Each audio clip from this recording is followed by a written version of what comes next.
Google for a second and then give you a Canadian dollar translation so I can thank you properly.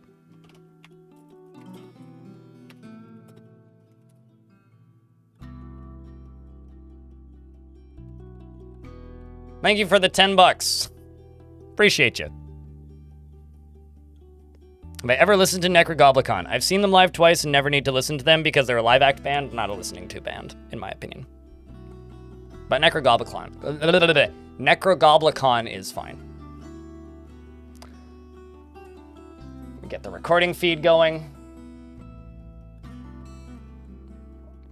And let's play some Dwarf for it, shall we? Yeah, like Thomas said in YouTube chat, they've got good music videos. They put on a good show. They're fun, but they're not. Okay, so I need to say this: somebody is cooking bacon and eggs and sourdough bread, I think. And my apartment smells delicious, and I already ate breakfast. Motherfuckers, stop, please. You're killing me, neighbors. You're killing me. Just smelled fried eggs. I'm like, Anyway. Dunkin' Donuts doesn't exist in at least my part of Canada. If they exist elsewhere in Canada, fuck if I know, but doesn't exist in here. I did buy a loaf of sourdough last night after the show. Shoutouts to Brecca. So, do I need to do an overview of this tour, or are we all up to date on the fort?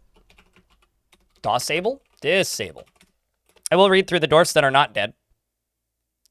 Stealth CT looks like not dead.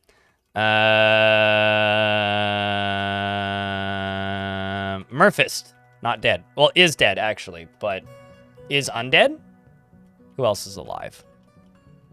We have Neezer, who is not dead. We have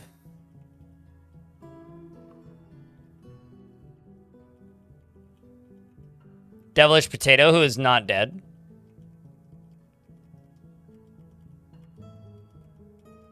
Merlin Buff, who is not dead. Sulcatraz is not dead. Stellanitis is not dead. Fallout Rain is not dead. Darius is not dead. Emperor Iron is not dead. Simtexagon is not dead. Sol Invictus is not dead. Stoned Hobo is not dead. Geotrack is dead, but is undead, so it's fine. And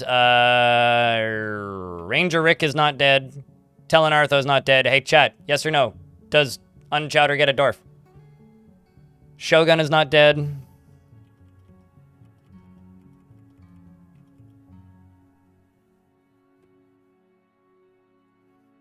Dobar Anchor is undead.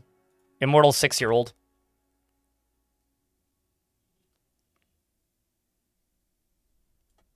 And that's everybody. Got a lot of zombie children in the fort.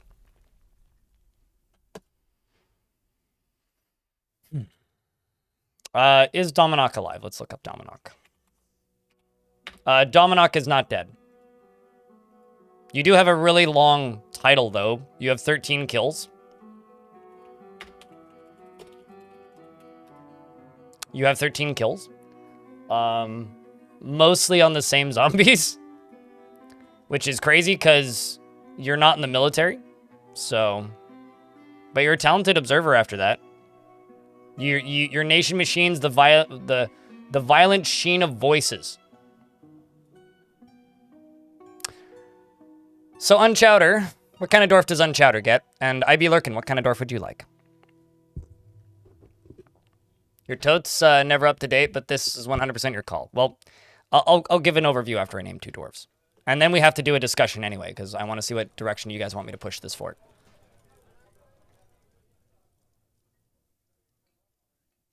A respawn still is kill is still a kill. Fair enough. You'd like to be a hunter if I have any. I've recently removed all hunters because the surface is getting mean. I do have Mark's dwarves though. So what does a high roof do for your fortress? Dwarves can't look up. It does nothing. It's personal aesthetics for me. Can you be a zombie child? Abso-fucking-lutely you can. Which zombie child would you like? Those are your options. all the turquoise ones. We got Catan. I think that's a lady. It's kind of hard to see their beards. Erdim's a lady. Moses is a boy. Einod's a lady. And Aerith looks like a boy.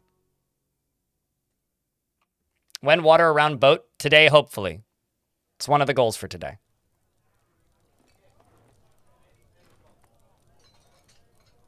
Children's sprites look like cultists. I kind of love the way the children's sprites look. They look super derpy. Some of the combinations look a little pixelated, though. I think they could do with some more details, but as a first pass, I think it's great. So just let me know which one you'd like on Chowder, and we'll go with that. Also, is Havoc dead? Yeah, Havoc 2.0 died. I recall that happening, but it was in one of the sieges where we just kind of got overwhelmed. Are giving hobbits vibes kind of deal? Like they look like hobbits to you? I could see that. I could see that. Any is fine? Okay, we'll go with... Who's the happiest? They're all just kind of neutral. Anchor's the happiest, but Anchor's already named. So I guess we'll go with... Let's go with Einod. Einod, who has a full title. And Panthacarpi, thank you very much for the $10. Super, thanks. Hey, Twitch chat, can I get a round of beers for the 2 approximately $10 super chats?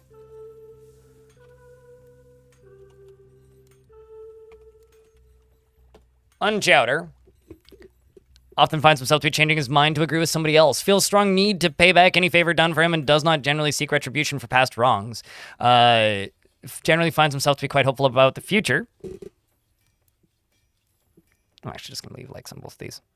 Generally finds himself to be quite hopeful about the future, and has a greedy streak, and he tends to make a small mess with his own possessions. He often feels envious of others and can handle stress, tries to do things correctly each time, and needs alcohol to get through the working day, and is starting to work slowly due to its scarcity. And likes working outdoors and only grumbles mildly at bad weather. Doesn't really care about anything anymore. Dreams of creating a great work of art and personally finds those that deny their impulses somewhat stiff.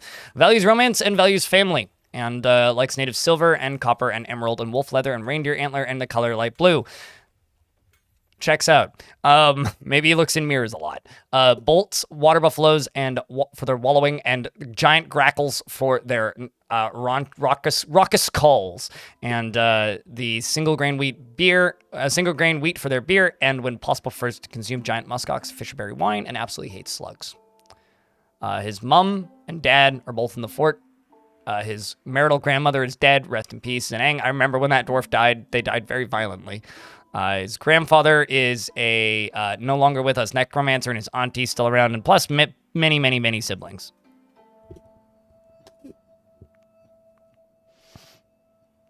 Whoa, really? What? They just partnered with, the people who made Control. That's wild. So you wanted a Mark's Dwarf. Your options for Mark's Dwarf, Lurkin, are these ones. These are your options. We got Geshud, Thob, or we get Geshud's name, or Thob's named Geshud, Bim, Yushrir, Adil, Zon, Bambul, or Lokam.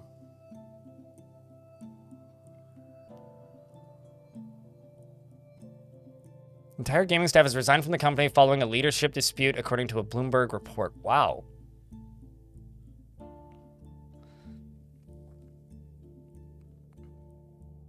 Annapurna Interactive's president Nathan Gray recently been in negotiations with Annapurna founder and billionaire Megan Ellison to spin the gaming segment off as its own company. However, Ellison eventually pulled out of negotiations, at which point Gray resigned, and almost 30 other individuals, including the co-heads. Wow. Huh. I wonder why. I'll have to look into that later. That's a good pull. Jeez. It's kind of wild.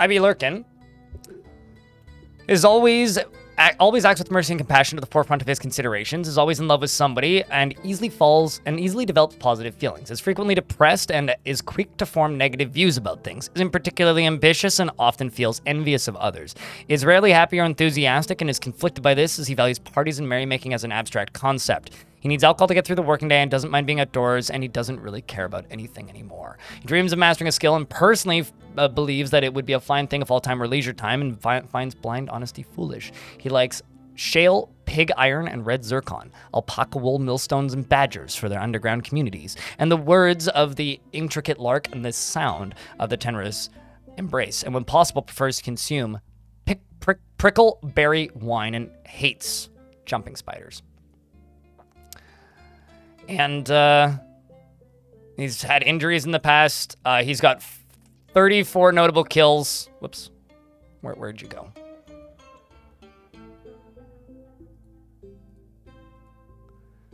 He's got 34 notable kills against Omud Viserose, the Acrid Furnaces, the Human Hollow Slayer.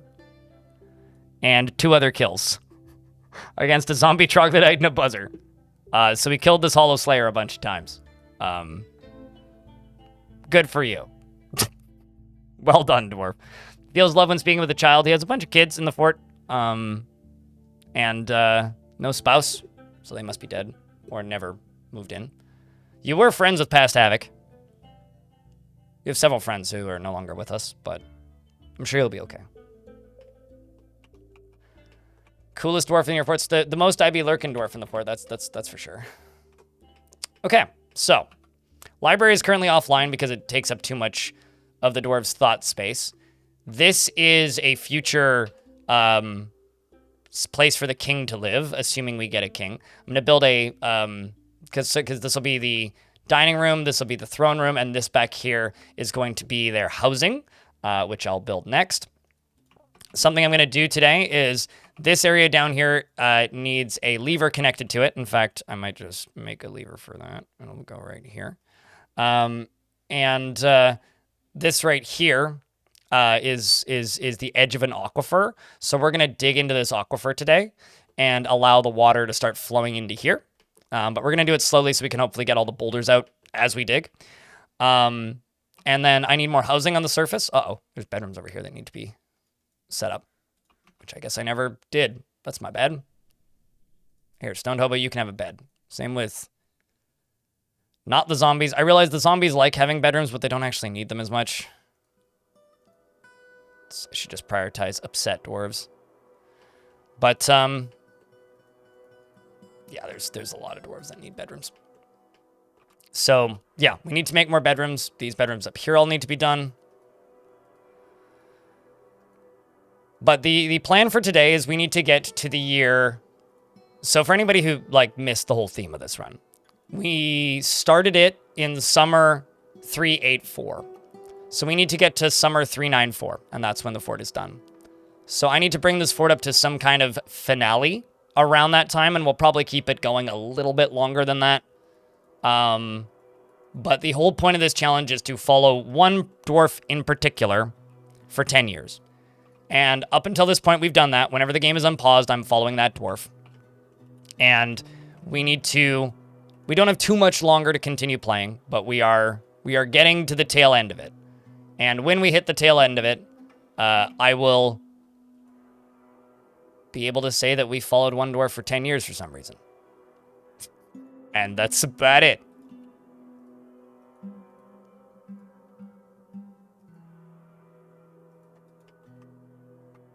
And chaos ensues, yes. Any questions? So the, I guess, final plan for this fort is to get to the end of it as gloriously as possible. And if people have things that you would like to see me attempt in these remaining times, I'd love to know.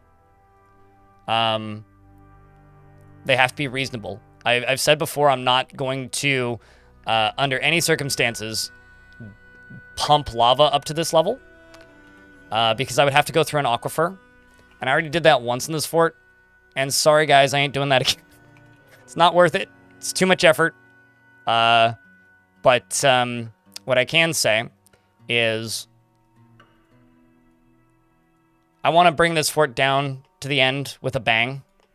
And we have an evil ocean up here, which is currently frozen. And a bronze colossus. So that's the hope. Is that we can make the most of both the evil aquifer and the bronze colossus. Or the evil, like, ocean and the bronze colossus. If we can make the most of both of those things, we're in a good place. And the other thing I got to do is start digging down around here. So we'll start doing that. And the dwarf that we've been following for the entirety of this playthrough is Cog. Cog is pissed. I want to try and increase his mood a little bit. I don't want him to get haggard. That's what we need to do. He is as pissed as he can possibly be right now. Without being haggard. So he's had a lot of trauma in the past few years. He's seen a lot of shit. And we need to get him out of that. Right now, he's not happy with his bedroom. So I think we have to give him a new bedroom. On the 10th, once that little building I just queued up gets finished, we're going to queue up the king's quarters. But we're also, because hopefully we get nobles. But also, on top of that, I need to queue up better quarters for our duke here. Because he's no longer satisfied with his. And I need to make it as nice as possible. And we need to try and help this dwarf maintain the friends that he does have. Because they're very valuable to him. What's his favorite materials? Gold. A material that we haven't found yet. He likes gold and Morian and the color pearl. I don't have any of those things. You would put some water around the boat? Yep, that's what we're working towards. That's what digging down does, because there's an aquifer down there. So digging down around the boat will dig into the aquifer. So we're working on that. But I'm trying to clear the boulders out as quickly as we're digging down.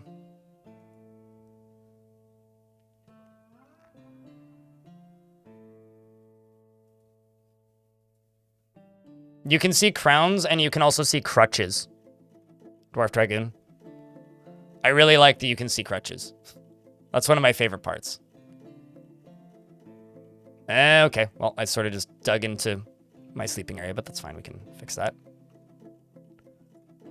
Okay, so we've hit some of the aquifer over there.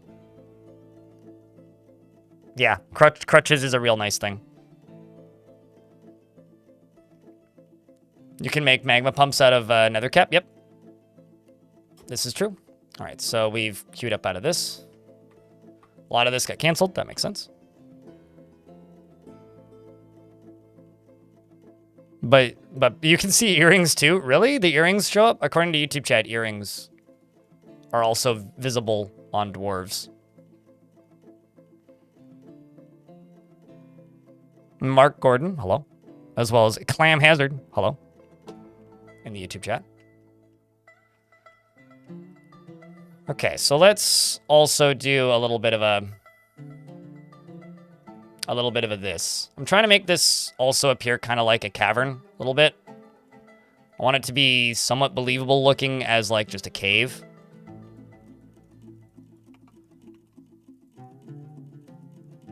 I'd like that. I think that the best person at this is Deep Space. So I will try and replicate some of the stuff he does. But that's going to be the king's quarters. So I think right here is going to be our dwarves' quarters. What do I have for blocks? I think siltstone is a good color for walls. Something I really like about Songs of Six is it tracking roundness on buildings and making that a valuable thing for certain groups of people. I wish that was a thing in Dwarfort. Because I always make round buildings. This would be something that would benefit me. Let's see, what do we have for logs? Logs are often fun colors. Let's go tower cap in the middle. And then maybe copper? Yeah, we'll do that. We got plenty of copper. I can engrave it too. Do I have any form of gold? I have 2 rose gold bars. I'll put rose gold in here. And copper. And copper. I will also put some ramps at the back so that I can go up onto the upper level and we can make a second level to it. Oopsies. I thought I completed that, but clearly I didn't. Just use avocado wood. And then we will follow Cog. We're also going to need to move his artifact because this is his bedroom right now. So I'm going to need to move his artifact into his bedroom. Okay, it's still his 10th. Hold on, I saw a fuck up here. I want to fix this. There you go. And also up here.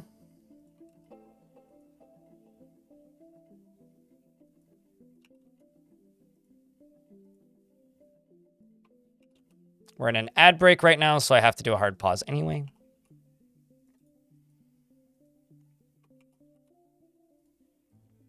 And then I'll cross here. Cross here. Cross here. Cross to there. You know what? I will just expand this by 1 tile on the other side too. Right there. Done. I will jump back to Cog and we will wait until the ads are done.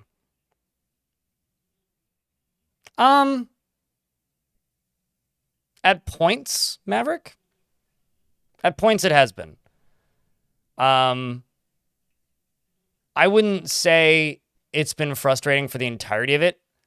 I think it's had a faster drop-off in audience numbers than some forts. I think for me it's been really interesting because I've learned a lot mechanically about the game. I don't think it's been the most interesting viewing experience. Just statistically, it looks kind of bad. It seems kind of not great. But I'm hopeful that I can make an interesting video out of it because, like I said, it's been interesting. You know? What, the room is more egg-shaped, Havoc in YouTube chat? Yeah, no, I know.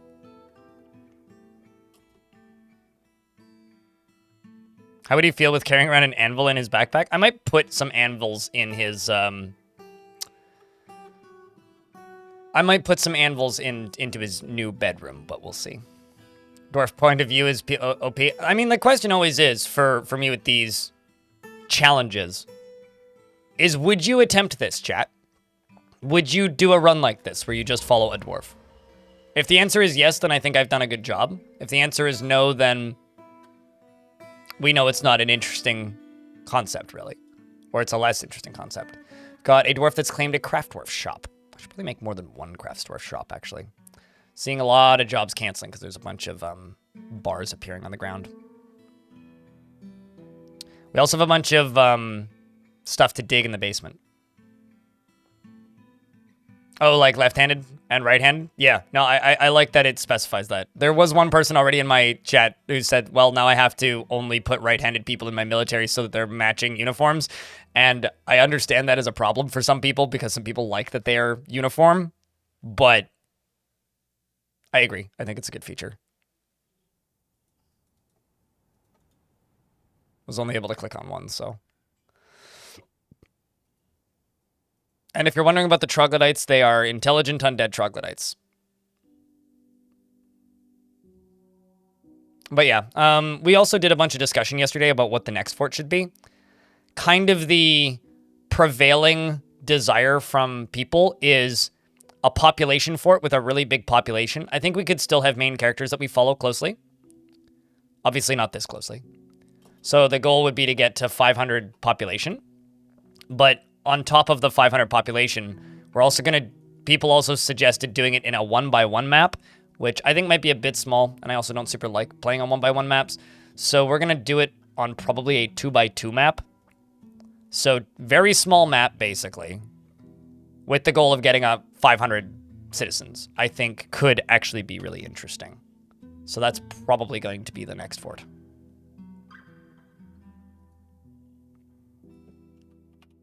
Yeah, 1x1 is really small. So we're thinking, I mean, I'll workshop this over the weekend and see how feasible it is, but I'm currently thinking 2x2 fort with the end goal of 500 citizens.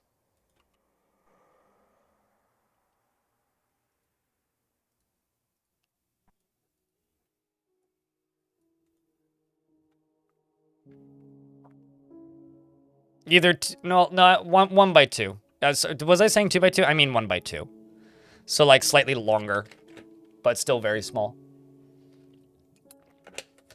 The issue with 1x1 for me is it's a 50% chance that you get a fun tube because they spawn on every other map. So it's extremely unlikely that you won't get one if you play on a 2x2 or bigger. So it'll be all about like cramming as many dwarves into small spaces as possible.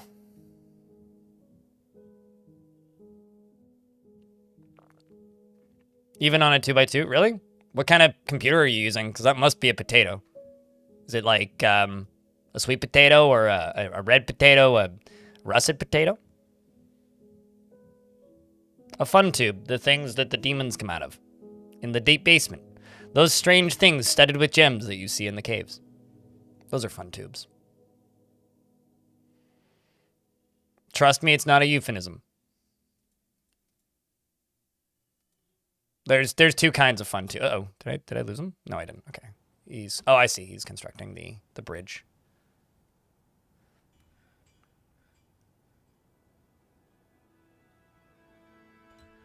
It's a 15-year-old potato. Oh my god, okay. Fair enough.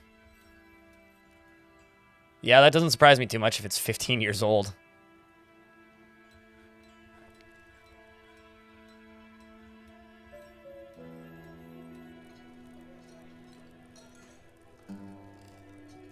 Yeah, no, totally. That makes sense. Going with what you got. It's what you got, so use it. At the very least, Dwarf Fortress is like moddable, or not moddable, configurable, I think is the word, enough to make it run well on almost anything. I had somebody who back in version 47 used to play Dwarf Fortress exclusively on a Pentium 2. And he would talk in chat sometimes about the way he played, which was essentially just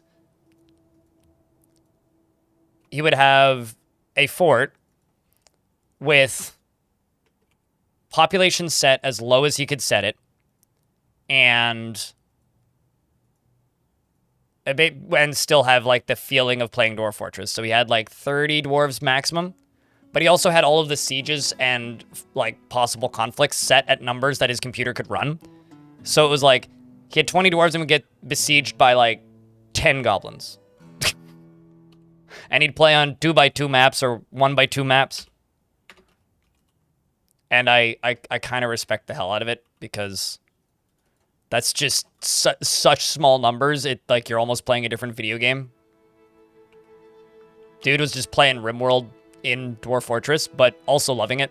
So, you know, hell yeah.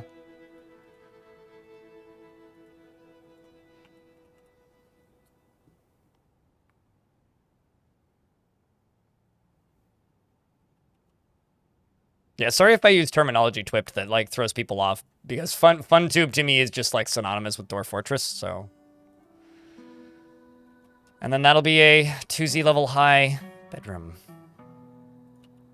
Let's move a bed in here. Let's put 2 chests in here. Let's put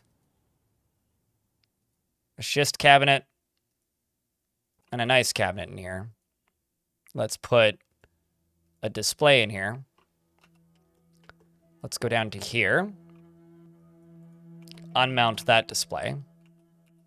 We'll put it up here. Let's put a silver bookcase and a silver bookcase. Let's throw 2 goblin cap chairs in. And a granite table. And a shale table. Let's go into here and engrave that underneath this. Let's engrave these. Let's engrave the walls.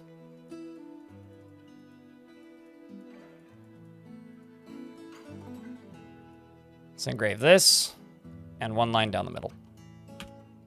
Now let's follow cog.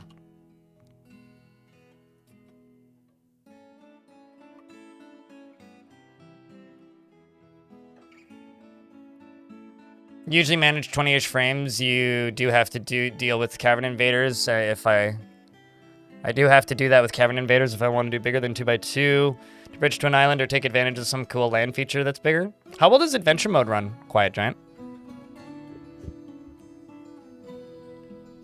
I mean, if you adjust the game accordingly so that it operates well, the thing is there's a soft limit, Chad Broski, where you basically don't get besieged with actual sieges until you hit 80 dwarves. Aban, the engraver, has created Mathu Lakmam, a shale scepter, and offers it to the Ocean of Ashes. You know what? I don't know what that is. But I'm just gonna stick it on this pedestal. Uh-oh. An Ankylosaurus, forgotten beast has come, called Iltang Avuslug. Shislug? Shislug. Yes, it's a shislug. It has a pair of long antennae and it has a bloated body. This checks out. Its black scales are oval-shaped and close set. Beware, it's poison vapors. That's gross. Well, good luck, creature.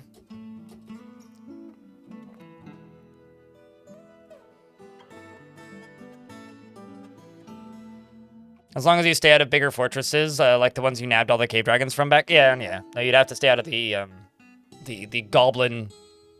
It's a big hope, I guess, that the human cities get more optimized and have more interesting level gen underneath them. Because as those get more optimized, they'll perform and work better with the with lower end PCs, and that's a big deal. What do I think of the experimental multi-threading? I don't actually notice that much of an increase usually. It seems like a very niche case scenario. It helps some forts a lot, and most forts don't notice. Okay, so the two ogre corpses are fighting with that forgotten beast. Fucking guard dogs, man.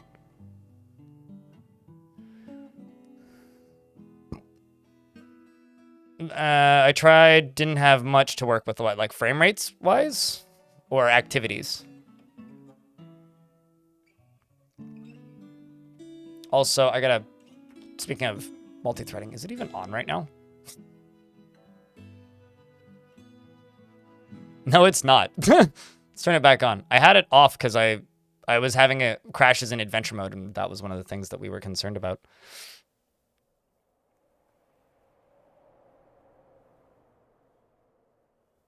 Fort seems to be running about the same, though, so.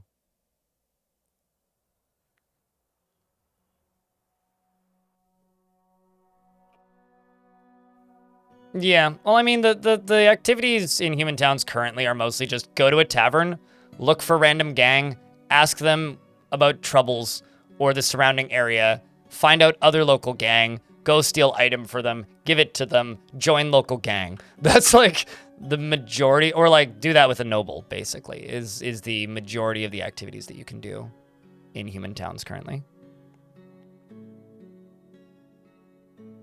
Got a crisp 2 extra frames. Yeah, I mean, it seems to be about 5 to 6 frames faster, so it's probably helping. But yeah, I don't know. The line of sight stuff is strange. It certainly has a big effect on some forts sometimes, but a lot of the time not so much, so I don't know. It's not something that I really have feelings about because I'll be honest with you, I don't really think about it much.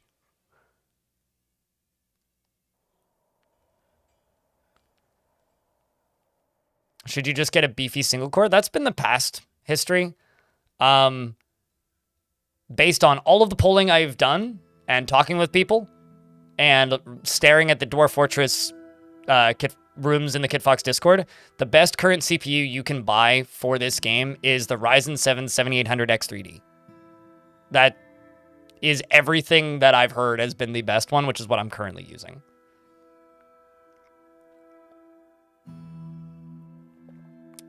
Like, I went from a Intel i7 7700K to this processor, and I got a 100% frame rate increase. So, that, I guess.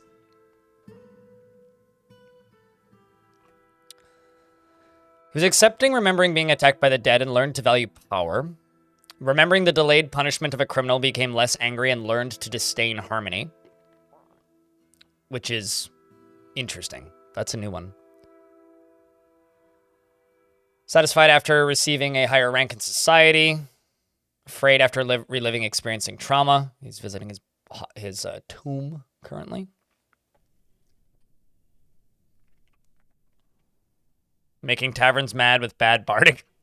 Oh yeah, no. I mean, like, right now, and this is no secret, right? Right now, the best way to experience Dwarf Fortress is by simply, like in adventure mode, is simply as a personal roleplay simulator and way to view Dwarf Fortress Legends without actually viewing Dwarf Fortress Legends. Like, it's a really good way to learn little tidbits about your world and locations and things, and maybe fight some monsters and have a little effect and become legendary for a couple of hours, and then go back to playing Fortress mode. It's a nice side activity, and I know that there are some people who only play adventure mode. As much as I like adventure mode and think it's actually a really underrated mode for a lot of that, and more people should, like, give it more thoughts, I think that it's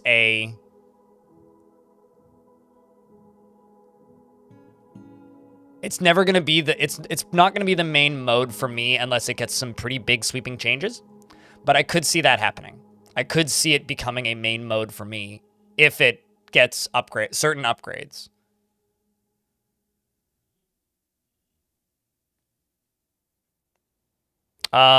It depends on how often you sleep, Havoc. To give you an idea, an average adventure for me is about 2 weeks to a month in game time. And that's like 8 hours. Like, not very fast. Although, using DF Hack, you can speed up time. You can actually use adventure mode to time travel if you want.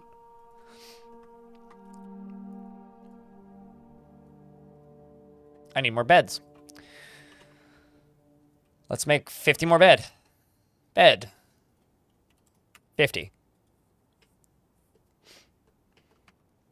This right here is going to be a bedroom.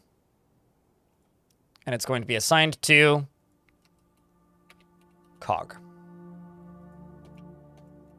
This bedroom down here is going to be assigned to somebody else who isn't Cog. Looking for somebody who isn't in the military. Let's go with Nish, the fish cleaner. Nish the fish. He needs another armor stand and one gauntlet. Let's make a copper gauntlet. Singular.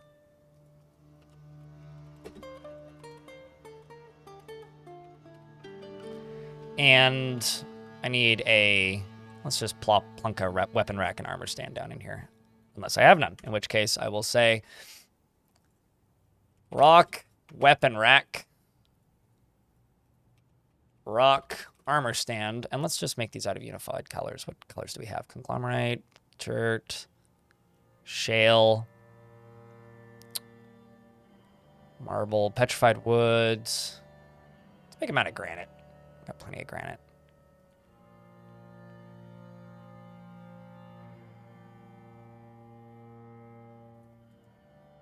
And he is happy with the bedroom, though.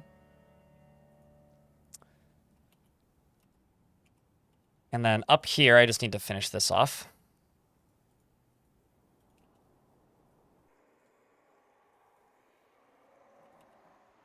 And then let's go up to here and just fill this in. I didn't mean to do that, but...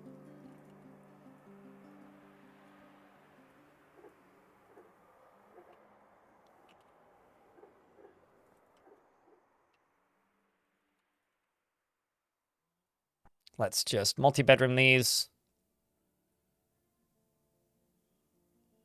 Give them to people who will appreciate them and use them, and not just people who will appreciate them.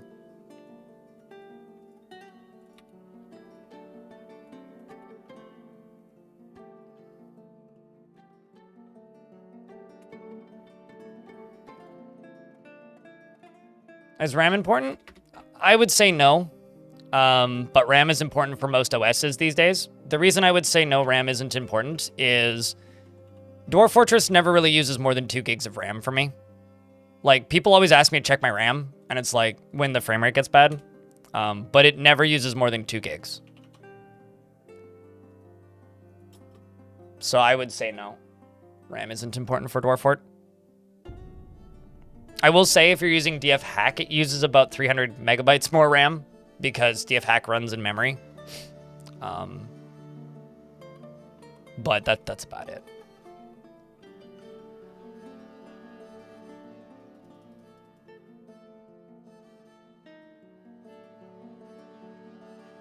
So on the 15th, I need to give him his instrument. But currently he's moving all of his stuff to the new bedroom. The problem is he won't get the thoughts about sleeping in a good bedroom because he doesn't need to sleep anymore. Which... RAM speed. Yeah, that would make sense. RAM speed being more important than amount of RAM. This is his other room over on this side. This is something that's concerning to me. Isolated after being unable to find somebody to yell at. There's nobody higher ranking than him, so because he's upset, he can't yell at somebody in charge.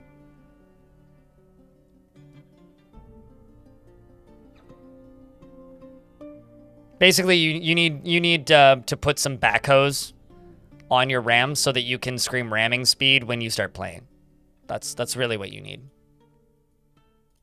Truly. Okay, this I need to check in on. Oh boy. So, our 2 undead cave ogres down here, blind cave ogres, are discovering rodent people. Great. Vanori, thanks for the 10-pack of gift subs. Appreciate you greatly. You super glue Hot Wheels to your RAM sticks, yes. And do you also paint them red? And then think fast.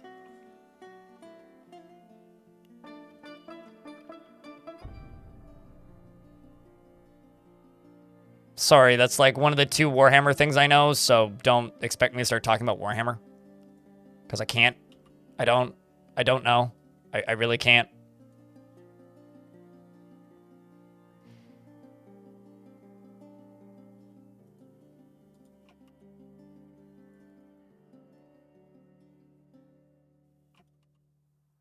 Okay, let's also see if I can throw the military stuff in here that he needs. Yay, there we go. That might be the one thing he needed. Yes, that is the one thing he needed. So he's now happy with his bedroom. Excellent. Is that the Emperor was called Jimmy Space, and that's why his Marines are Space Marines? That is extremely dumb. Laia, your camping photos looked fantastic. Hello, it's good to see you. I like your ultralight setup. Just download more RAM. Yeah, just go download more RAM. Don't actually download more RAM. It will, like, fuck up your computer. But, yeah, just download more RAM. That's a giant creature with the head of a bull, and I need to take a piss.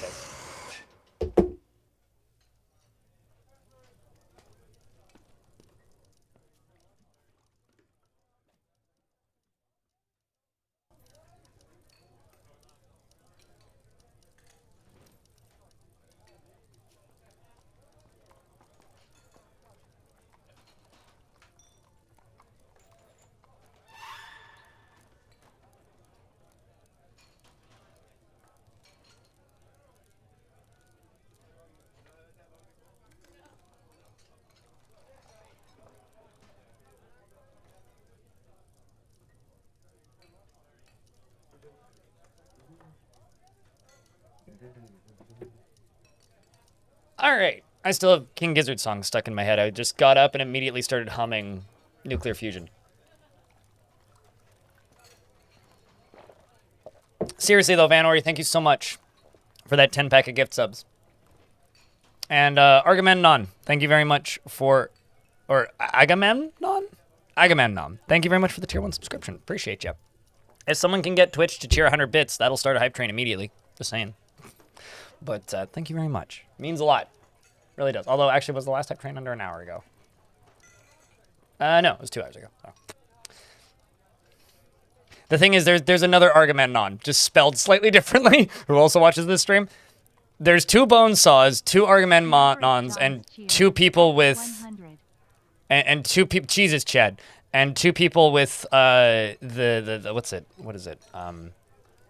There's like 5 people with potato in their name, so we have the Potato Consortium. We got Potato King, Space Potatoes, Sentient Potato, a Devilish Potato. There's one other one. Potato Master and Stoned Potato also exist, but they lurk. I don't think they ever speak. There's at least 3 hobos. Stellanitis. Also, Chad Broski, thank you very much for the 10... Was that 10? 10 pack of gift subs. That is now a hype train. Thank you so much. I can't pause, but I can tell these dwarves to go train. I don't know where the creature is. I can't go locate it. I can also turn on the burrow.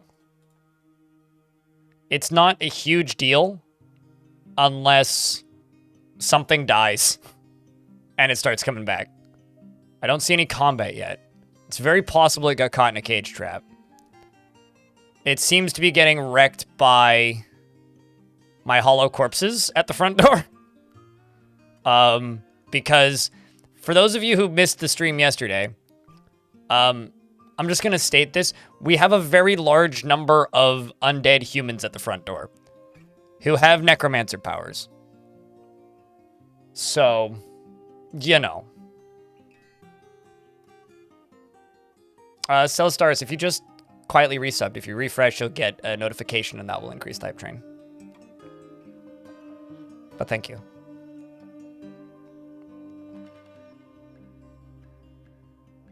Human defenses, yes. Literally meat cannons, or meat shields. Did they kill it? Thank you, and there we go. So where's the Minotaur? I don't even see the Minotaur fighting anywhere in here. Oh, there it is, up at the top. Jumps away from the... Okay, so it got stuck on my spikes. It got missed by a bunch of the spikes. Then it gored a Human Hollow Slayer, probably this one. And then the Human Hollow Slayer attacks, but the Minotaur jumps away. He attacks it again, a couple more times. The Human Hollow Slayer charges the Minotaur and collides with it. And then it gets hit by more spikes. And it started wrestling with one of them. Cellstars, thanks for the 14th month. Welcome back. It means a lot. And you know what? Still, you're here all the time. And I gifted 1 sub today, and I'm feeling generous today, so... Here, this anonymous one is from me, I swear, but that'll help the hype train.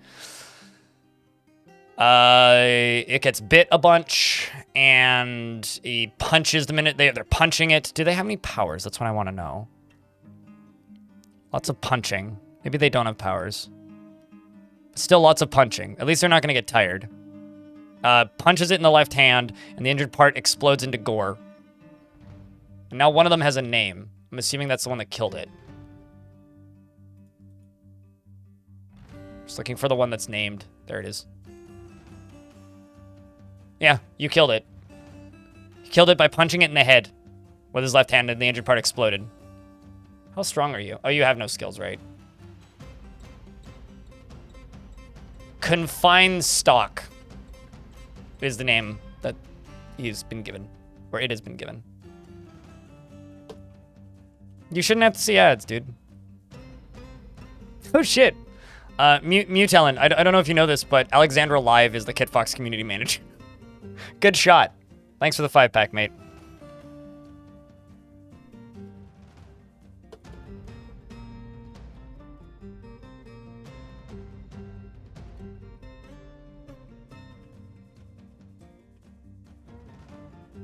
Burr, indeed. If you're that cold, you should grab a blanket. I'm telling you.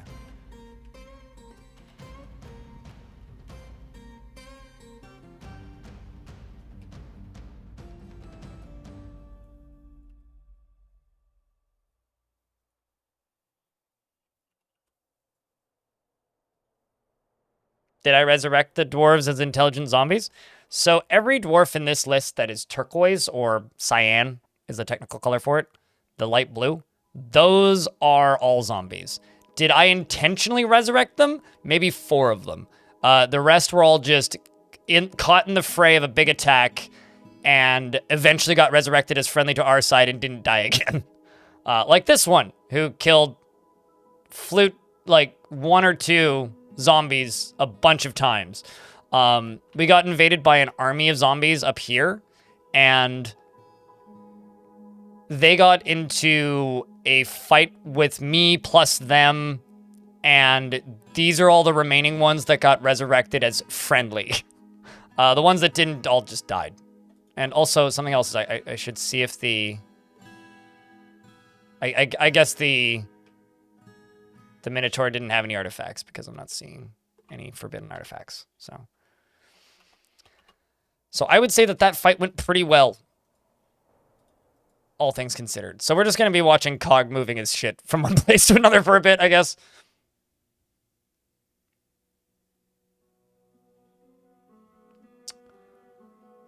But thank you very much for the hype train that's almost level 5. It's currently level 4. It's halfway to level 5. This is the highest level hype train I've had this week, I think. So thank you so much, chat. Am I going to recreate Thriller? I don't really have a plan for the zombies. I'm just trying to create chaos and interesting events. Right now, my main plan is I'm trying to fix this dwarf's mood. I think we'll probably end up sealing this, because we're evil at this point, I think, right? No, the ones standing up there are friendly. Thanks for the $3. Cheered. X300. Cheers, Suited. Thanks for the $3. Appreciate you. Thanks for everything you do. No, none of them are opposed to life. We had a few that were opposed to life, but they've all died. Are we the baddies? I mean, we've brought back the old laws, and the old laws were confining and restrictive. But I'll be honest with you, I ended the last fort by killing 2/3 of the population and then winning a fight. I don't know if I want to end this fort by killing 2/3 of the population and then winning a fight. That's a bit samey. So I don't know exactly. This fort might just be a kind of ambivalent, and the old laws returned or something. Maybe I should just turn the king in, like, hope the king shows up in the next 2 years, and then turn the king into a necromancer. Maybe that's our win condition. Become the mountain home and turn the king into a necromancer and make this faction kind of inherently evil. I've already sold multiple copies of the Necronomicon to the mountain home, which personally I think is pretty dope.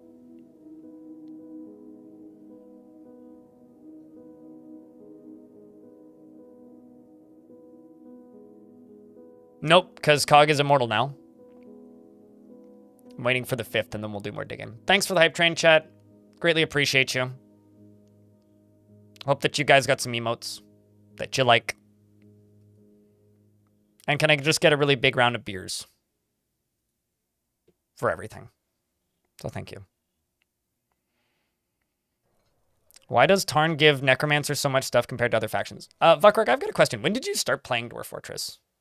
I probably asked you this before, but I've forgotten.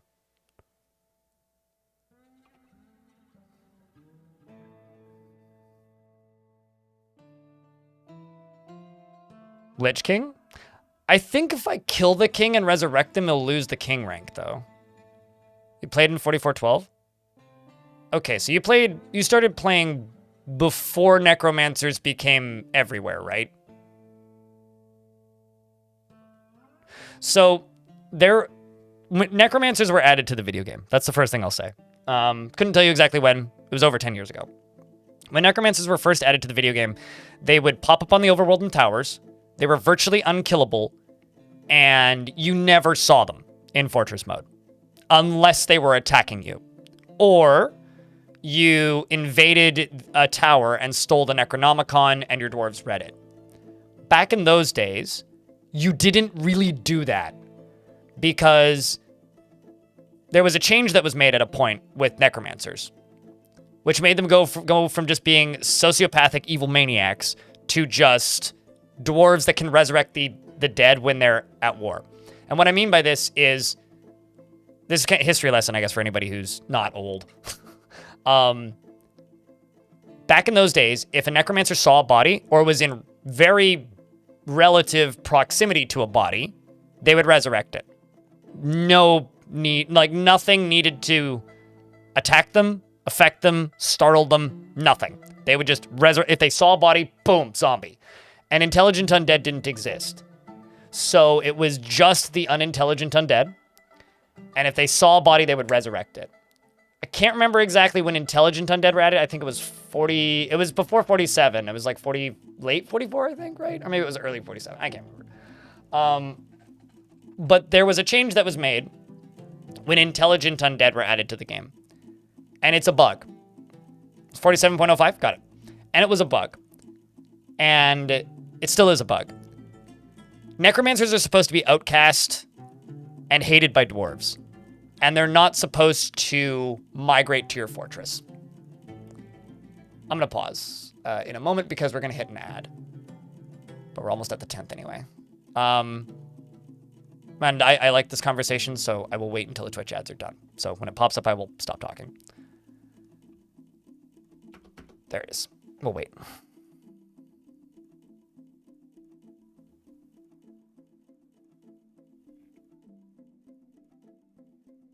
I currently can't do that, Thomas, because in order for me to assign zombies as performers, they need to ask to join the fort, and not many of them have done that yet. Like, they do all the crafting jobs. They do more than, like, a temporary visitor would, but I can't assign them to noble roles unless they join the fort proper, which they haven't done yet. And technically, an assigned role or an assigned job like performer or scholar is only something they can do once they've joined the fort. Or military, for that matter. But they can do all other tasks, all other crafting tasks, which is really nice. They're also very good for, like, hauling bodies and, like, mining and stuff because they don't get tired, right? Also, thanks to the 41 of you tuning in on YouTube, by the way. Greatly appreciate you. Don't forget to leave a like on the stream, though. It's up to 36 likes with 42 concurrents. So hit that like button if you want to help us out. Keep those numbers rising.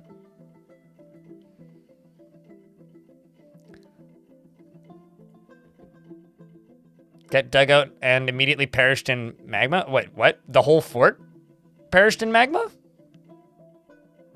What? All right, so back to the history lesson. We'll just let time keep passing for a little bit while this dwarf slowly gets a chance to do some socializing. There was a point with necromancers in version 47, which was a really buggy initial release, by the way. It was fucking broken initially. That was where the mounts got added.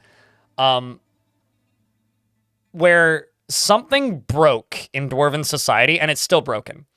So instead of literally never seeing necromancers, and literally never seeing any kind of undead unless they're attacking you, necromancers just get integrated into society and stay in society a lot longer, and they migrate to your fortress and visit your fortress frequently, which they aren't supposed to do, and never did in the past. And necromancers are supposed to be this weird, big bad thing that you never see unless you intentionally seek it out, or you settle close to them and then they kill you, right? That's what necromancers always were, and they stopped being that in version 47. Another thing that changed in version 47 is Tarn changed the way they resurrect the undead. So instead of just, oh, there's a body, boom, zombie, lol, we'll go right on over to the next one. Oh, look, there's a body, boom, zombie, lol, and then just running around like they did in the past. Now you have to scare them. You have to get them into combat for them to attack you. And that is a much better mechanic. That plays better, it acts better, it's better in every single way. It makes sense, it's gameable, and that's fun. And that is the way Dwarf Fortress should be. Like, Necromancers should operate, in my opinion. It should be a weapon, not just a thing that fucks your fort up, right? However, combining that with also the frequency at which you find them made them go from being this big, scary, looming, apocalyptic bad thing that you tried to kill at all costs to, oh, they're just part of society. And I really hope that we get back to...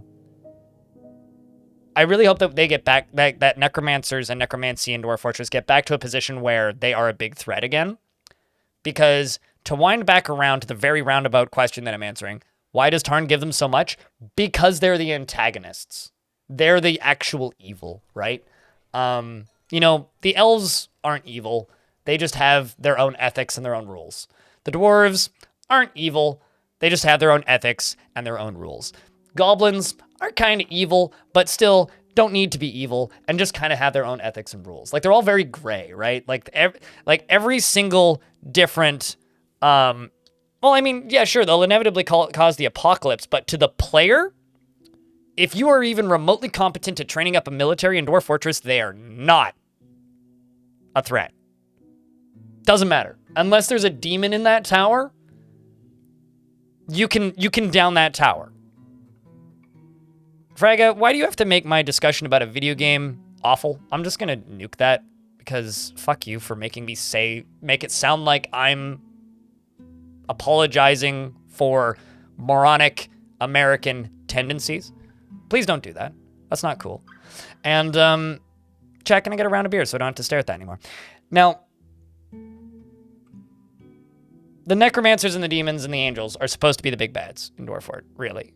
Everything else is just like fucking around and having fun. And operating under their own rules with their own goals, which causes wars, which makes the world interesting. Necromancers are supposed to be the big bad, so they have the most powers and the most ability to cause apocalypses because they're supposed to be the big bad.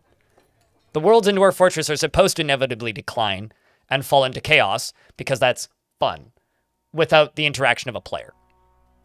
So, necromancers are OP. They're not supposed to be as commonplace as they are. I think they should be stronger, but less common, and you shouldn't see them in Fortress mode unless you intentionally seek them out. The villains stuff has also made the intelligent undead show up more, but I think they should disguise themselves the same way vampires do. Like, they should show up looking like normal dwarves. Dwarf Fortress used to have wizards and they got removed. It was like sort of like an Etten, but they got removed back in the 2D days. Why is there a skeleton in my brewery? The fuck's happening, man?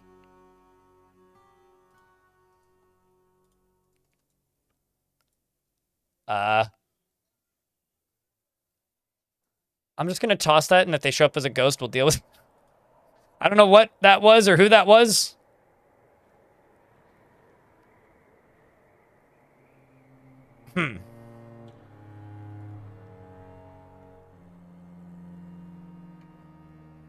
Well, kiddo's got it. Good luck, bud. So yeah, I don't know. They're OP, yes, and they've been OP for a bit, and they're also not behaving the way they're supposed to, technically. And I think that kind of sucks. And I look forward to that getting fixed at some point, if it does. Early spring, let's go! How are you doing, Big Bang? What did the wizards do? They showed up and shot fireballs. They were basically like a weaker dragon. The thing that was almost added, or that was on the roadmap and then never got added to the game that I've always wanted, is druids, who are like the king of a goblin, or not goblin, an elven faction, had a planned power where they could possess trees and make trees attack you.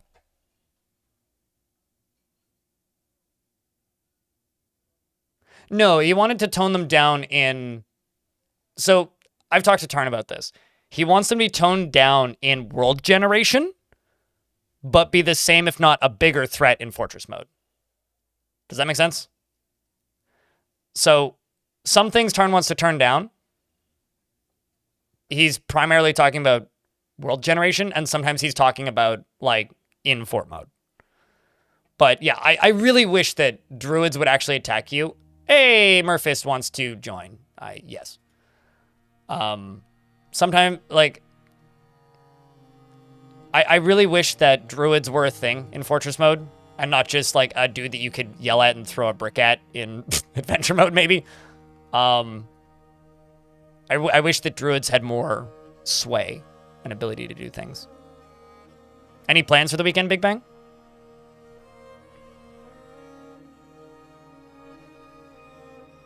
Undead dwarves with no heads have no ability to speak, fun fact.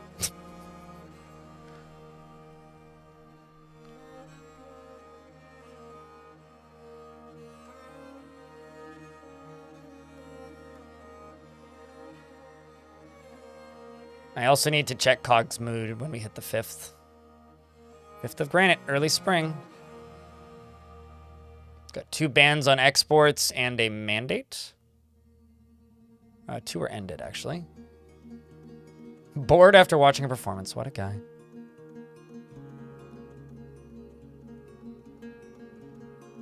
Well, I think that necromancers should show up as refugees. So Dwarf Fortress has a mechanic that I think is very underutilized, Max, which is refugees. You can free prisoners from hostile locations. Human cities, or rather human towns, technically. Goblin fortresses, towers, goblin pits. If there are civilians in them that are kidnapped, you can rescue them.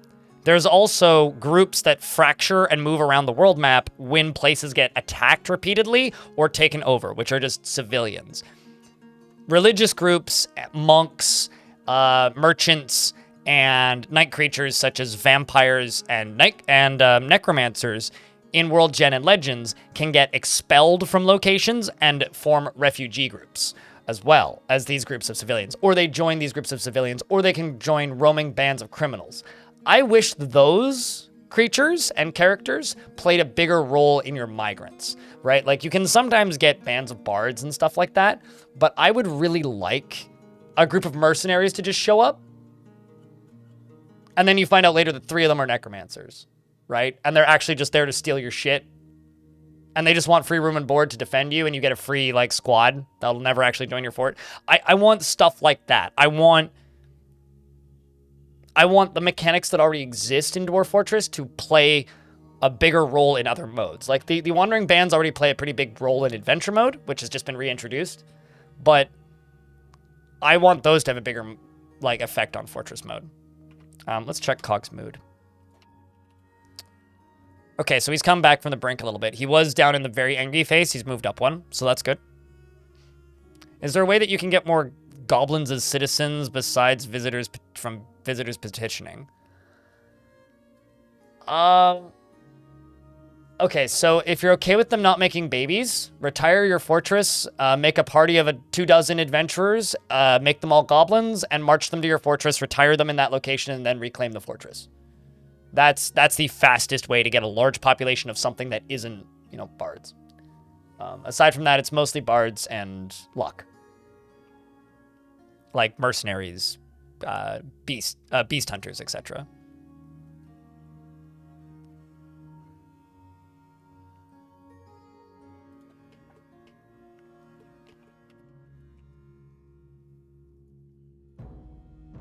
Okay, well, he's moved a bunch of his stuff over into here. His instruments in there as well. Let's see if I can make a bed for over here yet. Yep, perfect.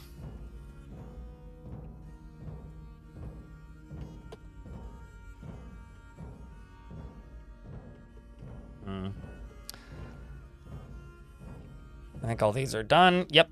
Let's go down here. Plunk another smaller series of bedrooms, maybe just 2.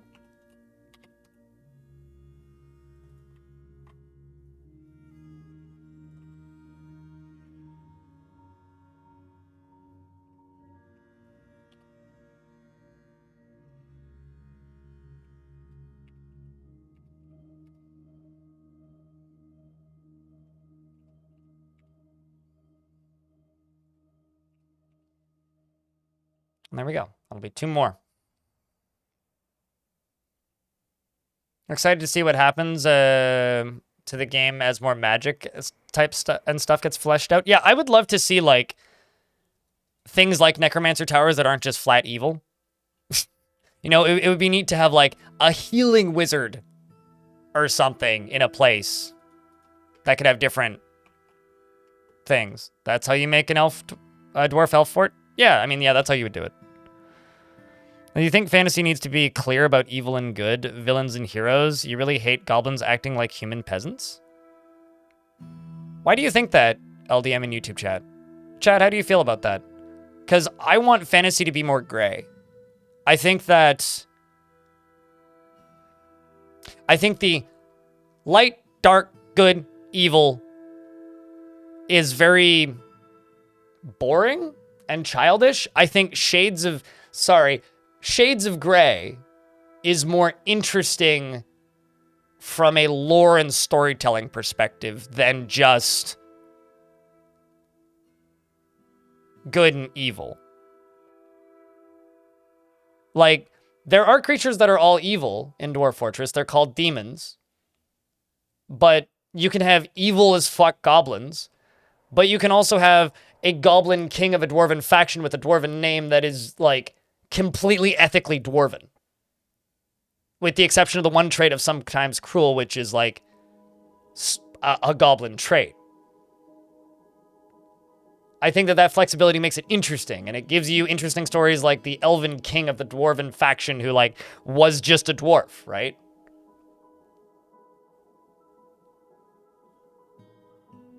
I think it's like the difference between just cartoon fantasy and low fantasy to a degree. And Dwarf Fortress is moving in a high fantasy direction with the magic stuff. But you can still have dark fantasy. Like, I will always be more interested in the Witcher franchise than I will be in Wizard 101.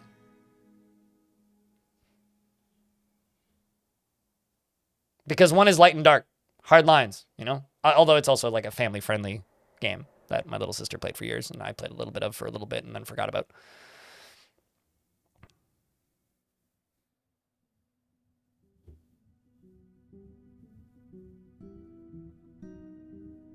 It feels like bedtime tales for children. Like good and evil being strict feels like bedtime tales for children. Yeah, no, I get that. I mean, like, I could see why you would want that. But I think that your statement of, I really hate goblins acting like human peasants, because of the way this game works, reads like a racist dog whistle. I don't think you're racist, probably. But it's very much a... Dwarf... The interesting thing to me about fantasy games is it's an opportunity to look at societal norms in a safe space because it's abstracted. And when you abstract societal norms, it's like, these are the bad guys, these are the good guys. And then you throw a wrench into that saying, actually, the good guys are a mix of two, right? Like, if you go into a Dwarven Fortress in most adventure mode runs, it'll be like 40 to 60% dwarves, a lot of goblins, bunch of humans, and elves running around. Like, it's a very wide mix. The fortresses only end up being very monoculture in fortress mode, and that's just a way that the migrant system currently works. But that is planned to be changed, right? But here's the thing. You can also mod a lot of the ethics out of the game. So if you want a more dwarf good, goblin bad, elf evil, human neutral, blah, you can mod that out. But I think you would be taking a lot of the soul and fascination and the parts of the simulation that are interesting out of the game. And I think that would be a bit of a shame. Let's just do some digging. Let's do some digging.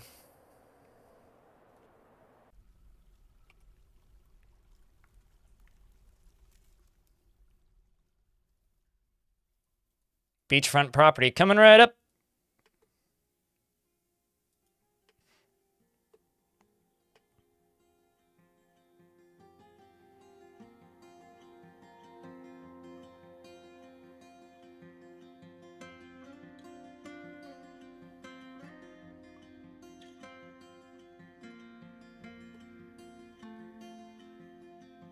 I think his point is that, so this is from Killer Spud in YouTube chat. I think his point is that modern fantasy has gone almost 100% gray. There is no black and white anymore. A story with mostly white and black is more interesting when you discover the gray.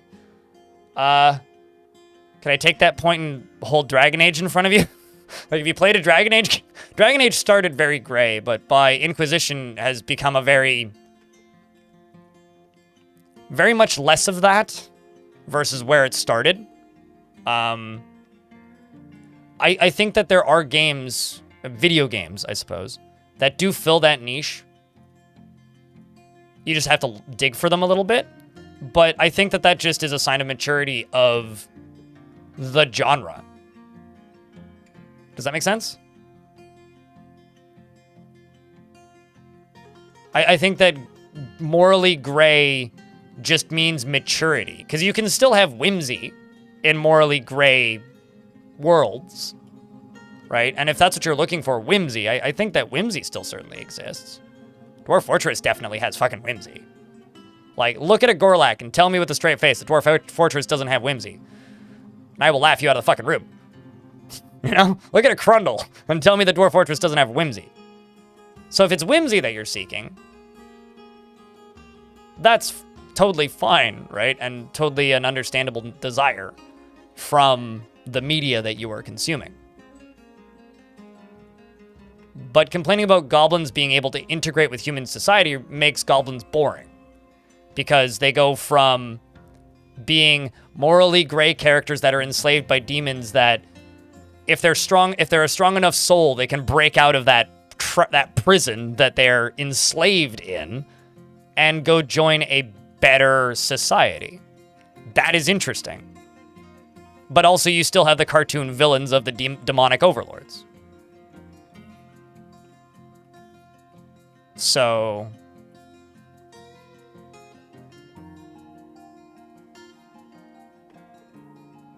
like to me, if it's all just like light and colorful, you lose the things that make the characters interesting.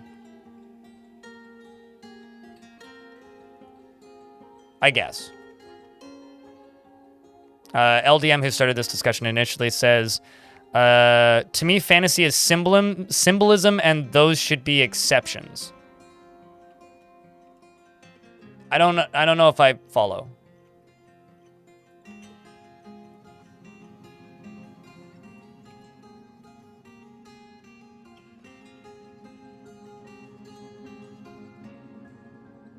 Just making sure I'm not digging into my walls. Yeah, okay, we're good.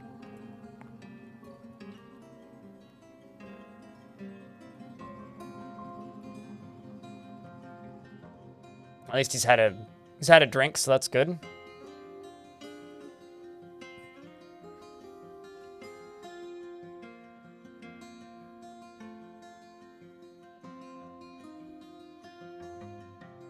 Yeah, I mean, if you go look at version 1 D&D like companion art, version 1 of D&D is like revered by a lot of people, and a lot of people still play it. But if you look at the art that's included, it's fucking racist art. In the same way that like a lot of old cartoons are focused on racist stereotypes, right? So goblins being evil and orcs being evil started as a way of writing racism into your books in a time when it was becoming less kosher to do that. That's where it came from. So I think I agree that it's important to realize where it came from. But I think now it's used for much more interesting things, which I think is better, personally. We're being sieged again, so I'm just going to start the squad training and follow Cog. Is the burrow still on? Yes, the burrow is still on. I'm going to leave it on. Oh, definitely, Twipped. And I think that making it gray gives you nuance. And I think that you can be gray and still have whimsy. Like, being gray doesn't mean that you're ultra dark. It just means that your world and lore is flexible. And I think that if you remove the nuances, then you just go back to the old stereotypes. You disagree that it's about racism? Then what do you think it is? Drawings of orcs that just look like somebody who's Jewish. What is it then?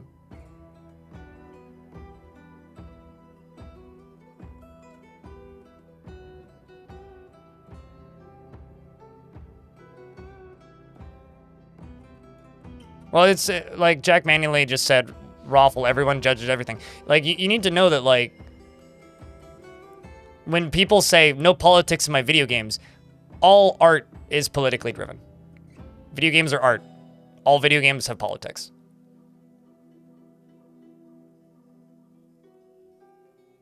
You didn't think about racism when you read them the first time. Do you ever self-reflect? Do you ever think back on the things that you read when you were younger and go, they could have done that better?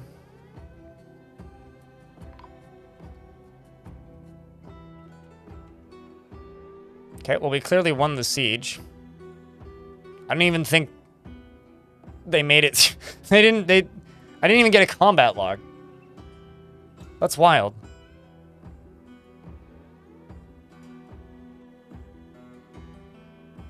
But, I mean, I'm going to be really polite to you, Max. Because this is a serious topic. From my perspective, what that means, I know nothing about you and I've never met you in person. From my perspective, what that means, if you can, without a drop of irony or self-awareness, say, I didn't think it was racist when I read them the first time, and I still don't think it's racist now. If it's not directed at you, and you've never met somebody who felt put off by that, no, I'm not saying Lord of the Rings is racist. Tolkien's stereotypes of those character profiles are questionable in places. Tolkien is fine. There's nothing wrong with Tolkien. I'm talking about art in D&D is what I'm talking about. A rule set and set of rules that were written by a white dude, right? Tolkien was a privileged person in a position of power a long time ago, who wrote a very popular series of books based on his, at the time, ideals and statements and feelings about the world, because all art is politics. And if you examine those works closely and look at them in depth, you can point fingers at, that's a weird thing to include. Is the entire series racist? Fuck no. Come on, let's be real here. But there are some questionable things in those books. That isn't to say that you can't write them now, but you need to know where these stereotypes come from. You know, another example of this, which is an extreme example, is Lovecraft. I fucking love Lovecraft. His writing's awesome. Some of the best world building in fiction. All based on race, veiled racism. Dude was a rampaging racist for the time.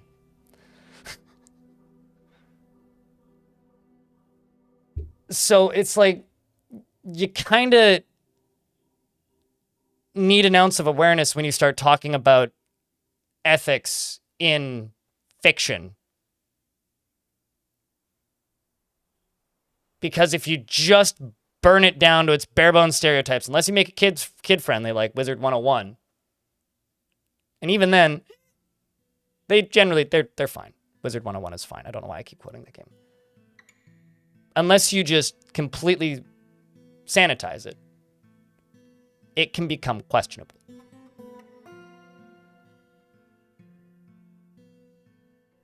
Neurogonus, thank you very much for the 11th month. Welcome back.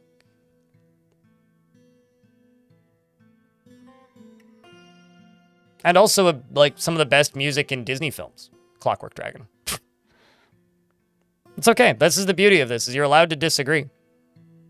Like, I'm not going to hold it against you if you disagree. But this is my experience, and this is not things that I felt, a decade ago. But I guess I've had the fortunate experience of getting to speak with a lot of people. A year and a season.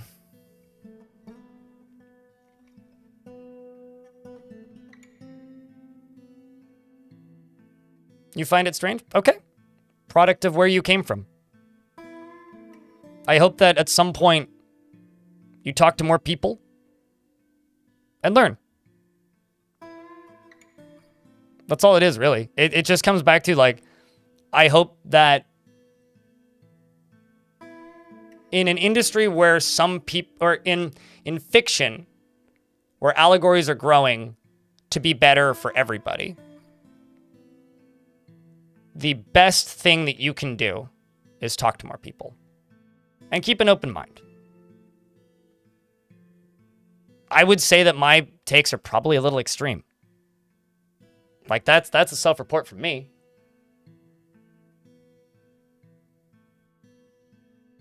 But I take a hardline stance on this stuff because I've learned over the years that if I don't, I find myself around people that go hard in the other direction, and I don't like that at all because it makes me uncomfortable. That's all it is. You're allowed to disagree and you're allowed to be neutral.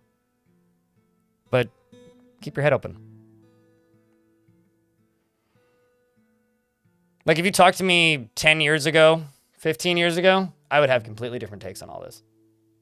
You want to know why? Because I was a lot younger. Anyway, Clockwork Dragon, thanks for the 5-pack of gift subs, and I'm in an ad break now, so I'm just gonna hit this button.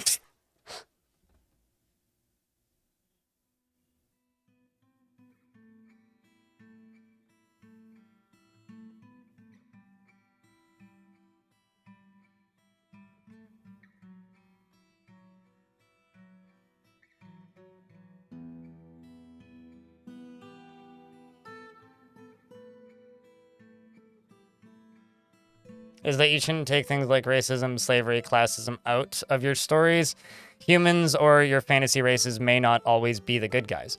Yeah, Clem Hazard, I don't know when you started watching this conversation. I'm in favor of those things being in, but let's say you're working with a fantasy world, right?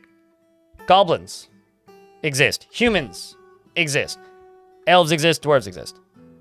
If you're living in a fantasy world where goblins are evil, like slavery and cannibalism. Elves are high and righteous kind of assholes who, you know, preach Greenpeace and are an allegory for saving the planet. And only are white, by the way. And, you know, your dwarves are pro-capitalist greed mongers. And, am I missing one? Goblins, humans. And then humans are... again, the main characters of the world, and everybody else around them is a threat. But also, you can sort of be friends with some of them, but they'll never get along, and then none of the sections shall meet. That situation? Okay, now, like, look at those stereotypes, and go, okay, what is the author representing with these stereotypes? That's where it becomes a problem for me. I'm fine with those things existing in fantasy worlds and don't think they should be taken out. I think having bad or evil characters in a fantasy world is a positive for the world. That being said, everybody should have an equal opportunity to be the bad character, and characters who exist in that world who want to get out should be capable of getting out and successfully integrating into a different society, because that makes it interesting. That adds nuance. That adds depth. It changes the racist stereotype into a stereotype of humanity, which is interesting. That's where I draw the line. If one race in a fantasy game is big bad, never can be good, never will be good, everybody hate big bad, that just kind of sucks. For me, as an adult who reads and pays attention to the world. That just sucks. Like, I'm not going to say it's bad. It just sucks. It's boring. It's like, cool, so you're just taking the old stereotypes and you have no imagination. That's dull. So, how is the Woad Dwarf doing? Is Woad still alive? Woad is still alive, yes. Woad is still pissed. Woad is still cutting things.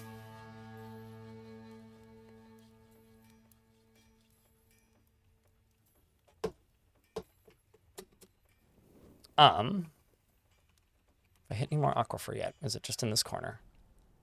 Seems to just be in this corner. Are you still pissed? Probably. Yeah.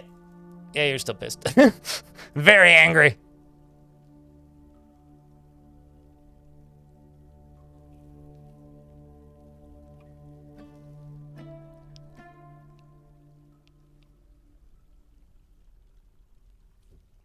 And also, Whitcode, thanks for the 38th month. Welcome back.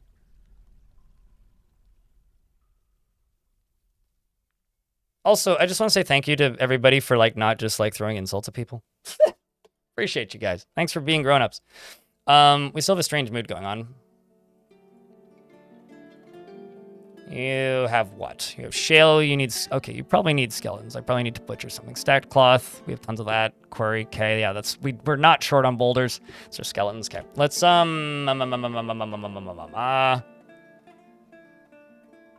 slaughter a llama. And 2 geese.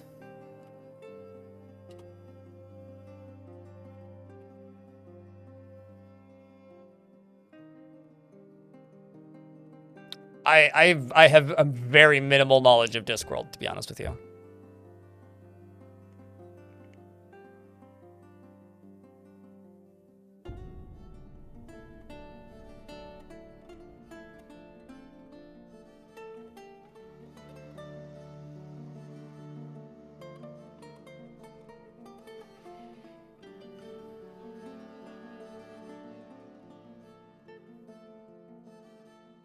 Yeah, it would be neat if Elder Scrolls had some interesting writing post their early works, but even the early works have problems.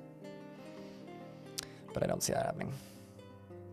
I probably would, but I'll be honest with you, I get all my fiction from video games, and I don't know when you got in today, Twipped, but I don't have a lot of free time. I should probably set up trading before I do other things. Bracelet, bracelet, bracelet, bracelet, bracelet. It's a lot of bone bracelets. I am never not going to be able to trade all that much.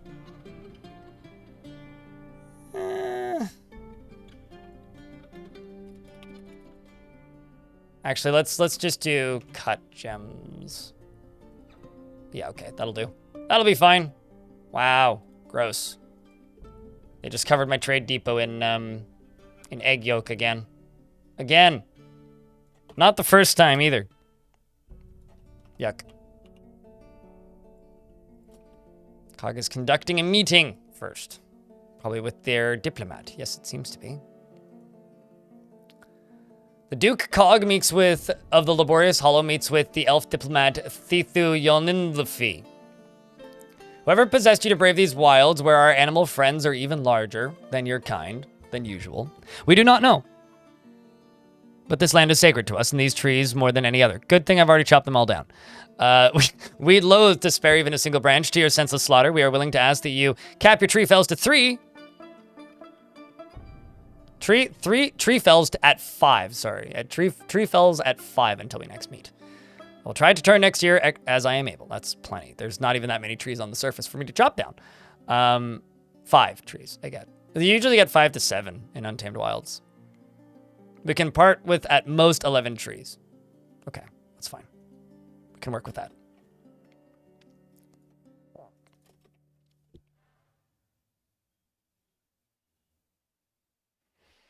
It's left to interpretation. Nobody knows. I would say that, like, I'm not a Dark Souls person. That's the first thing I'll say.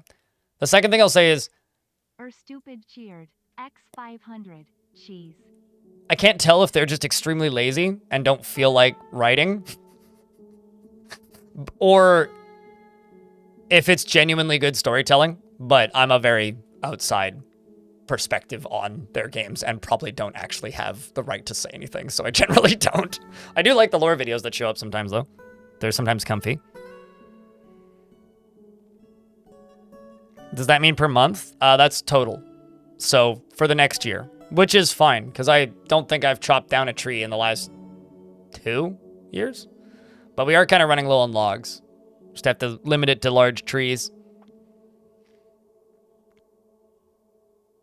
And then one day they ambushed you out of the blue. Yep, that'll happen. I don't know. I don't use that much wood. I import a lot of it. Because I want them to give me big animals. Oh, would you look at that? Your ruler has arrived with a full entourage. and your thriving site is now the capital. With continued fortune and toil, the legend of a true mountain home may yet be written. Ambiguity can totally be effective, yeah. I'm not somebody who can say anything about FromSoft games because I don't play them.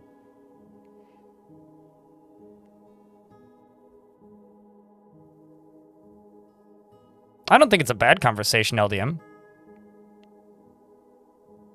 But, like... So LDM in YouTube chat says, I didn't mean to start a deep discussion about this. Maybe I should have just said I prefer my Necros and Goblins being evil, with exceptions here and there. Just being just that, exceptions. I will say that you basically just said what you said initially. And if you had just said that, I would absolutely have gone into the exact same discussion. Because two things about this. I think we're all adults here. I hope we're all adults here. That's the first thing. And the second thing is it's important to think about this shit and not dismiss it. Because that's called being a mature, intelligent human being. Just period. It is important to talk about this shit. Cog is no longer the most important dwarf around. Well, that means he has somebody to complain at. And because he's wanted somebody in charge to yell at for a while, I would say that that's not necessarily a bad thing.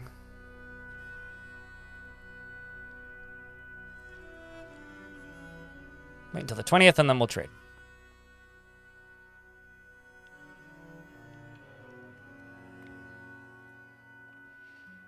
No, the storytelling in Dark Souls games, it's definitely not a lazy on their part. It's a lot of disparate details. There you go. Yeah, no, totally. I mean, like, but the thing is, like, FromSoft got to where they are now in a very indirect, is what I would say, fashion. Like, they were always a weird niche, like, developer that then blew up with the Dark Souls games, but didn't blow up until the Dark Souls games. Like, they were always a very small, strange developer. And they've definitely got a style, and they've definitely perfected it, but I think it comes from a place of, guys, we don't have a lot of money. We're working with a budget here.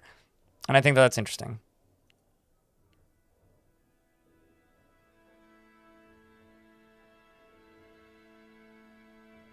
No, totally. I mean, and that stuff is interesting, but I think that they happened into it backwards. But that's just for me looking at it as an outsider. I'm going to buy all of their animals that are in cages, and we're going to eat them.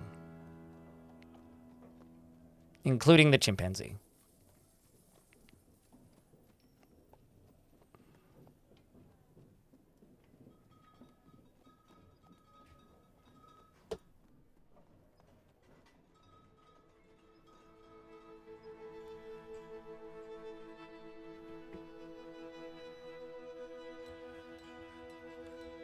Because you can potentially simulate any type of ethics, good and bad. Yeah, excuse me. Like, a game that I'm very, like, undecided about when it comes to its ethics is Songs of Six. I think Songs of Six does an interesting job of celebrating things like racial segregation, but also strides a little close to the line of just crappy stereotypes in a couple spots. I really like that game. But I wish that I wish it was more possible to have the different types of societies live together in harmony, and you can do it. It's just, it requires a lot of work. But I wish that, like, some of the end game creatures weren't just like, hates these guys, will never like these guys, doesn't matter what you do. I wish there was a little bit less of that. Because to me, like, an end goal for Songs of Six would be able to build a perfectly functioning city that has a little bit of everybody in different districts that more or less get along, and some of them intermingle. But the characters aren't deep enough in that game. They're more just like, you know, resources in Factorio than things with personality. So it doesn't quite do that for me, which sucks, but I still like the game.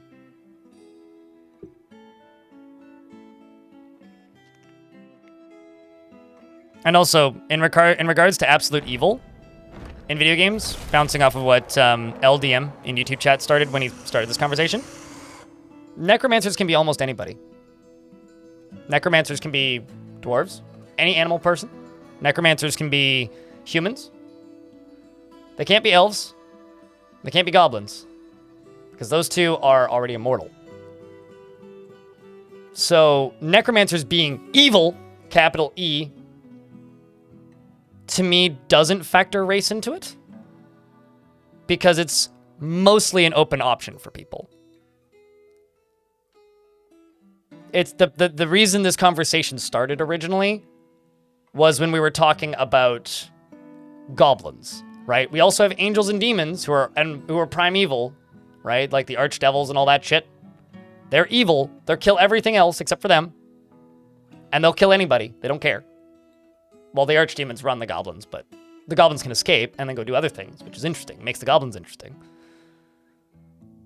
But necromancers, for me, I agree with you. Should be the evil characters, and you shouldn't run into them in fortress mode unless you are intentionally playing an evil fort. Yeah, like if you read about them in Legends mode, it's literally selfishness, fear, and corruption that drives them to seek the secrets of life and death, which comes from another prime evil in the game, the demons, right? So I do agree with you there on necromancers, and I like that just about anybody can become a necromancer, and that's interesting. As an understood form of healthcare. Anyway, Forgotten Beast Saslu, Rasmumoxist, has come. A huge turkey with lidless eyes. Chat, we're being attacked by a turkey. Its scarlet feathers are long and sparse. Beware its poison bite. Also, Bastet, the engraver has created in Ed Nagd's a shell bracelet and offers it to the Ocean of Ashes. I think I'm going to give that to my queen.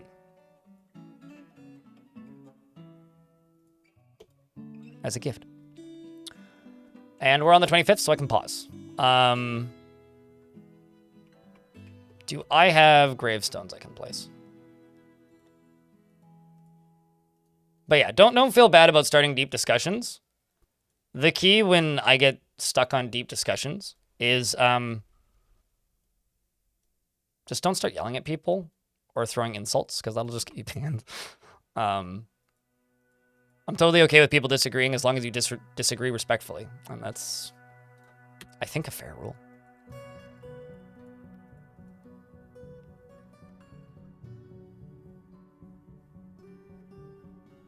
We're having Thanksgiving early. Yeah, I'm probably not going to fight with it, though.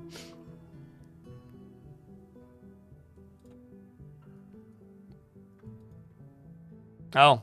Yeah, it showed up in the cave layers.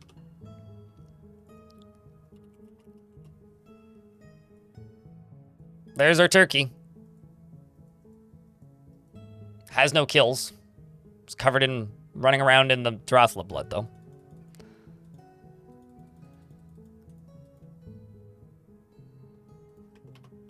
Okay, so let's get that king assigned.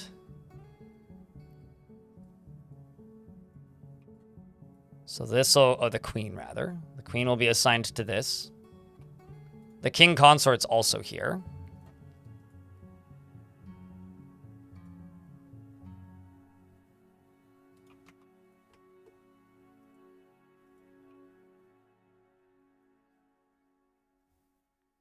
I hope keep you sane while you're during your business trip here in Kenya. Well, best of luck. Sounds like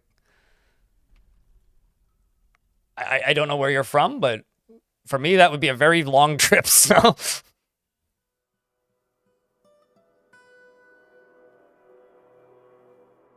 what, this fort, Alan? Let it chill till fall. Okay, you need quarters and a tomb. I was gonna put the queen's quarters back here. I just hadn't built them yet.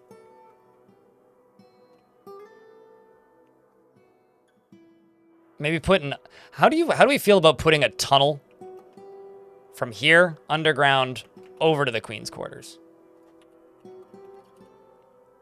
How do we feel about that, chat? Because that seems cool to me.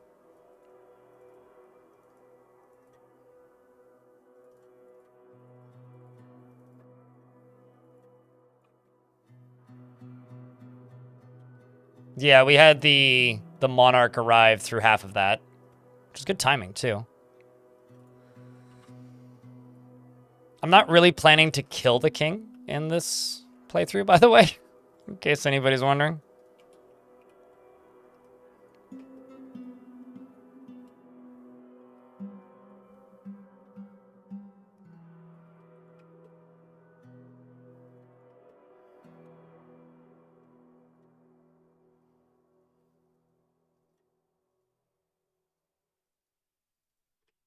I think the king's bedroom tunnel should be a little bit more gaudy.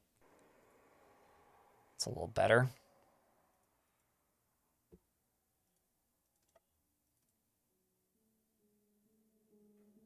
Secret tunnel is best kind of tunnel, let me tell you.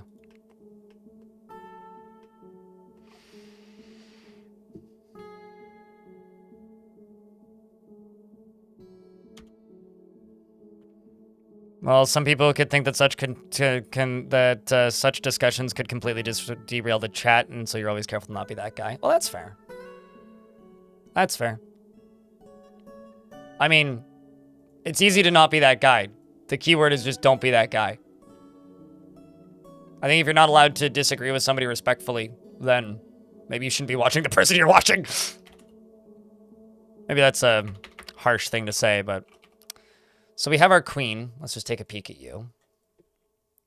She is given to flights of fancy, to the point of distraction, finds humor in most situations, is confident under pressure, and she is sometimes cruel.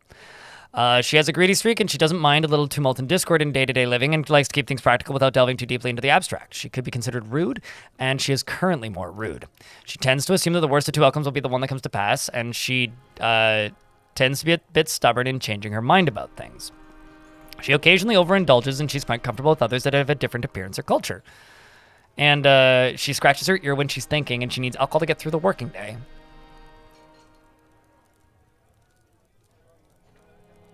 She likes andesite and bismuth and goshenite and river otter leather. Giant honey badger bone and cabochons and backpacks and ballista arrows, and emu men for their inquisitive nature. Chickpea plants for their pods, in the words of the mauve fragrance. Just checking something. Sweet. In the words of the Mog Fragrance, and when possible prefers to consume giant ostrich and clownfish and 2-grain wheat beer. And absolutely hates cave spiders. She's a former abbot of the Fellowship of Fanciness.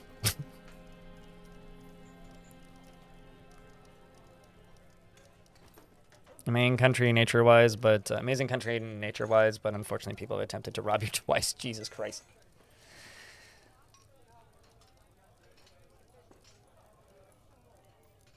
Mostly in your hotel right now. You're really grateful for the content. Well, happy to help. Glad you're getting stuff out of it. Secret fun tunnel? Eh. Well, okay. So I'm kind of thinking about putting the king and queen. Did they bring any other kids? Oh, shit! I've zombified their niece. Sorry, madam. Whoops. My bad. I'm thinking about putting them into the fiery ships, which is a double necromancer squad, and locking them in the room where I would resurrect people. Not kill them and resurrect them. And make them read the original copy of the Secrets of Life and Death that I have. Make them both into necromancers. That's what I'm thinking.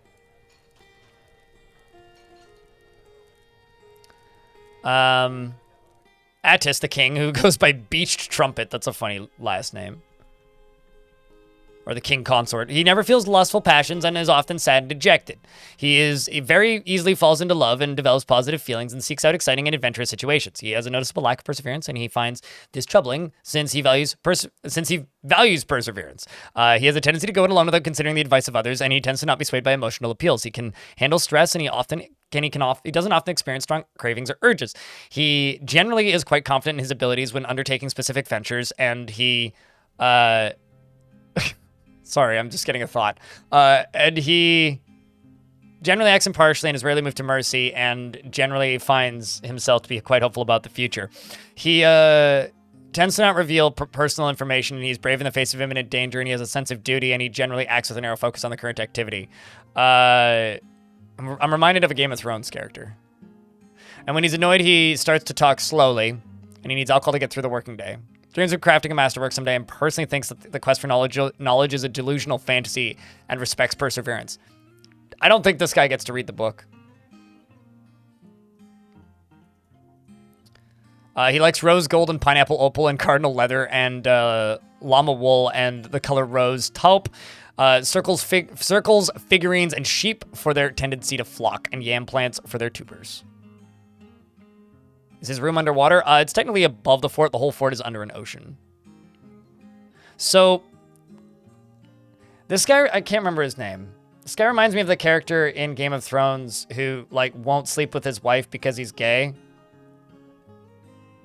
And just, like, goes off and fights and wars and shit. And she's just like, come on, pretend I'm your boyfriend. Like, let's have a kid. What was his name? He needs a new husband. We're on the same boat, man. Release the Kraken. Thanks for the prime sub. Renly, is that his name? Targaryen? Was he a Targaryen? I can't remember. Fuck, it's been a while. I haven't thought about that show in almost, like, 6-7 years now.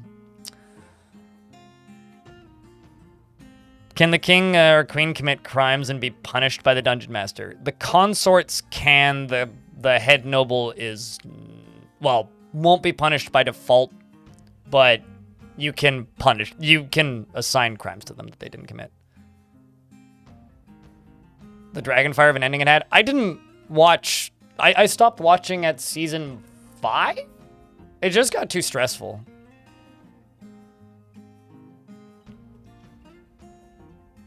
All right. So I think this guy joins the military. Do I have a free spot? Yes, I do. Just a normal-ass military. Goes and trains. And the queen joins this squad. And wondering if we have... Yeah, I do have some new migrants.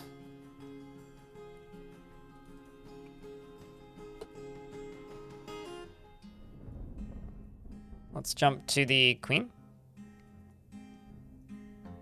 Also, because I can, and this is just too fitting to not, I'm gonna give them both crowns.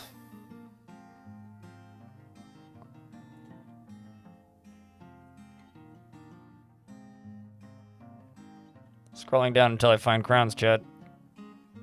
Okay, do I have good materials for crowns? Yeah, I don't know that many. Bars. What do I have for bars? Could do a platinum. I could do 2 electrum crowns. I could do a platinum crown and a sterling silver crown. How about rose gold crowns? Let's do 2 rose gold crowns. Give them both 1. Rose gold crown. Ooh.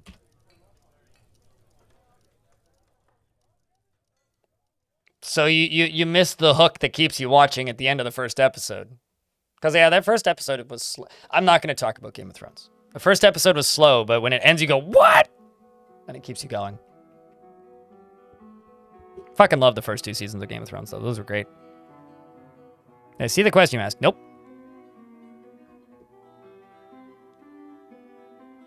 New subscriber here. You've been playing Classic Dwarf Fortress. You wanted to ask if there's a difference between it and the Steam version in terms of mechanics. Yes. It runs 100% better. A lot of under-the-hood stuff.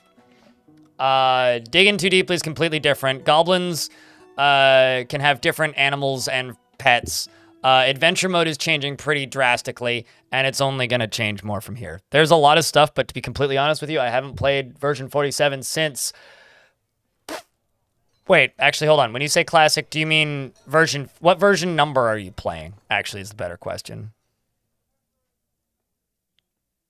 Because when you say classic Dwarf Fortress, do you mean version 47 and earlier, or do you mean version 50? Because if your version looks like this, it's identical. If you're playing the one with the UI on the side, then it's quite different.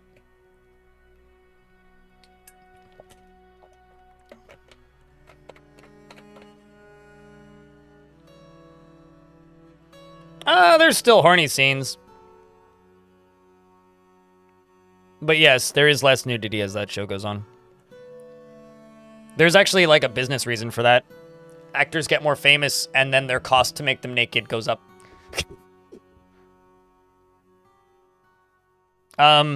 What does your UI look like? Is it a list of hotkeys on the right? Or is it a UI like this? That's the question. I don't think you need to be at your computer to answer that. If you've been playing it, you should be able to say what the UI looked like. Because if it's just a list of hotkeys on the right, the game runs a lot worse and there's a lot different. If it's the one with the UI on the top and the UI on the bottom, then it's clickable. Then it's virtually identical. All right, let's follow Cog. I don't know why I've been paused for so long.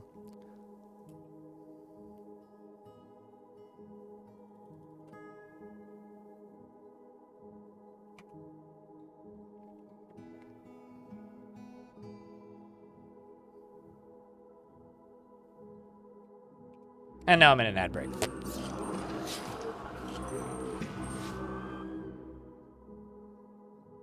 But anyway, Irish Stupid, how are you today? It's good to see you. Jack, can I get a proper round of beers for Release the Kraken? Okay, then it's identical. The difference between Premium, the paid-for version, and the older versions of the game, Soulcry, is the Premium version has music and graphics that you can enable and disable, and the free version doesn't. That's the difference. But aside from that, they are literally the same game. Although the paid version currently has access to beta branches, which the free version doesn't.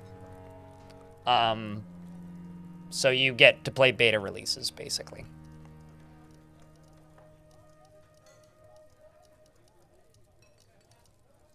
Yeah, the gist that I get, they seem to know. Ways to God. They seem to know.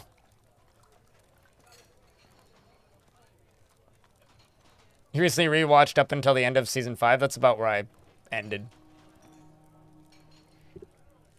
Alright, so let's follow. We'll follow until the 5th, and then we'll get the Queen to read a book.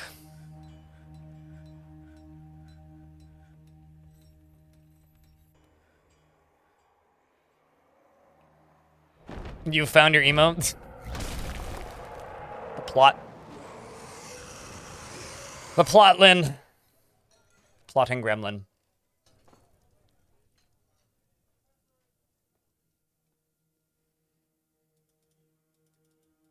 You know, we should throw something about forgotten beasts into the next fort.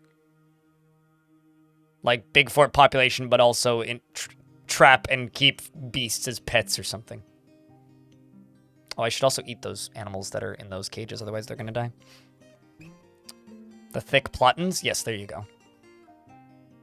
You know, Derplin is one of the most used emotes outside of the stream. I think Cooler just uses it every single line of text he types. In every stream.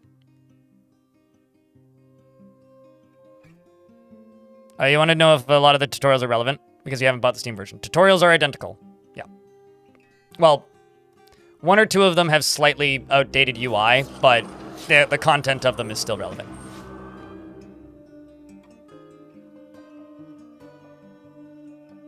Seems that the Forgotten Beasts are fighting with cave creatures and random thingies from the wild. We will be successful, he says. I'm glad that you have so much faith in us here, Cog. I'm glad that you have so much faith in us.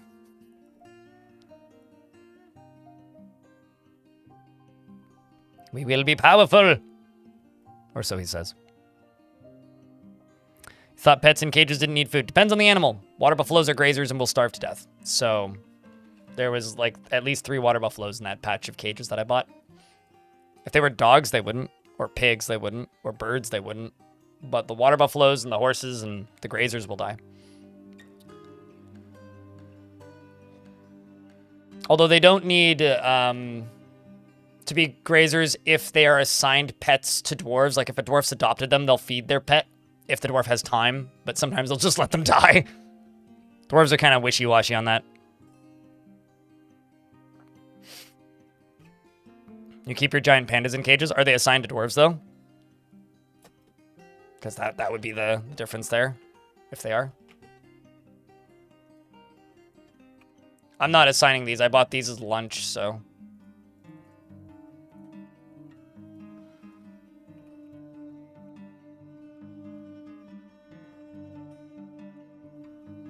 Also, just because it was mentioned during the deep discussion, the last time I had someone be that guy was someone that got weirdly offended at the fact that I don't like Elon Musk. So, you know, you kind of have to be a pretty high-level quack to be that guy in this chat. It's like, you cannot deny that he's a genius. I'm like, oh my god, here we go.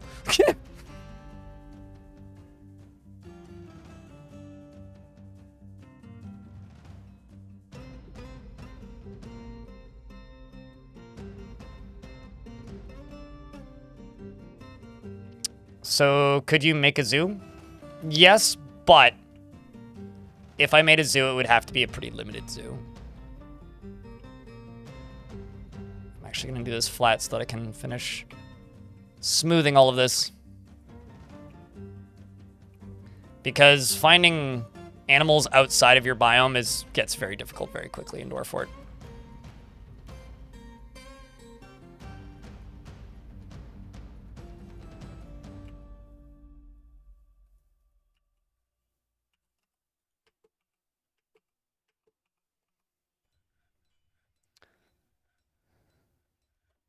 Everybody has their favorite billionaires. I don't.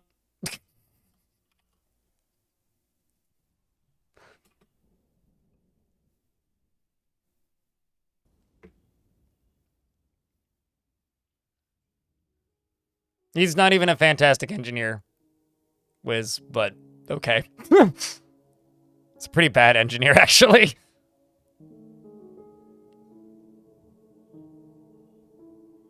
It's Dolly Parton. Fair enough.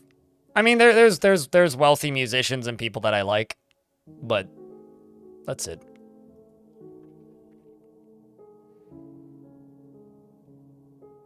You worked for a billionaire for a few years when you were younger? Lots of people have. There's plenty of people in my chat that have lots of nice things to say about Lawrence Stroll, which I think is interesting. I'm a fan of his Formula One team. Dolly has repeatedly stopped being a billionaire and then just keeps becoming a billionaire. That's funny. It's the repeatedly line that I think is funny. Yeah, Kraken, yeah. There's a puppy in this fort. Okay. Waiting for the 10th.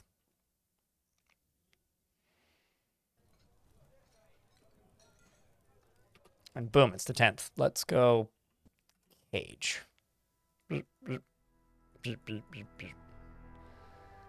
And let's go pets and livestock that are not in cages. Or named Nick, for that matter. Sweet. That'll do. And let's go to over here. Go, sweet, book's still in here. I feel like these should get deconstructed. And let's grab this squad and send them here. Let's also go here and go to you and scroll down until I find a crown.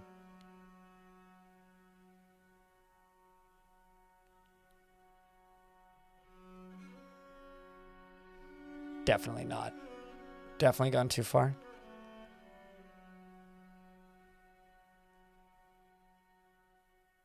Definitely gone too far. I'm going to assign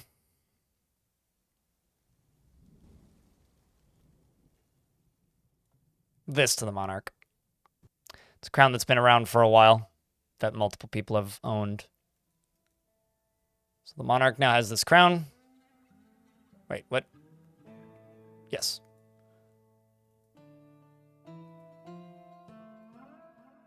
Done. There it is. And the king doesn't have a rank. Maybe I make the king the dungeon master.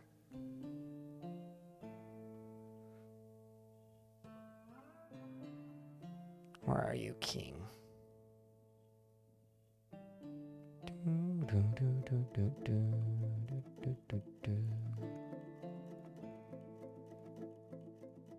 This is going to be kind of a pain in the dick to find now that I think about it.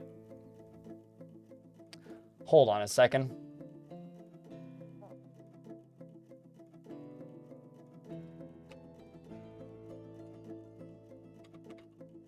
King consort. There you are. Attis is your name. I'm just going to make your name into this. A little easier to see now. And then I can go to nobles. And then I can go dungeon master and scroll until I see a bunch of exclamation points and be like, ah, yes, that's the name I'm looking for. You're the one I'm talking about. The one I am seeking. There you are. And needs a nice bedroom, but so does his wife.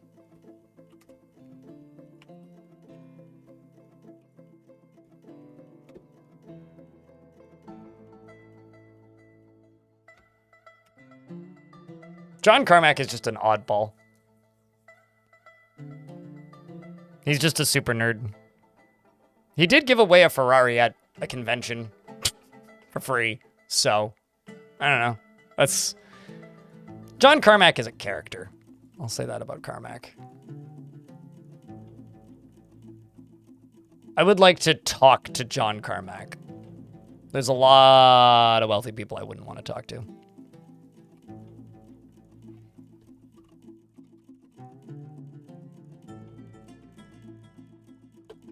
Okay. I can now follow Cog.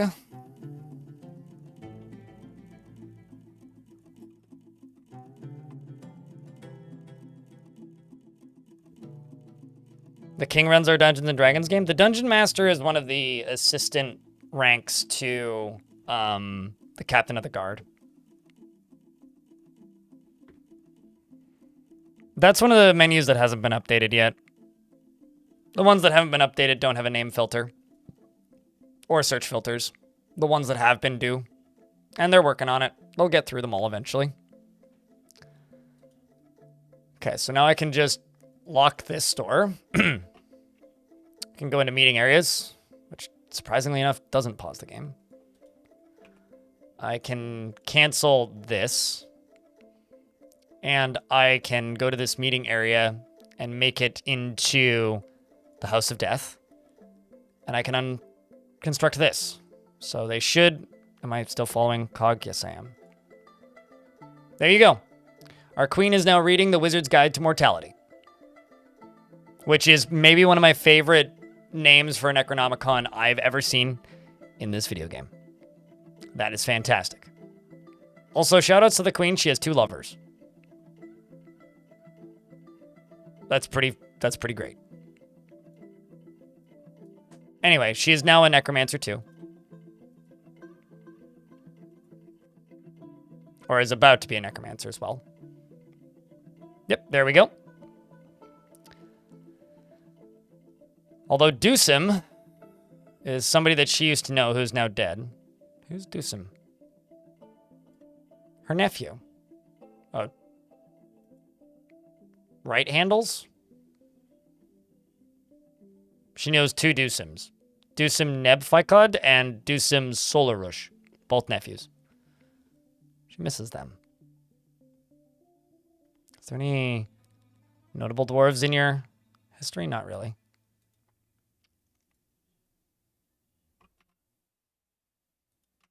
I'm going to just remove this awkward corner back here. So that they all go socialize. Because these dwarves can go, you know, chat for a little bit.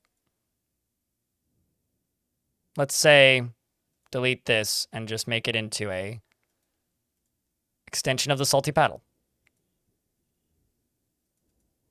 Saying you guys can just go anytime you like. You can go chit chat.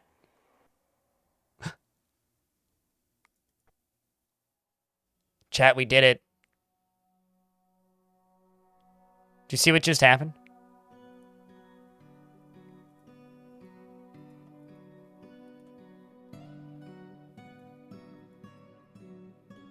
mean, also the frame rate's gone away, but probably because I turned the burrow off. But Cog and Bim are now lovers. That was one of my side goals. They bonded over initially becoming necromancers. And now they're lovers.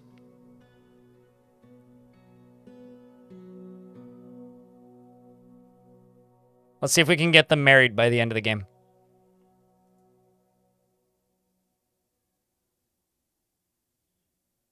She feels empathy when discussing a lover's problems. She used to be the mayor.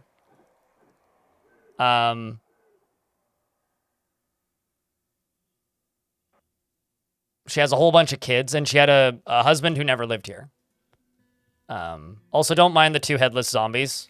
It's a very, romantic place to become lovers.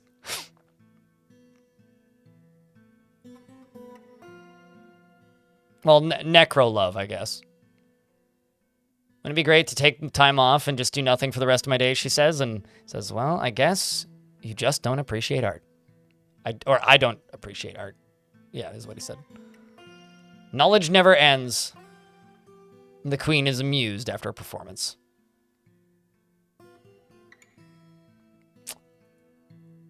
Truly respects the old laws. I feel like we should wait until these two are friends. Like this crew is all friends. Because that won't take too long, likely.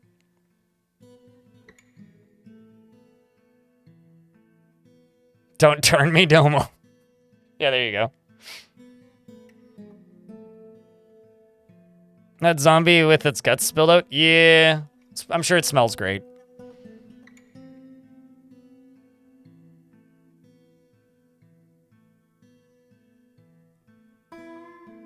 But yeah. I think this is going to be a good relationship with this queen. Even though her king kind of sucks, but...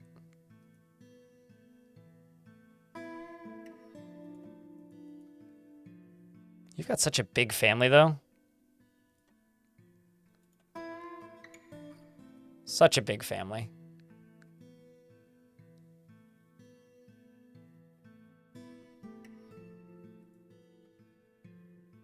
Interested in your performance. Amused after a performance, discussing an acquaintance's problems, watching a performance. I'm separated from almost. Man, this queen has a lot of sad thoughts, like she's separated from a lot of people. Well, let's remove this. Go here. Go to the books. And put this original copy of A Wizard's Guide to Mortality back on its pedestal.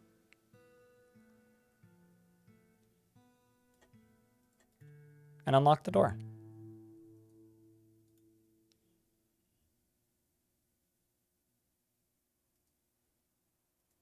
Why are you moving? Oh, frame rate's moving so slow.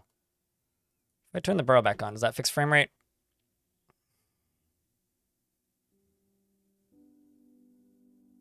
Looking for big numbers of cancellations somewhere.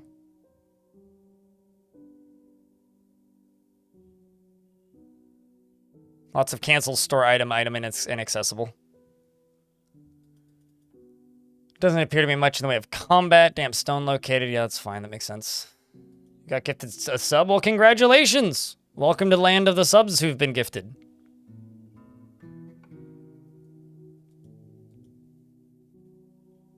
Well, we'll wait until the 25th, and then I'll try and decipher this frame rate collapse.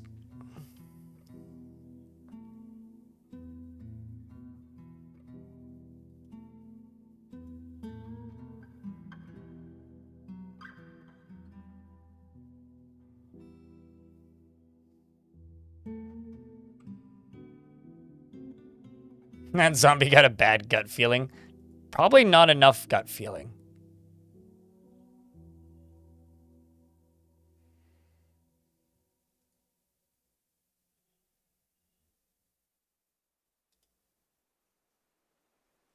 Okay. Well, let's see if I can suss out the problem here.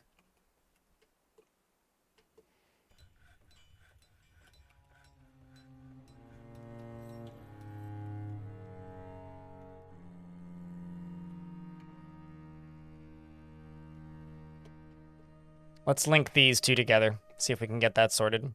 Then we can drop this instead of like not, and that might kill this creature who is already injured, pretty injured, but also seems to have killed those big tall critters, which is probably good. This might be partially the cause of it. Although, what do you do?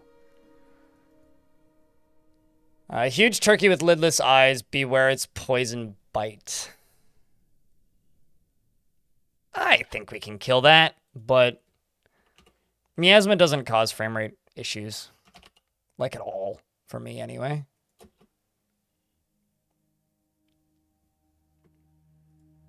That's okay. It's running slow, but it's not running that slowly, so we can work with it until it recovers. I could try exterminating something. Is there anything that would be particularly issue causing? I could exterminate the rodent men, but eh. I'll see if I can figure it out for a little bit. Yeah, I'll try to gut the beast. Because I can probably kill it. Well, actually, I could probably just line my Dwarf squads up down there and kill it. Actually, let's do that.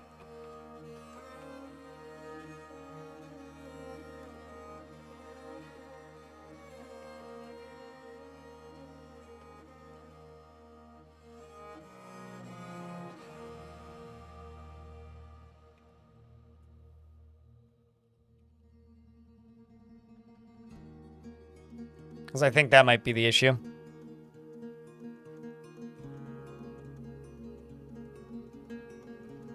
But yeah, we'll try and, like, flip that beast. Get it killed. That or we're, like, you know, about to get besieged by elves. That could do it. Like a massive, well, actually, no, they would have shown up on the exterminate call, but this is why we didn't finish the fort yesterday, because this does keep happening.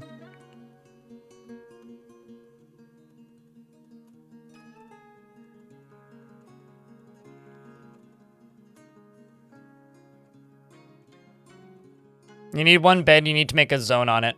That's how you make bedrooms. I do have a tutorial on how to make bedrooms. And now frame rate's back, and nothing has changed, so I don't actually know. We are fighting the Forgotten Beast now, though. Ranger Rick's shooting bolts at it. It seems like so is Ivy Lurkin. Yeah, it's just fixed now. So, cool. Yeah, either that or there's something really big going on in the overworld. And to be fair, I have caused multiple zombie apocalypses in this world. So, like using the zombies from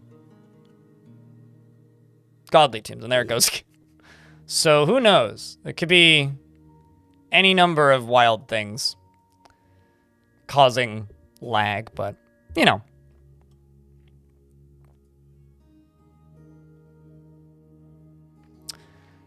But, you know, it's Friday, chat, so, it doesn't happen real-time twipped, but it processes the approximate math of things dying and items being created, and then whenever the game saves, it processes it and injects it into the world when you start playing again. So when saving finishes, that's injected into the world.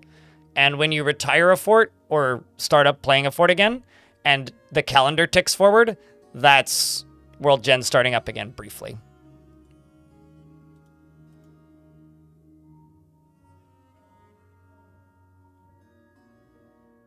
Kind of feels like something's getting resurrected repeatedly, but it's okay. Any sentence where you can plural the word apocalypse? Apocalypti? Apocalyptica?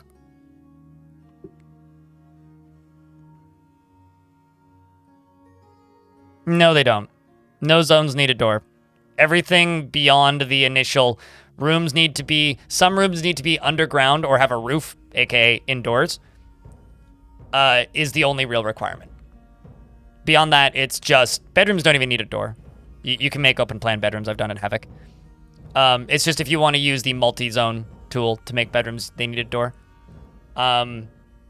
It's basically World Zero Oyster. Oh, true. Yeah, Gremlin could open a door somewhere. Could be a Gremlin. But I would probably see more fighting happening.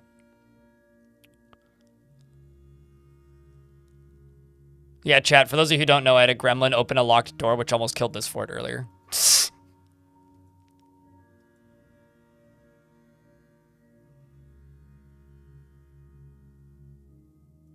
Yeah, they do. They need a wall. They need walls or a roof because if they are not above ground, then... Oh, actually, I think I know what might be partially the cause. If bedrooms are not underground, you cannot construct the bed. So thus, they do need to be indoors.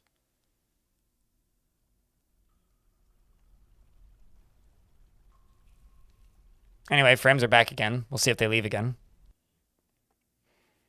One gremlin... Well, the thing is, gremlins can unlock doors. So if you have a locked door that you're blocking the caverns with,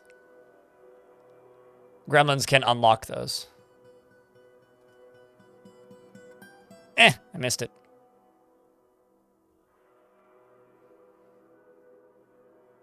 Just trying to lock that door. But we're linking the other building to the trigger. Can you get it done before the 5th is done? Can you, Dwarf? Maybe not. It's kind of a far distance. And done. Sweet. Okay. Okay, so I think that Forgotten Beast is dead. Yep. Forgotten Beast must be dead. I'll double check that in a sec, but I think I saw its body.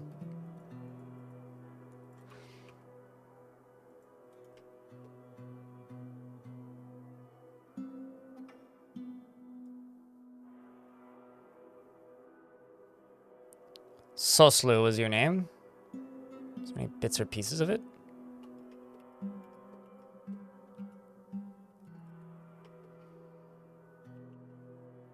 Okay, so what I'm going to do is build a wall here. And place a wall piece here. Because these fortifications with creatures behind them have been one of the biggest culprits of frames. Which one of you got it? I'm sure one of you got credited with that kill. I'm sure. Positive. Wasn't you, even though you've got many good kills, I'd be lurking. Nope. So none of them got confirmed the kill. The kill confirmed, but it is dead, so. All right, let's keep following Cog, who is going to pull this lever and clear down the other side.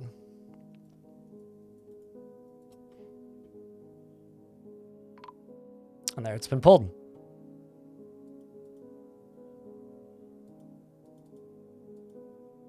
Excellent. So it's blocked off, and we're going to remove the vision cones as well. Started playing last week. How high or low can dwarf archers fire? They cannot, so like, they can't fire sheer straight down through a wall. But if there is no wall there, they can fire sheer straight down. The kind of rule of thumb is about 45-degree angle in squares, up and down.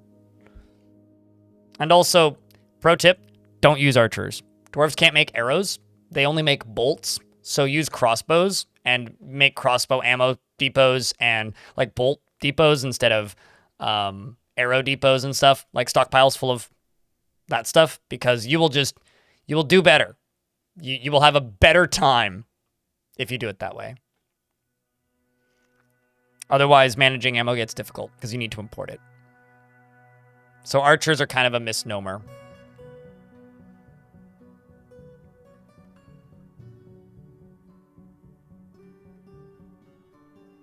Also need to pause the game again and do something else near that.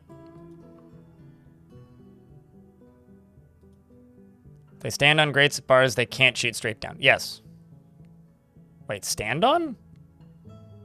Yeah, no, that's correct.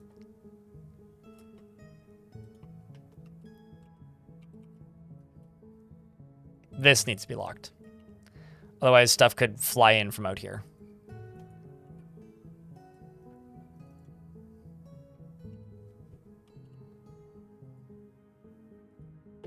And I can also unforbid these, finally.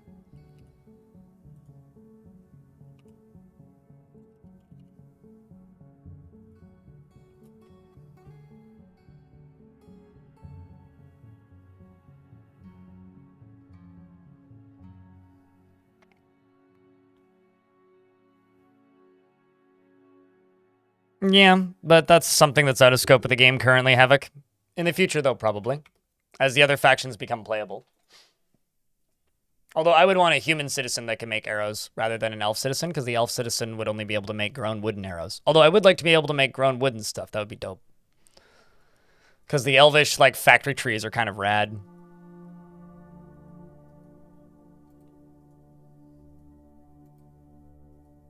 So yeah, my plans for this week, chat, is to just lie low and recharge. Because last weekend was great, but I went camping, so it wasn't that restful. So my plans for this weekend are to lie low, recharge, get my energy back, and get back out there and start editing as the weekend goes on. And by Monday, be back into the editing trenches for the next major project. That's my plan.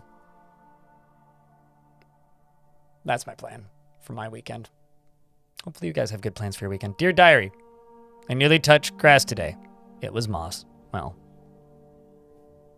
as long as you're not in a hive of scum and villainy, because then you'd be in Mos Eisley.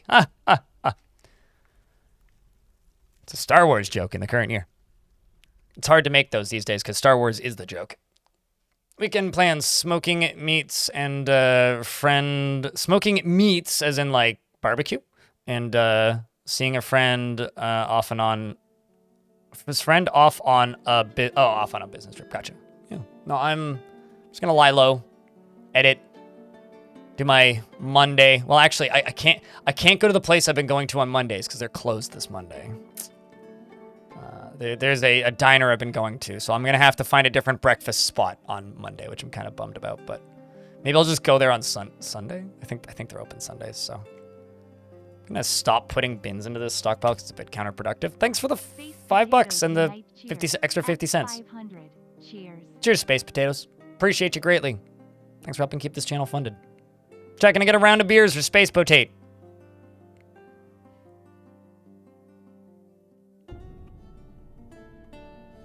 Everybody loves a good spacey potate.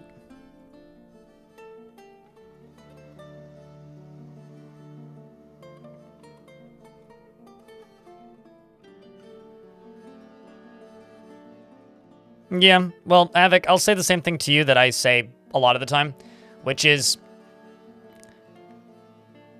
when you get that far out of scope of the current game, a lot of that stuff is planned if you look at the coming soon stuff. But if you fixate too much on the stuff Dwarf Fortress can't do, you'll never be sort of satisfied with what it can do. So I try to, like, being completely frank here, ignore a lot of that stuff and a lot of the possibilities of that stuff because I just kind of it makes me sad that Dwarf Fort doesn't currently do that stuff.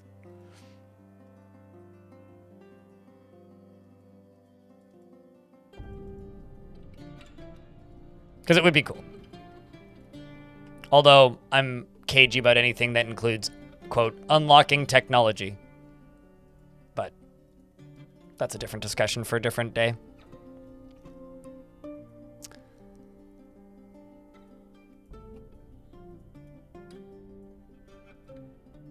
I'd like this to get smoothed.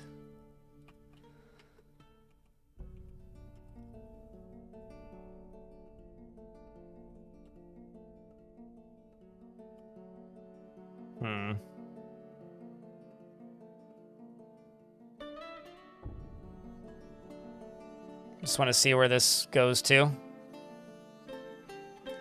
So I may have to just, like, slowly chip away at this. Or just keep digging down. I mean, how many more layers do I have to go before I... Okay, so aquifer is basically on this layer. So 2 more layers down will hit me on the will get me to the aquifer, which is kind of enough, actually. Don't need to go much deeper than that.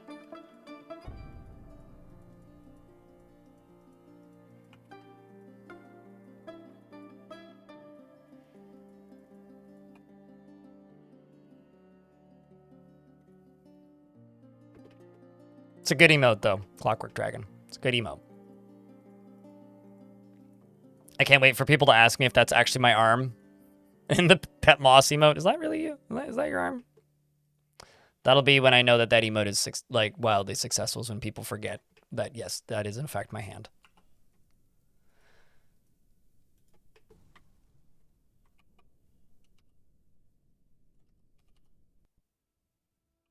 And noble bedroom. Needs lower level of stairs down there, which means I may be screwed currently because they might not be able to get to it. I think they can build down there. Let's see. Can't actually currently build anything here.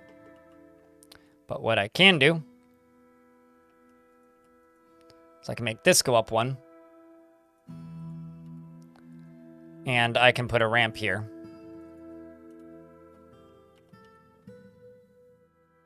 My tats are visible? I guess. You have to squint at it, though. Maybe on mobile.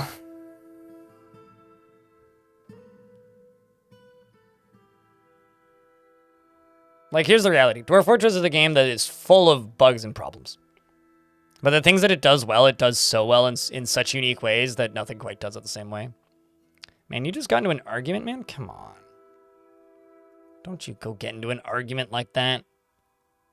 It's never a good use of your time.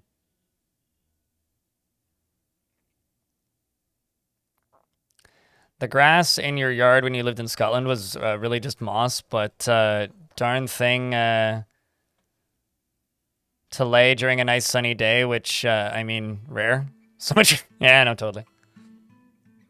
I mean, the grass around my apartment building is almost exclusively clover. Which I appreciate. Because it's actually green and can withstand dog pee. When you live in an apartment, it gets a lot of dog pee. Need to check in on this dwarf's current happiness levels.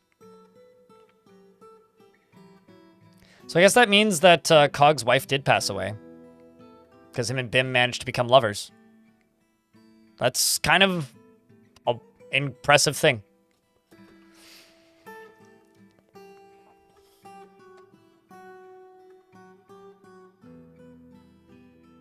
It's because you run around pouring bottles of clover seeds in places? No, that's why there's random patches of clover around my city.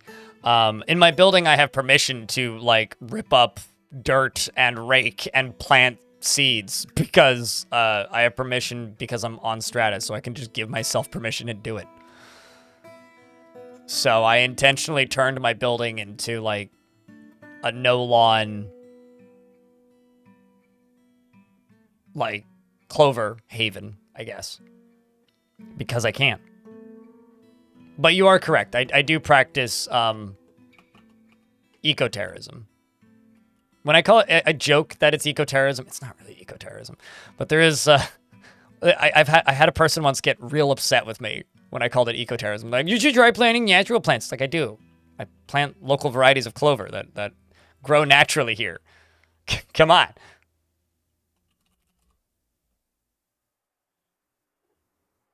But I do jokingly / lovingly refer to it as eco-terrorism.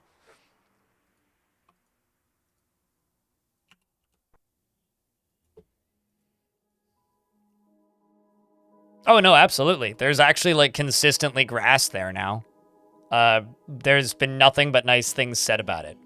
The one guy that's complained about the changes that we've made is what I would describe as somebody who goes out of his way to find shit to be mad at. And he hasn't complained about the clover. He's only complained about the garden beds because he insists that they sound like bullets when it's raining. But, respectfully, they're vertical. And yes, they're made of, like, galvanized steel, but they're vertical.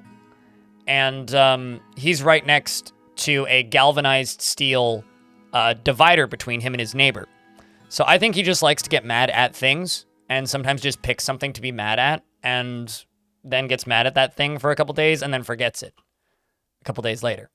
So, Don, if you're listening, and that's it.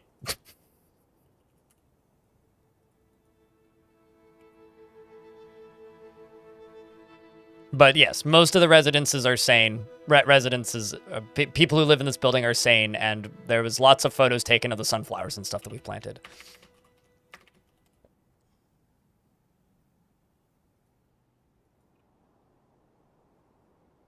It's okay. I've told him to his face, too. I literally told him, like, if you have a problem with this, you can submit it to the next meeting and it will be discussed. And his response was, well, when is the next meeting? I said in 2.5 months, which at the time was true. So, by that, I mean chuckled at and then thrown out.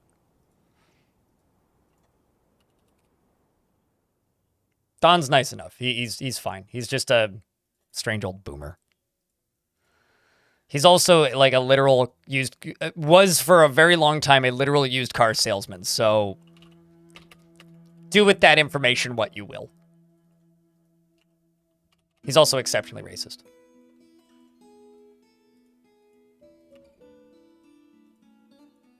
To the point where like the other kind of problematic boomers who live in my building refer to him as the racist one. So, you know, he's a character.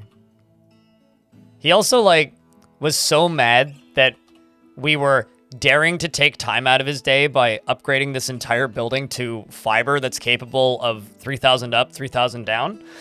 Or faster, but currently that's the fastest that they currently support. He made it impossible for the units 3 floors above him to get it because it goes into the base unit and then vertical and he's on the 2nd floor. So he's like, oh yeah, no, I don't care. So he was one of the, like less than a dozen people out of a building with 100 units in it to say, no. No, you can't upgrade my unit. I don't need that. So now the units above him can't get it. Because of how the wiring in this building works. The grass in your... What happens when a caravan from your civilization dies? If you've been trading with them for a while, not much. They'll show up again the next year. But they will not be thrilled with you. I mean, I got attacked by zombies, and my faction showed up again the next year. But that's because I'm on good terms with them. If you're already on poor terms with them, like if they've died a couple times, they might stop showing up for a bit. But generally doesn't start wars. Yeah, then you're probably fine. You've been trading the whole game. If one of them dies, they're upset, but they won't stop trading with you. They might miss a year. Is like the worst that'll happen probably. But if you, like, steal all of their stuff every time they show up or intentionally kill them repeatedly, they'll go to war with you. Is what'll happen eventually.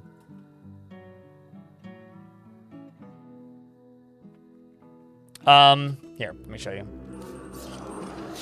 You go to the world map, and then you click Civilizations, and then you hover over your faction. You're on decent terms if you have an offerings agreement, which means that you traded with them recently. If it's been more than a year, it'll say up at the top instead of imports and export agreements and those percentage numbers, if it just says 0 and nothing, no trade agreements, that means you're on worse terms. And if it says that they import terror and export vengeance, then they're at war with you. And that's bad if it's your faction. That means you done fucked up.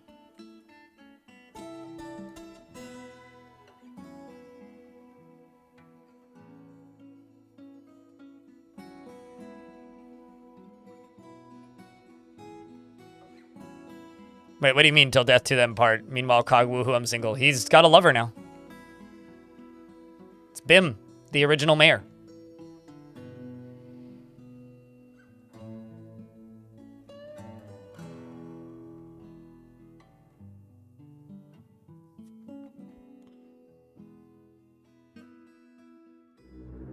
You should be able to have trade agreements out to other locations. If you are trading with a place of importance and they have like a royal, like you can have trade agreements with other groups too. I've had it before. I'm not entirely certain like what causes them to show up, but I have had trade agreements with other factions. So they can't have multiple marriages, but they can have multiple partners. So they can have multiple lovers, but they can't have multiple marriages. So a dwarf can be married and have 4 lovers. A dwarf can have 1 lover and be married. A dwarf can have But if they get a lover and their past spouse vanishes, that means they're dead, basically. It was a thing from the past and it's not still relevant. Okay, let's check out Cog's mood. Okay, he's come up to here from all the way down to the most angry, so that's good. Let's go through and unforbid a bunch of stuff. Let's go over to here. There we go. So this is now accessible. Let's put a bed in here. I'll put 2 beds, even though it's just a bedroom for, quote, king and queen. Just more for the aesthetics than anything. Even though I'm well aware that they don't need them.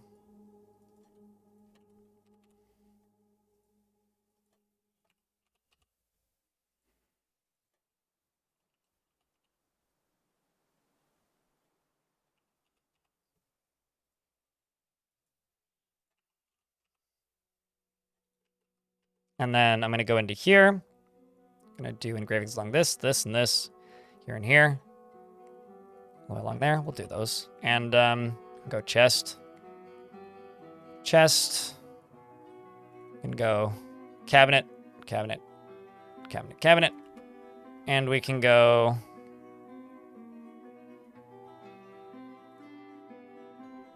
two.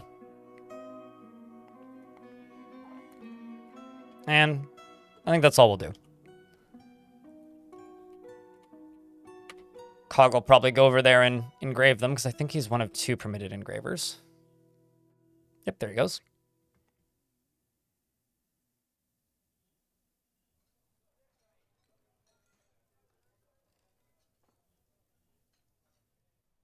Yeah, I've also had nothing. I don't know exactly what causes trade agreements to form with other factions.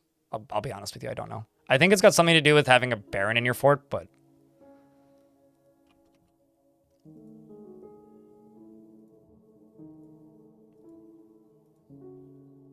that's hard to do. Queen and king. Just trying to get them assigned to it. On the 5th, I'll fix that and see what they think.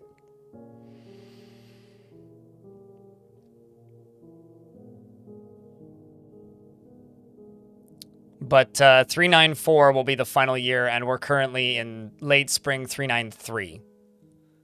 So summer 394. So we've got, well, as of now, 1 year left. So is there anything chat would like to see me do by the end of the year? Within the next year? Do you get blamed? If anything is lost on the map... so if traders come onto the map from a faction Havoc, and they do not leave the map, you are blamed. Does not matter the cause. You are blamed.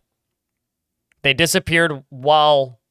like, you can read it in Legends mode, too. It's like, like, if you read in a faction's history, it'll say things like, was frustrated after the disappearance of trading caravans heading to Fort Name. Or something like that. It's roughly that wording. Or was suspicious of the disappearance of merchants heading in the direction of Fort Name. Basically, if traders arrive and they don't make it back, you get blamed.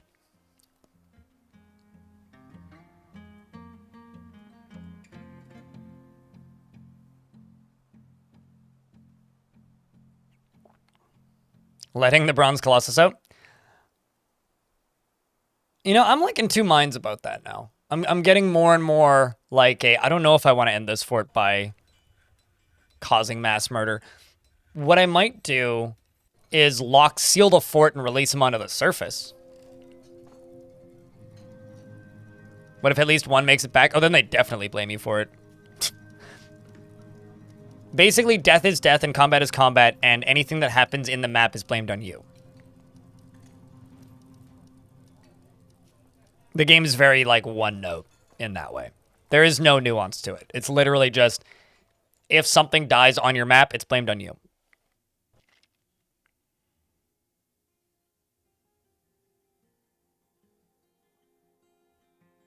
They only have access to as they leave the fort? What do you mean? Oh, like, yeah, you're talking about traders, right? Yeah, that's a thing that, like, some people, that sometimes I'll do even, is I'll have an exit that goes through the caverns or goes through an area that's only accessible by the traders and rarely would have threats in it. It's also sometimes a good idea to lock traders in your fort and then let them out late, even though it upsets them. Like, if you're trying to 100% preserve your traders and the relationships with those factions, you do have to be kind of careful.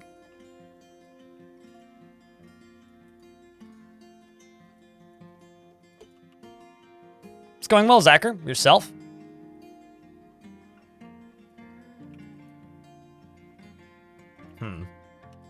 Are we making rock blocks? No. Rock block. Let's make 2,000 rock blocks. Let's get rid of that bind book job. Do not need that.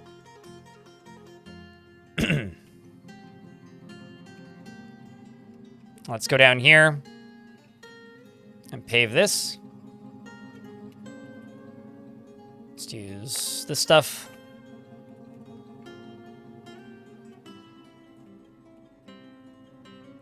Let's go over into here. Your traders usually die because they fall into your sewage system. Oh, yeah, it seems like you gotta fix that. I mean, like, it's totally fine to accidentally kill some traders, right? Like, it's not gonna total your run or anything if some traders die. But it's something that you should be, like, cautious of overdoing. Because if you overdo it, it will impact your, like, alignment with other factions in the game. Negatively.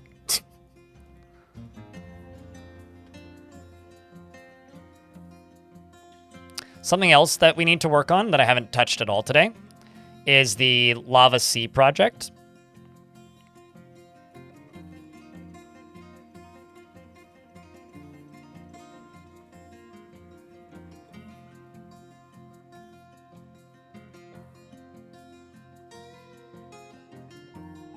One thing that might fix itself, the traders will stop coming and send attackers, which you'd want to fall in. Yeah, I mean, there you go. Yeah, totally. I mean, if you want to go to war with the faction that you're trading with currently, then yeah, keep doing it.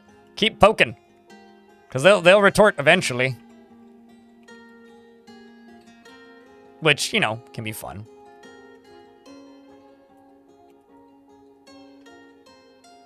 Okay, let's do all this.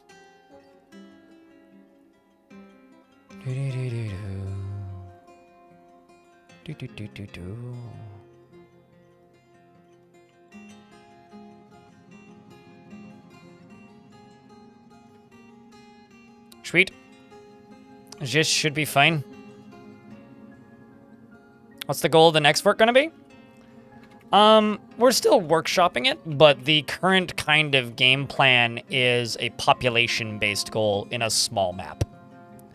So not a huge map with the goal of getting like 500 population in maybe a time limit. I don't know about setting a time limit on that one.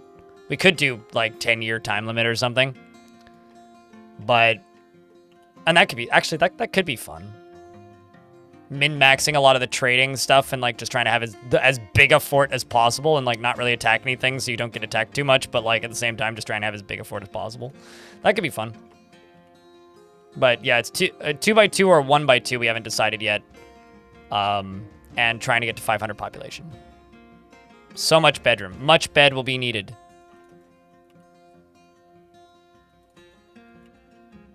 Much bed. I might actually do it as part of this faction again. And the reason I might do it as this faction again is this faction has a load of babies, guys. There's a lot of kids in this fort. It's like my apartment building. There's a lot of kids in this fort.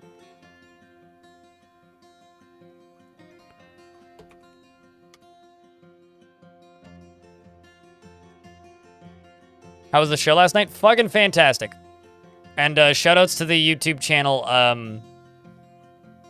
Bootleg Lizard, who is archiving all of the live streams of the shows that they do. So if you want to go watch the whole thing in like separated out into like 4 to 20 minute long videos based on the set, it's it's all being archived too, which is pretty dope. Will I be accepting all petitions? I never said that. I said the goal was to get 500 population. I never said I will be accepting all petitions. Those are two different things, my friend. I might accept some, but I will not accept all.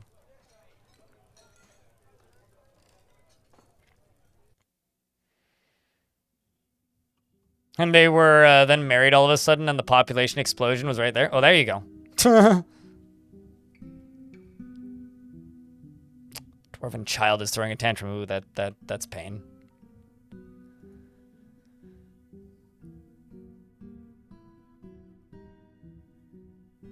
So I saw Dwarf tell the story of the moment when Einod Beach Coasts cursed Godin town walls to assume the form of a skunk-like monster every full moon in Slipped Tower in the midwinter of 270 at the Sanctuary of Doors, and it is interesting. He was accepting, remembering, experiencing trauma, and mulling over the reoccurring memory allowed him to rethink his intellectual values and changed his personal tendencies. That's new. What personal tendencies, though?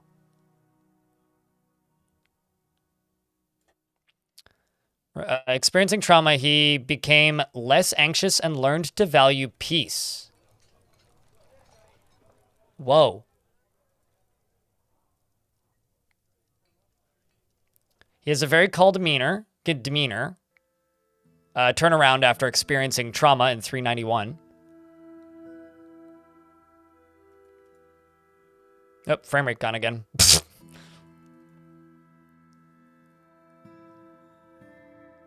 I don't see anything. Oh, it's just a dwarven child fighting. Uh-oh, that might be it. We're at the 10th anyway, so I can figure it out. And he values peace over war. Anything that's upset can tantrum in Dwarfort. So I guess that means we don't attack anything else, right? That's how I would read that. Because he now values peace over war. And values a harmonious existence. Thinks friendship is important, respects power, peace over war. Respects power and values peace over war. Because that trauma. That's a good turnaround, though. It's also going to help bring his mood back up.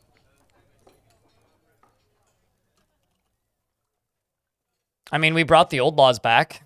That's for sure. All right, let's...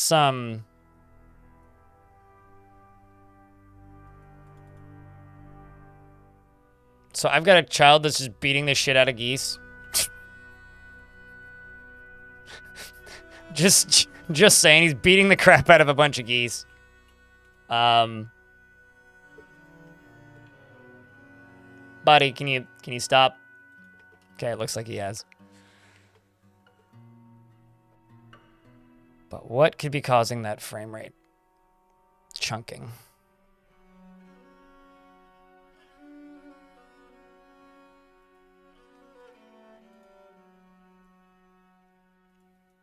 These wheelbarrows are inaccessible, uh-huh. Why?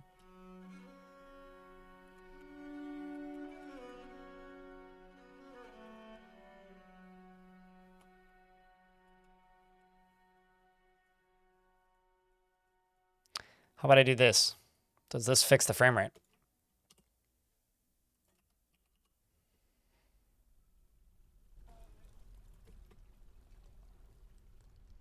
Nope. So it's not the wheelbarrows.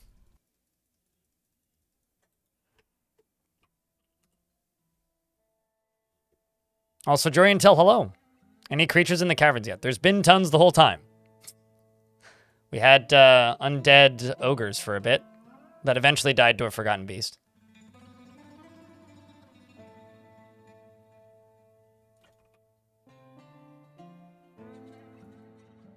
Oh, wait. I wonder.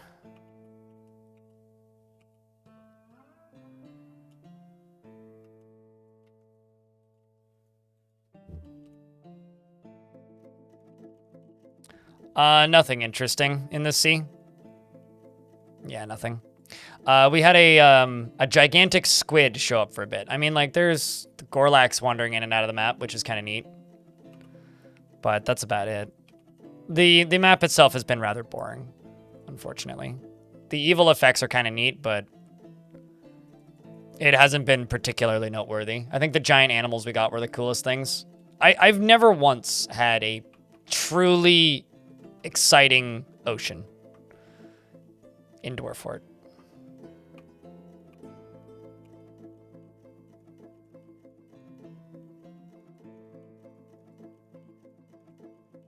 Yeah. I don't know what is causing that.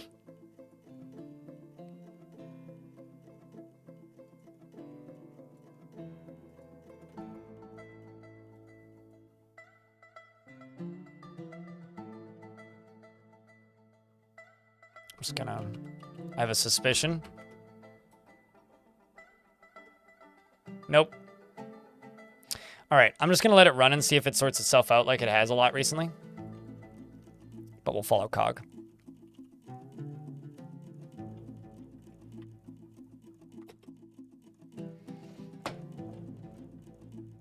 There were never undead geese on this map, though. That was a very different map at the other end of the world, Emperor Iron.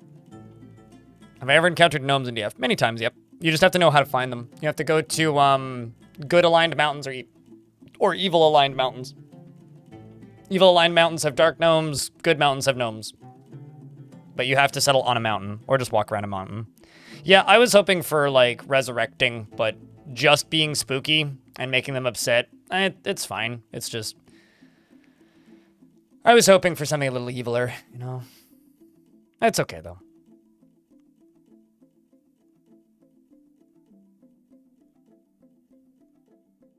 The day that I learn why everybody hates Canadian geese will be a fascinating day to me. It's like a problem with the human consciousness or something. Okay, 2 frames a second is pretty bad. Although this is, you're kind of asking for this when you have a million necromancers on a map.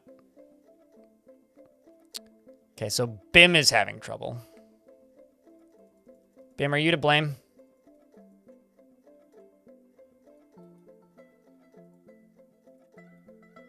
Wow, okay, so it really is these wheelbarrows. I'm gonna do something. And then, whoopsies.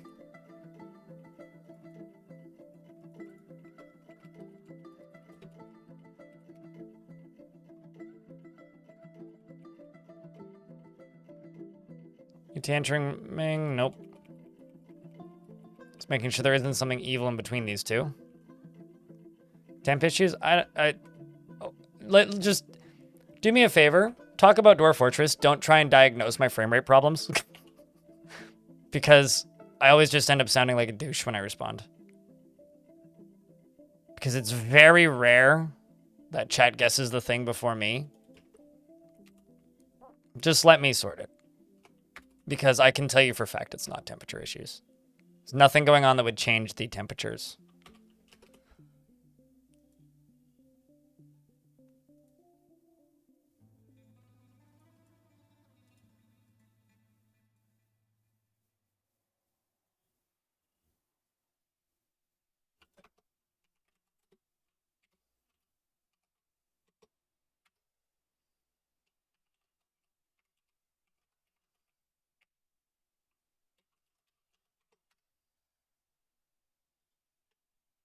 It's not buckets.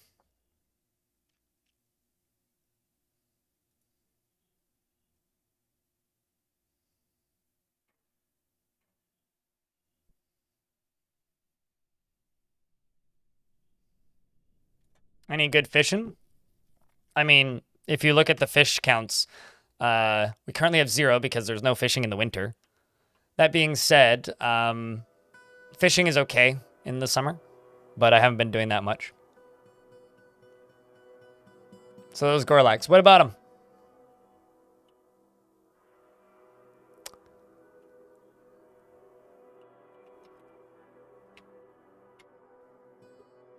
Why would I ban you for saying something I said please don't say? It's fine.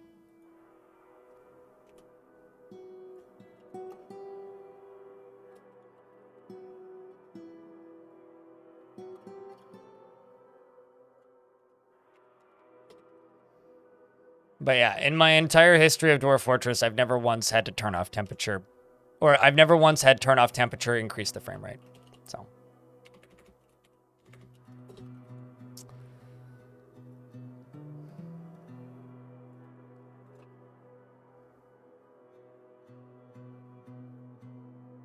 Let's do this.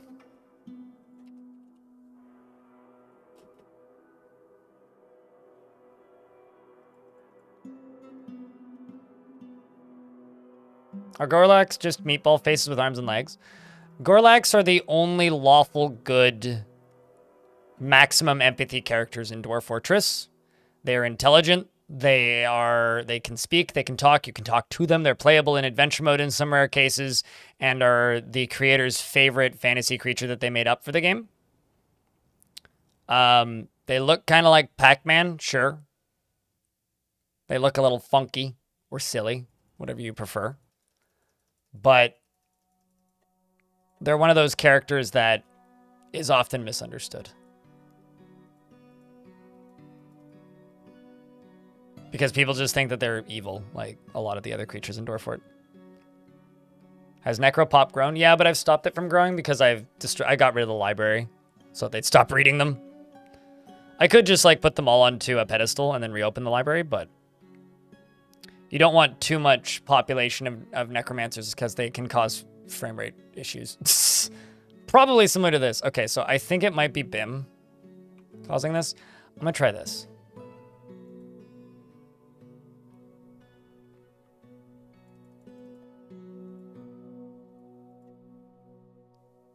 Let's see if this fixes it.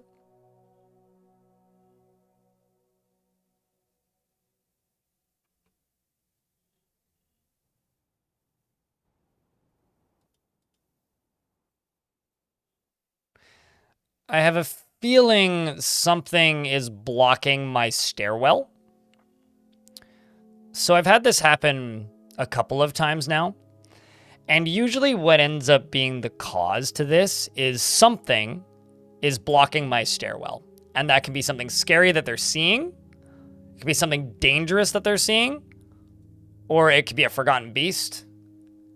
And then I have to force them past it. Or stop them from being able to see whatever it is. So I think that's what's happening here. Because they've been having trouble getting to certain items. So if I scroll up here, this tends to be a particular culprit. But currently, I'm not seeing anything here that would cause that.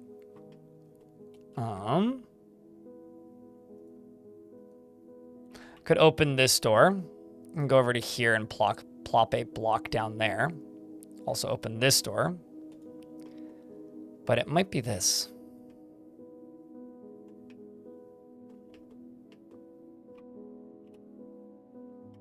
Maybe they would if they knew what bubblegum was.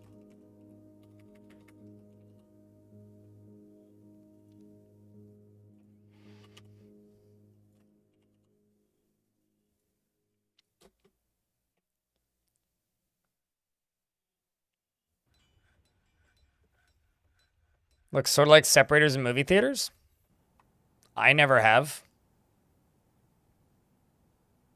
Anyway, that seems to have fixed it. Unlocking doors and replacing them with walls. And a human caravan has arrived.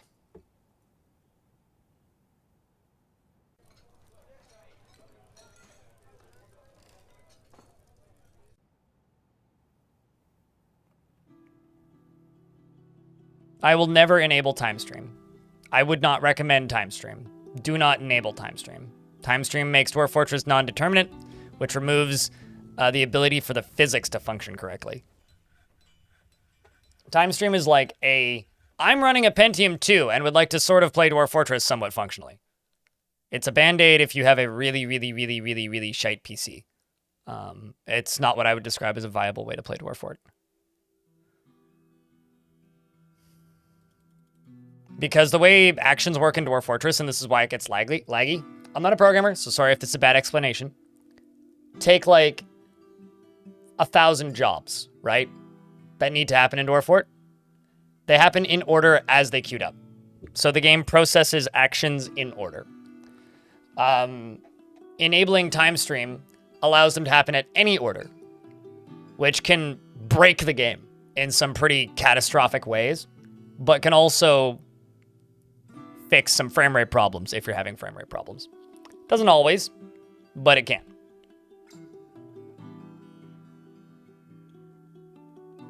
It was a Gorlek Necromancer? Oh, that's pretty dope.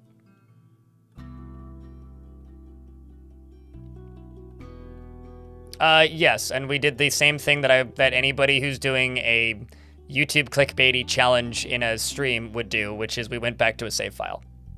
Kilda style. Because my time is worth more than that.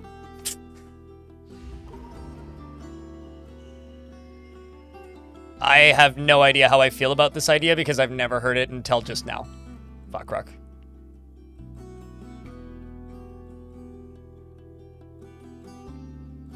I have no feelings on the idea. That's it.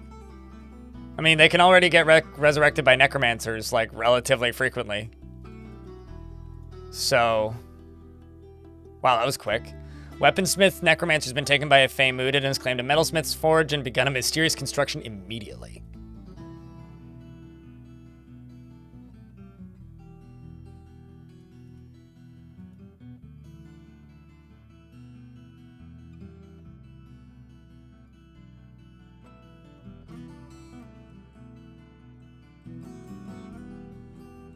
Although, one thing I will say about time stream, the only time I would say you could potentially use time stream as a band-aid would be in adventure mode. Because it's not as important in adventure mode. How tall is your tallest dwarf? I have no idea.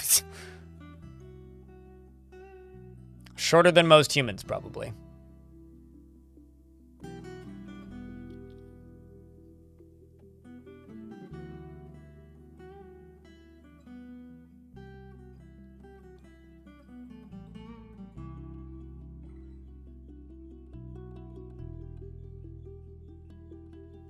I saw a dwarf perform Negator the Dirt Mourns at the Salty Paddle.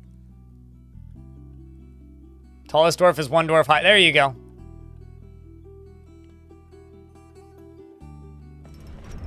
Accurate description. Holy fuck, that's cool, but oh my god, that's useless.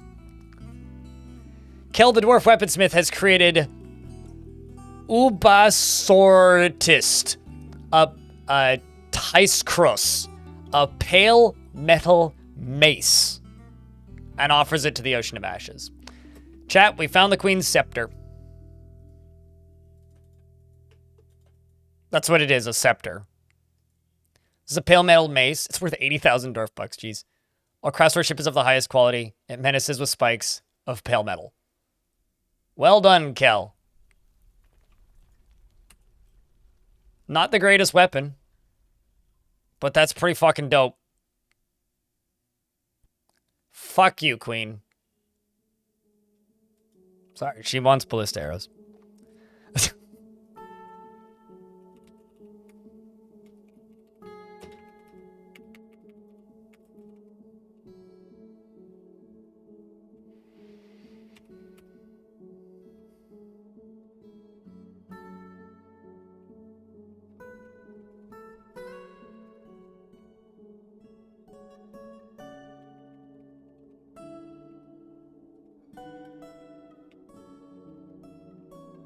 Copper ballista is what I would say. Copper ball. Yeah.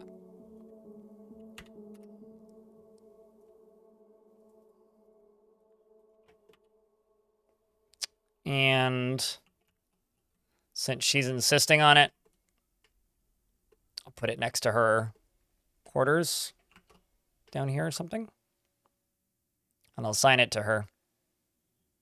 So if she wants it, she can make it. Be her own private workshop.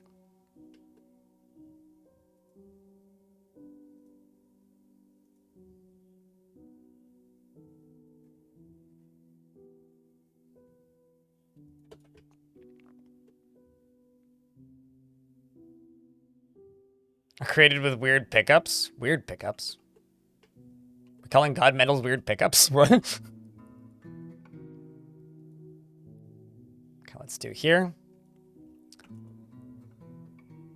Shale, and then I will throw walls into this. Actually, you know what? Let's just do it with walls. Shale. Da-da-da-da-da-dun-dun-dun-dun-dun. Shale. And then go into here.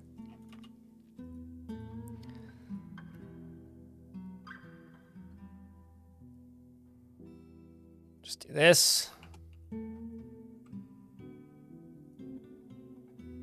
And this. Just delete that and delete this so that those walls can get built easily. Feels ceremonial. Yeah, no, I agree. I just wish it was a sword. But yes, I agree on the ceremonial weaponry being cool, even though it's not even remotely practical in game. I think it's pretty cool. I'm a fan. All right, that should be good. There's one spot that'll be problematic, and that's this one, but I can just get rid of that. And also this one. Everything else should be fine.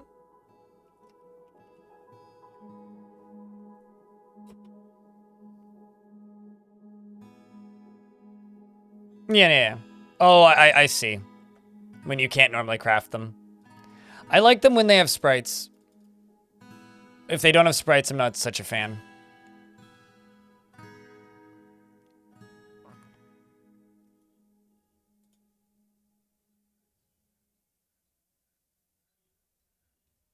No.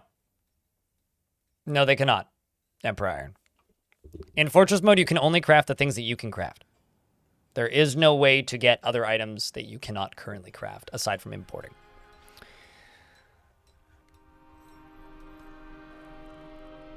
I will never use that mod because of your, like, taste and jokes as a Cello Omega.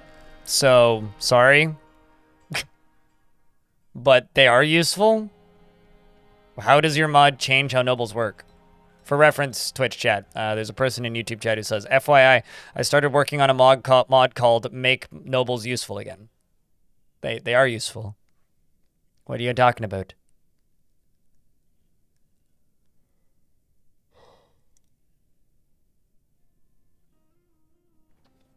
Pause. Smooth the bottom of the boat.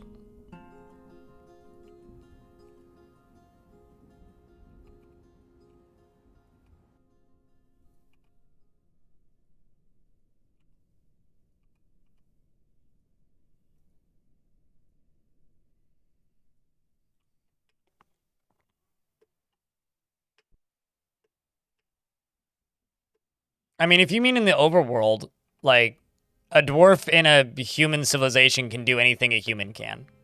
Like, if you're talking about in world gen time, Emperor Iron, there is no limitations for what a dwarf can do. It's purely a mechanical gameplay thing in Fort mode.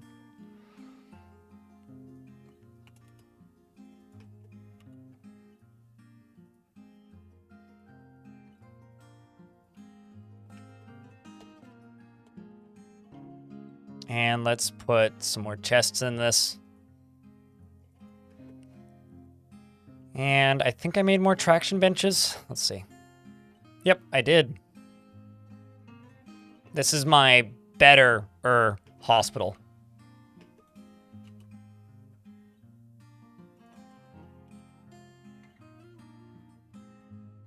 Like materials? I don't generally focus on that, no, Max and Fett. I do it occasionally, but it's pretty rare.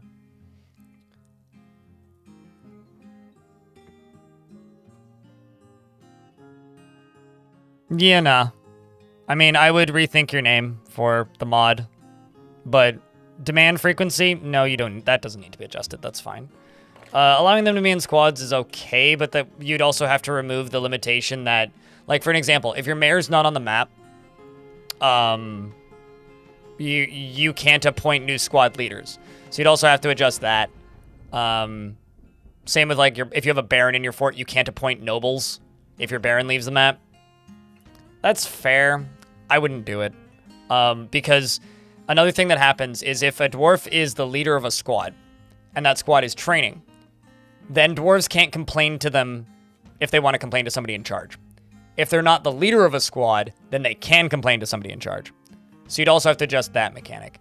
I don't see that mod as particularly useful, considering that's something that you can adjust in the game settings if you want. You can also just like straight up remove demands within the game settings. So to me, I see that as kind of a redundant mod. You'd have to like make them actually do other things instead of just like making them less interesting like they used to be. So I get it that it's a joke title, but the joke title makes me completely uninterested. I would change the name of it. I would call it like Simplify Nobles or something. But I wouldn't use it. Not for me. Die, fruit fly. Got him. But yeah, I don't generally look at dwarves. Also, Bim's last name is Night Palace. What a good name. I don't generally look at specific dwarves' preferences and cater to them. That's not something I generally do.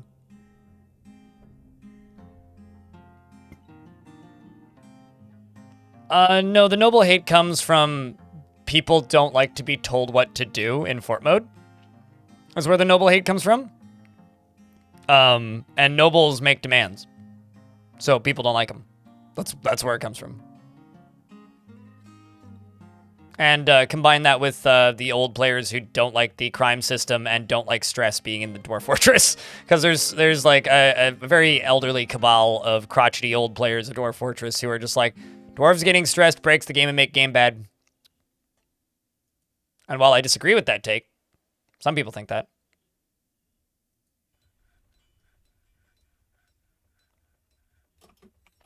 Okay, there's two things I need to do now. Let's go down here and check how deep we've gone. Sweet. We're trying to dig into this aquifer now.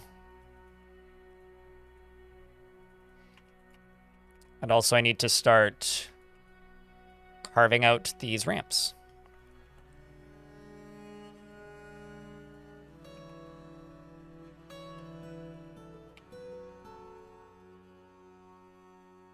Also, keep an eye out for the person in the comments section who pops up saying, Blind's being anti-community again. He's insulting the Dwarf Fortress community and being rude to his fans. Man, I think it's silly to think that stress is a bad mechanic. And if you don't want stress, do this. Remove stress. Have fun. In your significantly less interesting video game.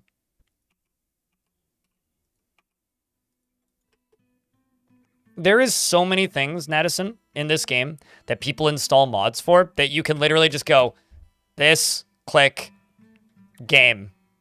And just, like, there is a mod, one of the more popular mods on the game sets a population cap. Like, come on. Really? Really?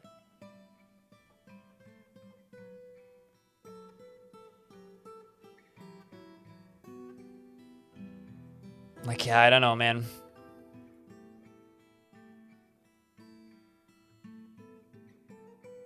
Like, if you want to be able to chop down trees and also be friends with elves, increase these numbers to whatever number you want, right? There's a mod that removes cavern dwellers. You can change their frequency and difficulty with these numbers. Economy trade triggers. Do you want your king to show up right the fuck away? You can just turn that number all the way down. Mandate period, more or fewer. This is the one I'm looking for. Mandate period, more equal fewer. So make number bigger, you get fewer time, a smaller amount of time with this number to complete the mandate. Mandate period, or demand period, more equal fewer. So it gives you more or less time to do it. You can change like the value of required items. You can change the value of guild hall. Like you want a guild hall to be a one tile thing that you don't need to worry about and lock away. You can do that. You know, siege frequencies, all that. If you remove the pop cap, you'd be surprised. But you can't remove it. I think it has a hard cap of 3,000. But using DF hack, you can make it higher. There are screenshots of people with like 5,000 dwarves in a fortress with 10 frames.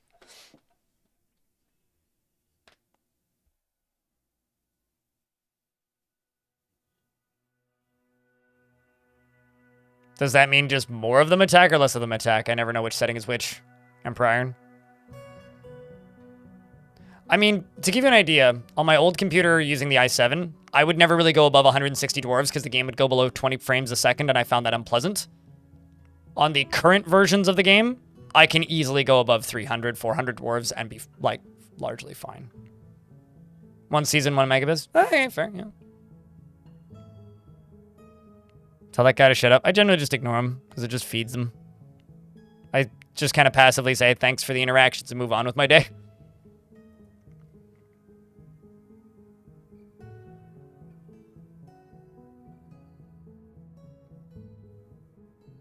Cat explosions were nerfed out of the game because they were a typo in 2014. The typo was cats could have a baby per day. Flat. That's it. Cat explosions are a internet myth at this point. As far as cats go, can they breed uncontrollably? Certainly. Can you get a lot of cats from cats overbreeding? Absolutely. How do you deal with it? You geld your cats. You make this thing called a...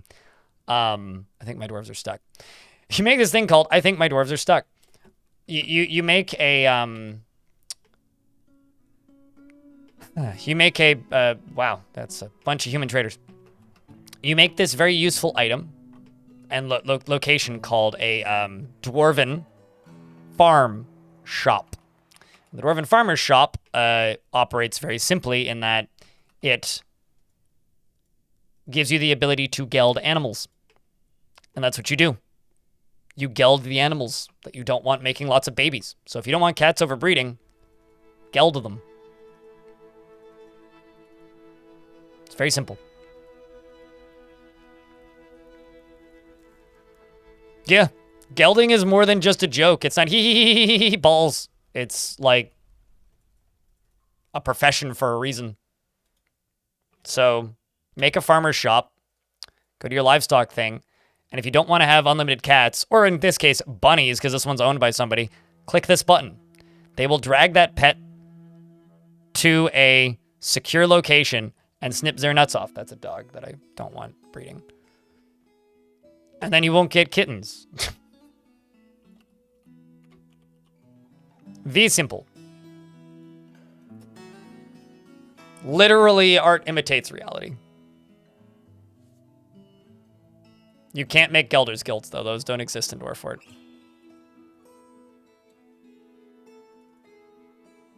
This is me beginning filling this up with water.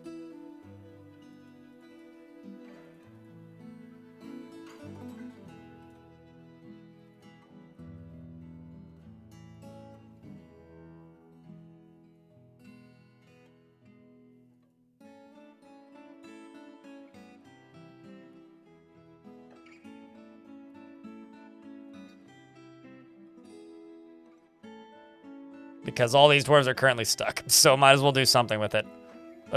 Okay, okay, well. We're no longer stuck.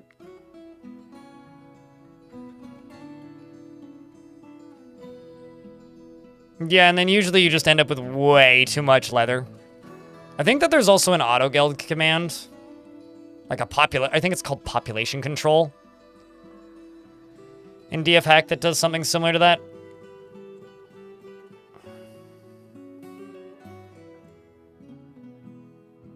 Are you doing what I think? Yes, you are doing what I think you're doing.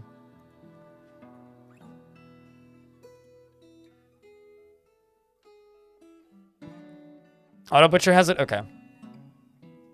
I seem to recall those being two separate commands, but I also don't use them still.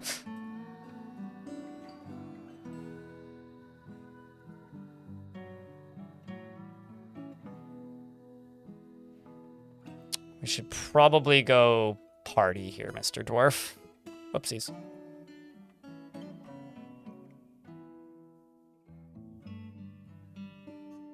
Cat leather clothes for everyone? Pretty much, yep. Pretty much. I don't know why he goes and hangs out in his tomb randomly. It's a little odd. It's little behaviors like this that you don't really notice unless you stare at one dwarf for 10 years.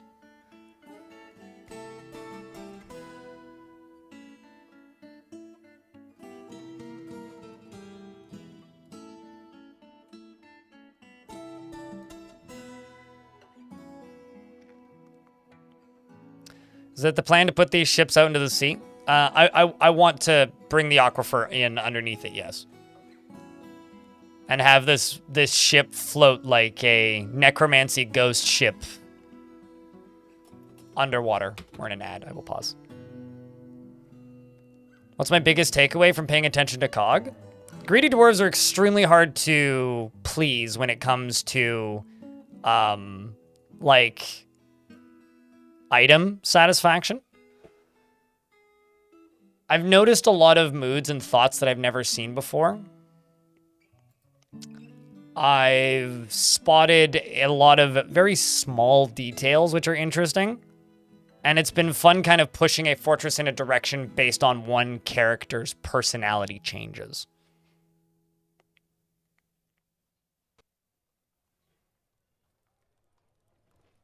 Yeah, but just remember, I guess, like when it comes to Catsplosions, chat.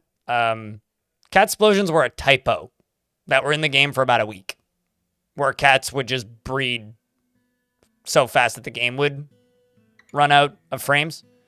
And thermonuclear Catsplosions are a meme that were made by a mod that made cats' blood hotter than the sun.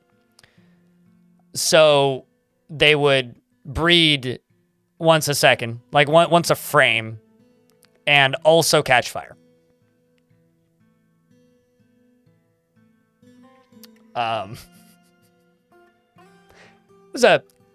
It was a meme, and it's not really an issue. They don't really breed faster than any other animal right now.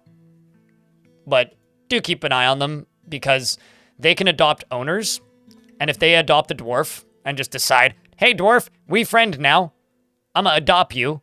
If they do that, then the population of cats can grow pretty exponentially, because if a named creature can't be butchered unless the owner is dead. So if you have like 30 named cats and you haven't gelded any of them, yeah, you're gonna start having a lot more cats. And there's probably already dwarves that like cats in the fort, so the cats are gonna continue to adopt that dwarf and get names and then can't be butchered. So people call that a catsplosion, but it really isn't. It just means go in there and butcher those, or rip those nuts off, basically. A migrant arrived despite the danger. We're now at the population cap. And I can pause. I think I should unfuck this, because this is kind of fucked.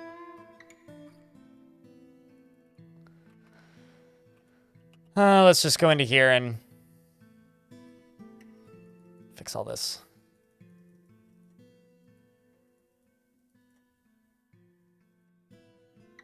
You get overrun by turkeys?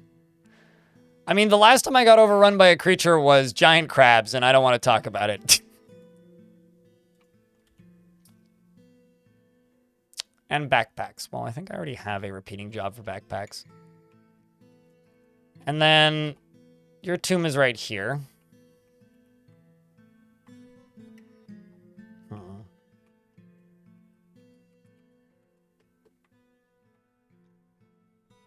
Is there a video of the crabs? No. Well, the VODs exist, but it's before I recorded 2 feeds and could thus easily have a video of that sort of thing.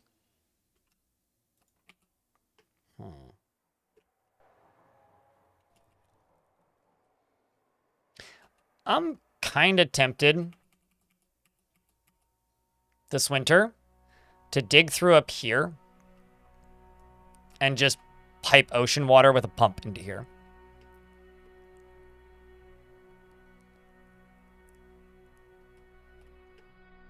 Yeah, it was Waterlungs. Whenever Waterlungs was. A year and a half ago seems right. I think the Queen's tomb is just going to be this. And I'm going to jump up to the surface.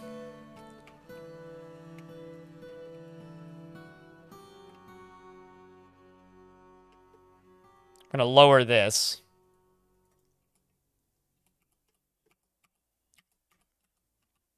And then I'm going to build out a walkway right here, very carefully, to about there, around here.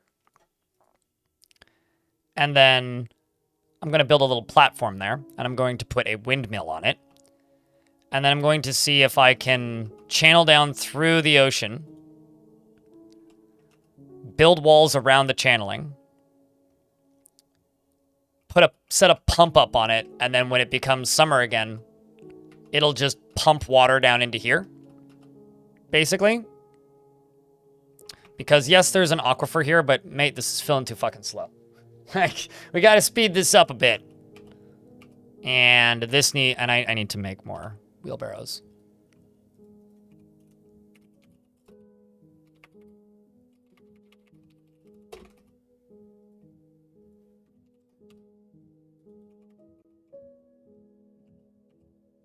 And let's...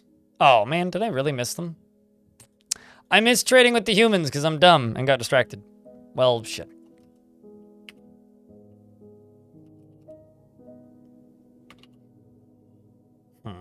I kind of want Cog to be friends with his Necro lady. Something I think I'm going to do. We only have one other copy of this library book. I'm going to put it in here. And then restart the library up here. Because I don't really want the number of necromancers to grow anymore. I think it's high enough.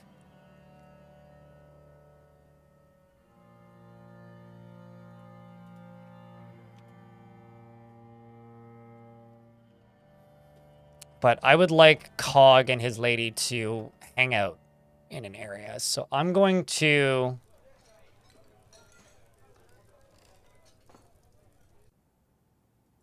remove the queen from this squad. And send Cog and his lady right there. And we're gonna see if I can make them get together. I want them to get married. Excuse me.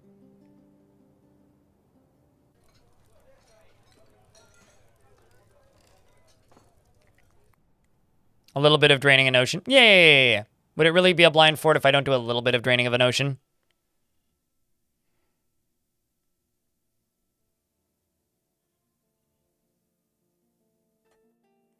The question is, what zones do they need? Because they need meeting zones, right? So this is an office. I guess I will take this and remove a chunk of this and just add a meeting zone. And this meeting zone can just be part of the Salty Paddle. Did a thing. You done did a thing. Thank you very much for the 6 months in advance, Salva. Cheers. Chat, can I get a round of beers for Salva? Subscribing for 6 months in advance with a total of 9 months. Appreciate you, mate. First notification of money in an hour. We're doing fine today. That's no pressure. Cheers, dude. Question from YouTube. Do dwarves need big rooms? Dwarves just need enough space for a bed, a coffer, and a cabinet so that they can keep all of their things. That's all that they really need. Anything else is a bonus.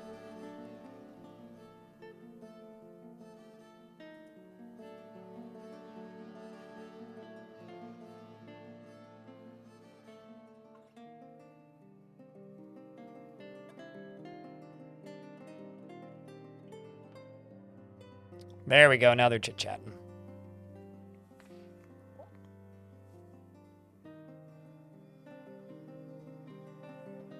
So for those of you who don't know, Cog and Bim are now lovers, if you missed that. And I'm trying to get them to get married. Like, this is going to turn into a weird necromancer love story.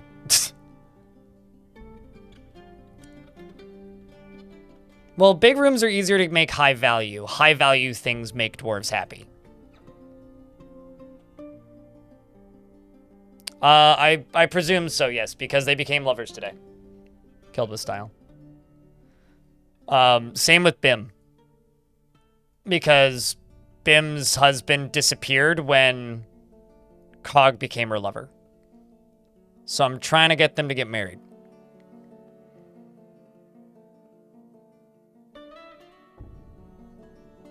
Cog is a necromancer? Yes. What was it? The day before yesterday? It was like Wednesday. We made Cog into a necromancer. And then I tried to finish the fort yesterday, but it got laggy. We went down to like 20 frames a couple times, which had to be sorted.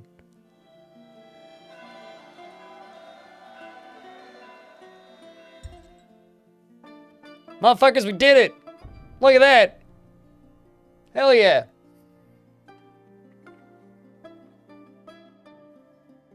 Can I get a round of beers?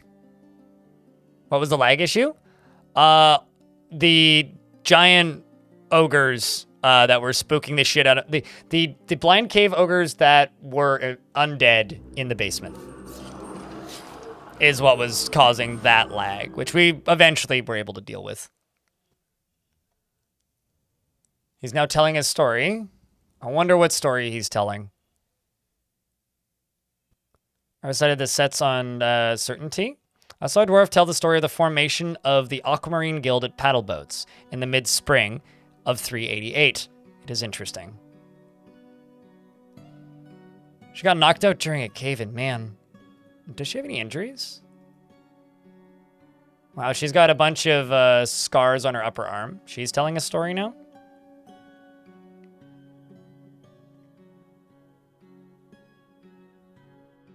So let's see what story she's telling him.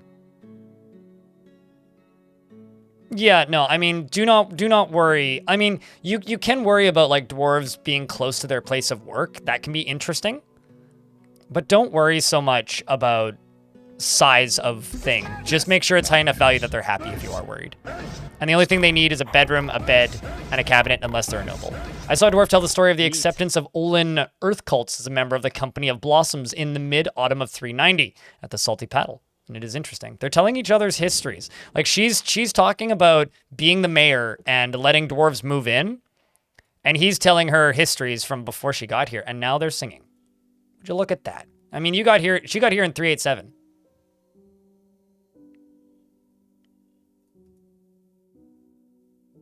Along with like her huge family of kids. Raging Cave, thanks for the 18th month. Welcome back.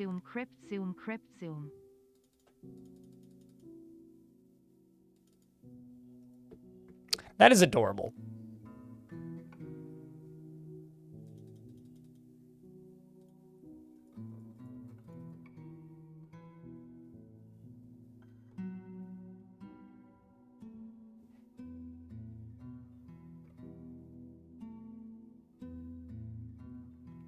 Did anyone see the new Venom trailer? They made enough money to make another Venom?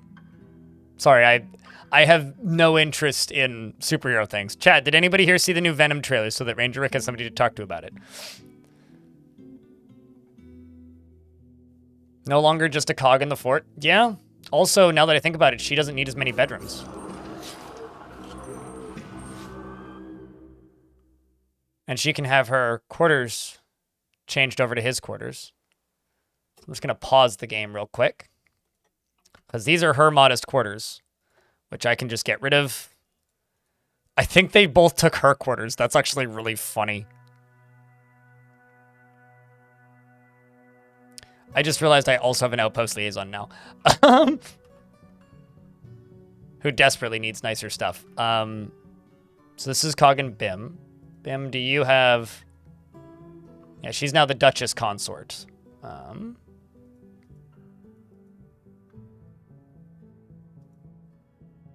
This is interesting. It's not considered hers.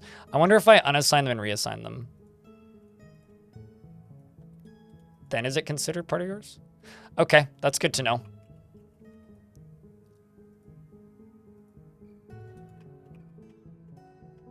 It's little things like this that I'm learning.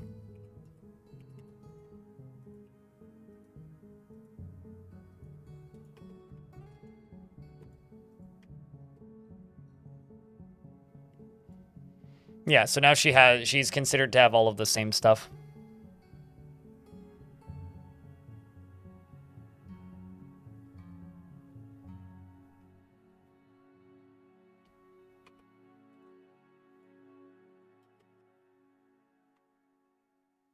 All right, so I should give them both ring items, right? I mean, I should give them both symbols that are rings. Or is that, like, too much?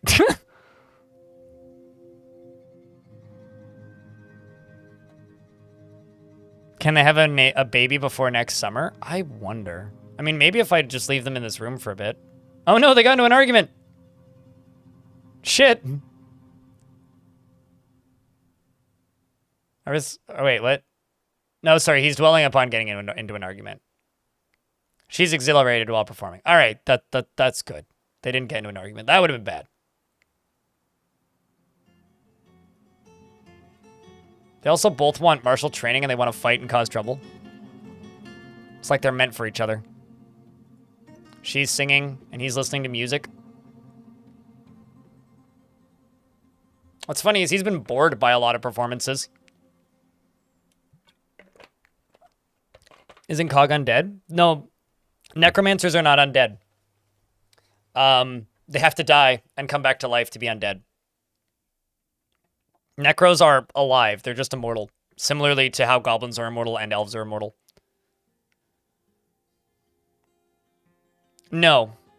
See, here's the thing. He's died a couple times, and all of those times I have gone back to a save file because he never came back as, like, neutral. So no, he is very much alive. If you see these colored texts, he's alive. Yeah, I had to go back to a save because it didn't work. And also, I never intentionally resurrected him. He got eaten by a forgotten beast in one of those. Oh no, Woad has slipped into depression. That's a shame. Let's see, when we hit the 20th, I'll look at their moods. They're having intellectual discussion. Whoa, that just cleared the need for learn something. That's interesting. I didn't know that having an intellectual discussion can clear the need for learning something.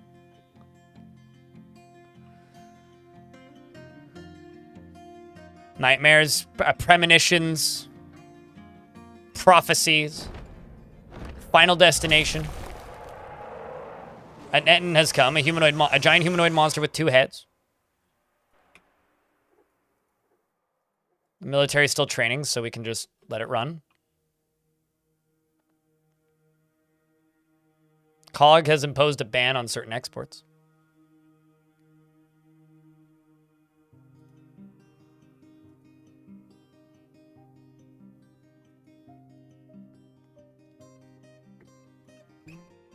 He's still resentful after getting into an argument.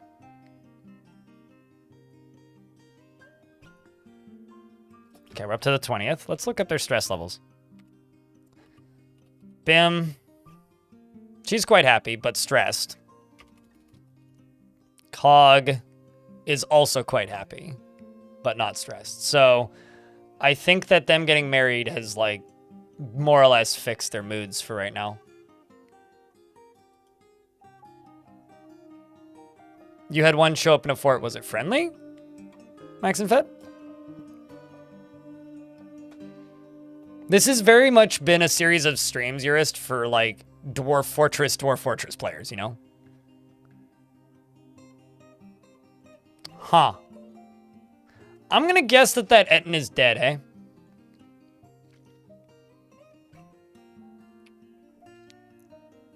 Then they're not nightmares.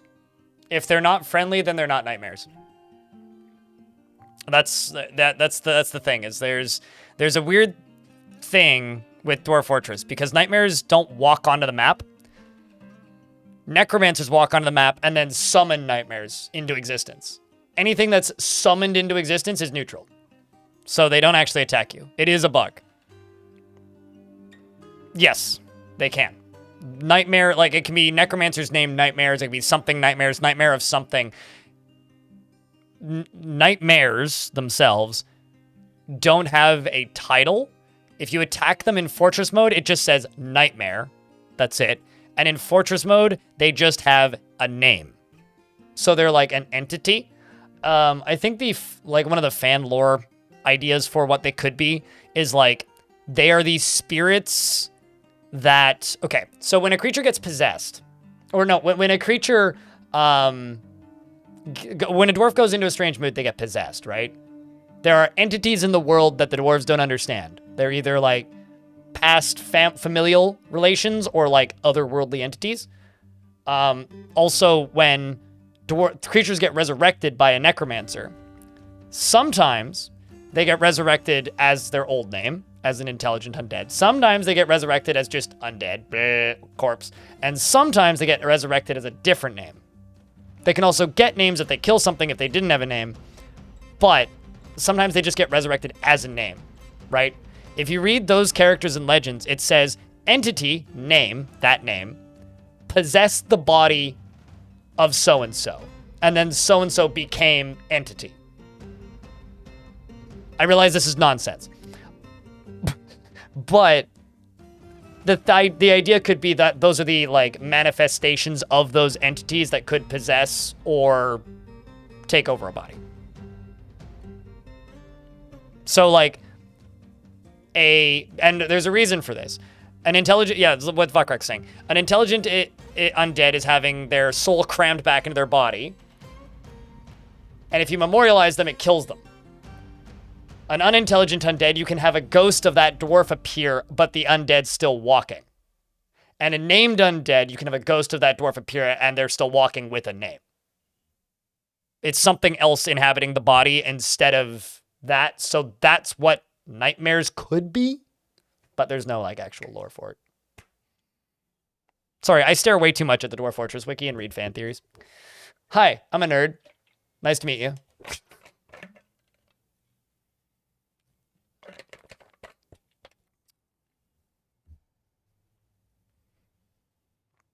I feel like when I do that, when I go on like rambles about like Dwarf Fortress lore, I feel like I'm 2 steps removed from, and they're turning the frogs gay whenever I'm doing because it's like, it's all nonsense. It doesn't matter. It's not real. It's just like a theory of how mechanics could be represented if there was actually like a lore Bible for Dwarf Fort. Most obscure Dwarf Fortress lore you know. Male dwarves fish with their beard. Don't ask how female dwarves fish. Makes you excited for Gods and Magic? I guess. On the 5th, I'm going to work on that pump thing up at the top.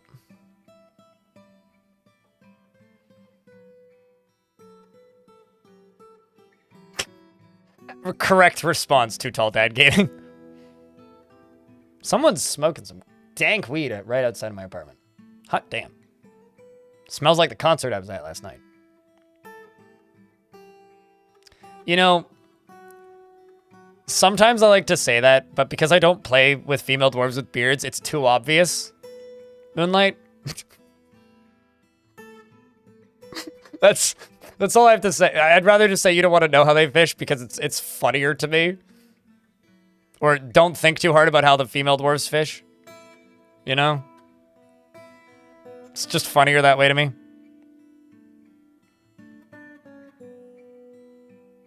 Okay, let's go here. And the other area that we are working on, I might actually just leave them in there for a little bit. So we're not going to be having a lot to look at.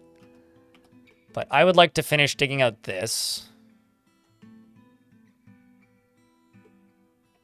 Except what I'm going to do is something real silly. Dig into this. Put a support in. And then I'm going to cave this entire fucking thing in, guys. I'm going to drop this platform like a fucking hot rock into the lava sea. And then we're going to pour more water into it. Oops, nope, that's the wrong tool. This is the one I wanted.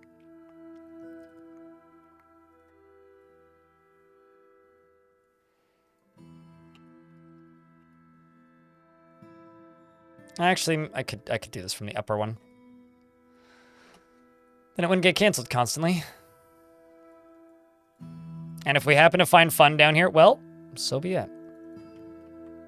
The dwarves in charge are distracted, and the miners are working of their own free will. They're hearing the call from the deep. Impossible oblivion.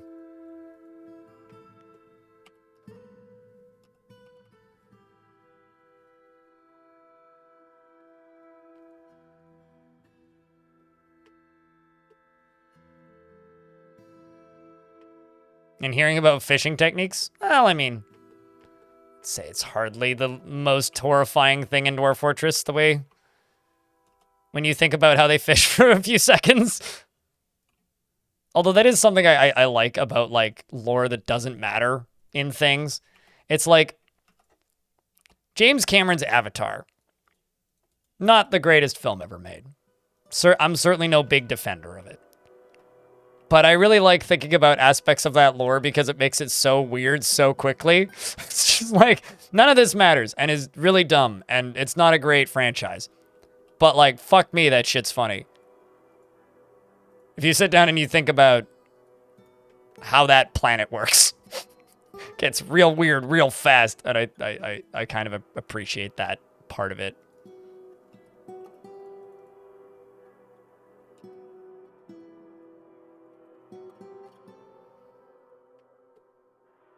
Segue to a random topic? I don't know. I think I'm still covering the same topic. Loosely.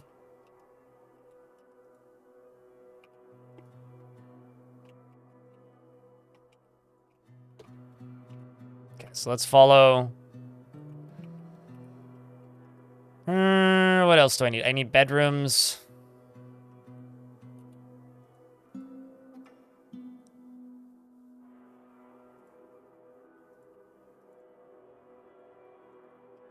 Let's do this. Psychic hair, pretty much.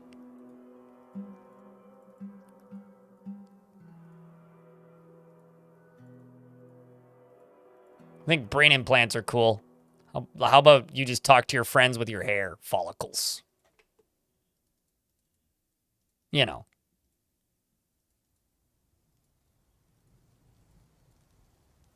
Because that's how things work.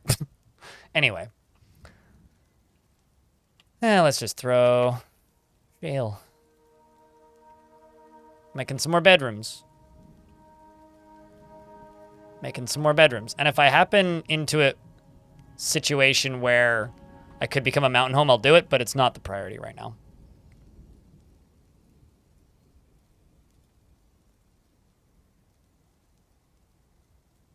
Merchant is flying? What kind of animal is it? Or did you fling it with the drawbridge? I have several questions about that statement. And if you did fling it with the drawbridge, what did that merchant do to you? Why you bully that poor merchant? I don't think they did anything wrong, dude. Like, that merchant had a family. Possibly. I don't know. Maybe they didn't. Maybe they were a lifelong loner, but they still don't need to get... Just a dwarf and he's flying above a tree, so he's climbing it? Because dwarves can't fly. Contrary to popular comic books.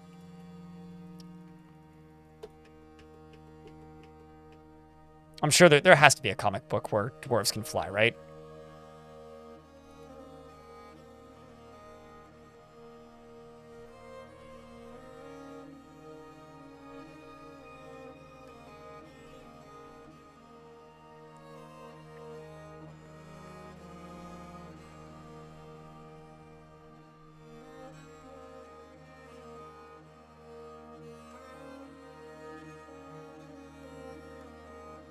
Let's do siltstone.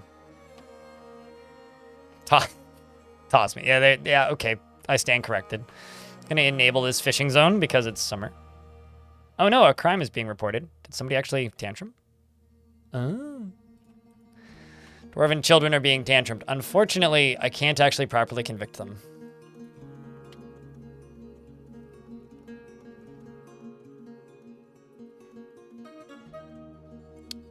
So let's leave them in here, I think,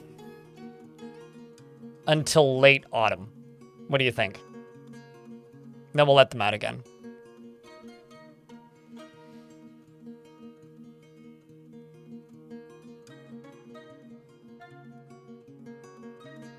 And send examples to forts. Okay, well, I mean that a necromancer experiment. I would love to know what's making that dwarf fly, though. I know once I had an outpost liaison, and Stone will remember this if they're still watching. But I had an outpost liaison that was a necromancer experiment that had wings. It was like a feathered humanoid with wings. And it flew about 20 Z levels above my fortress and just sat there. It's fascinating. Uh-oh. Oh, no. Oh, no. Chat, something evil is escaping from this newly exposed pocket.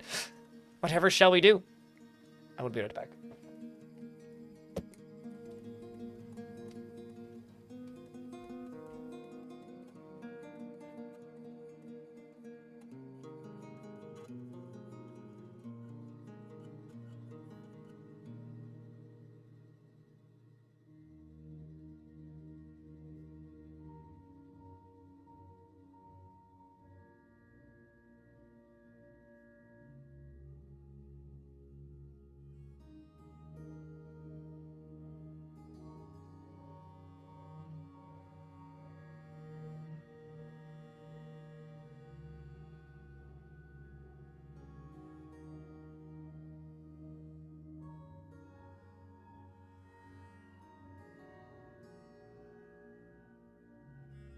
I actually closed my door for the first time this, like, summer. Well, it's evil to us, but sure, fair. I awoke it from its slumber. I, too, would be evil if you awoke me from my slumber with a pickaxe, so... Can you really blame it?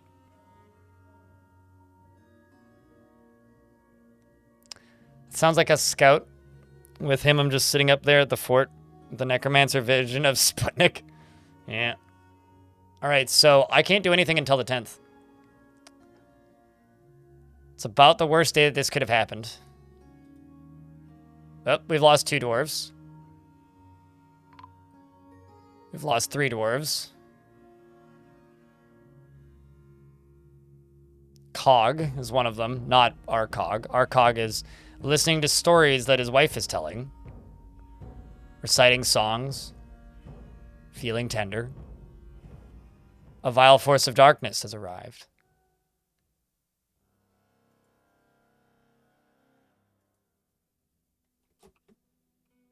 The fortress is now under siege.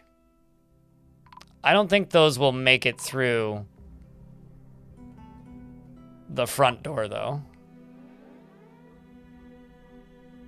Bastet's dwarf has died. I'm not gonna lie, this is kind of perfect.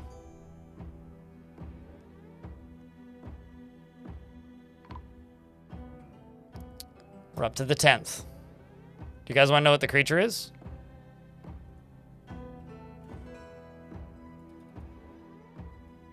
Well, they killed it. So the creature was a mole monster.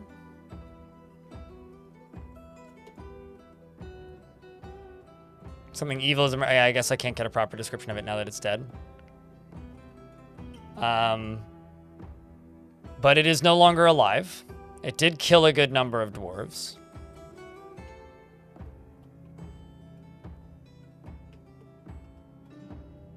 This is going to start dribbling lava in, so I'm actually going to pause that. Uh-oh. Crap. I dug into an area I didn't want to, so I gotta get rid of that. But, it seems to have emerged from here and immediately killed the mole. Emerged from here, and it came out. And it fought up this way. Okay, I thought for a second maybe it had dust, but no, it didn't. It took its first hits, giving out some,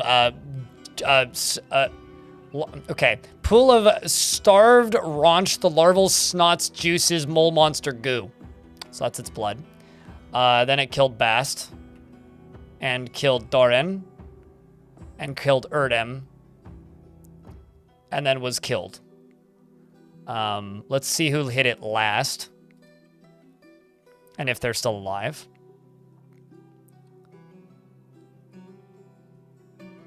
The The Dwarf Miner Hollow Slayer punches it in the right upper arm, bruising the muscle. And then, okay, so it bled out. Somebody fractured the Dwarf Engraver fractured its skull. Dwarf Miner punched it in the lower leg, bruising the bone. Was it you who got it? You're seriously injured. Yeah, you didn't get the kill. Weren't credited.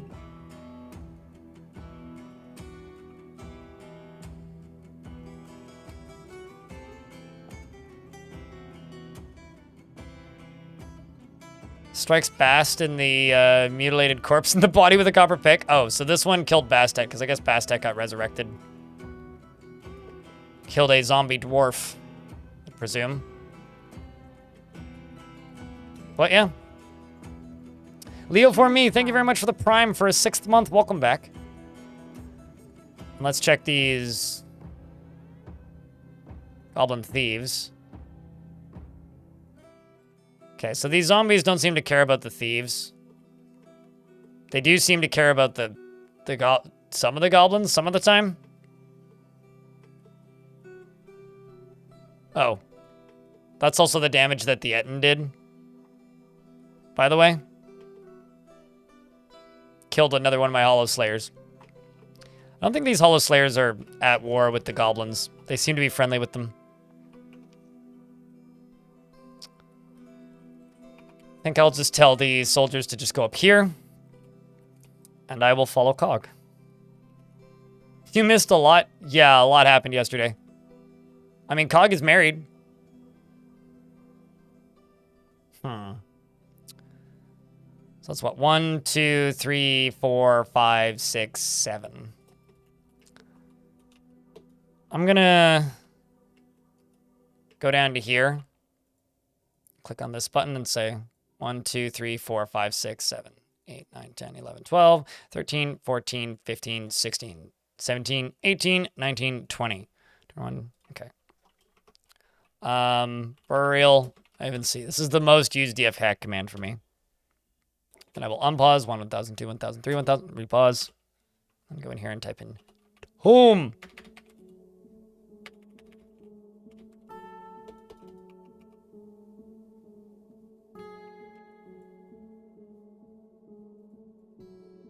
I've had too many dwarves die.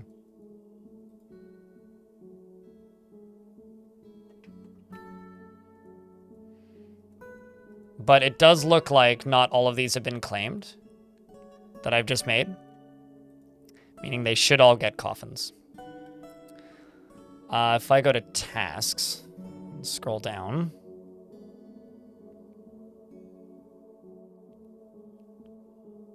Yeah, they haven't been queued up yet, but they will. Through my indie spotlights. Jesus, that's been a while. Finally stopped lurking. Well, what's up? Hi. What made you decide to stop lurking? Let's follow Cog.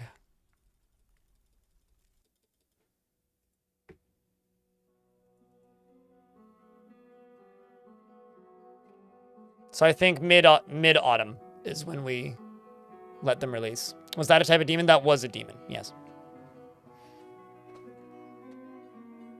It would be fun to release some hell while they're locked in a room like this. It's a scene from Fight Club at the end, yeah.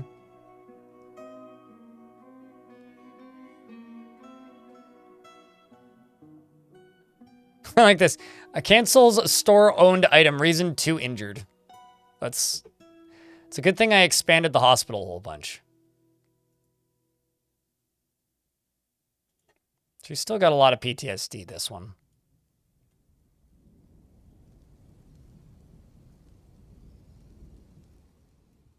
We checked the stone for heat. What devilry is this?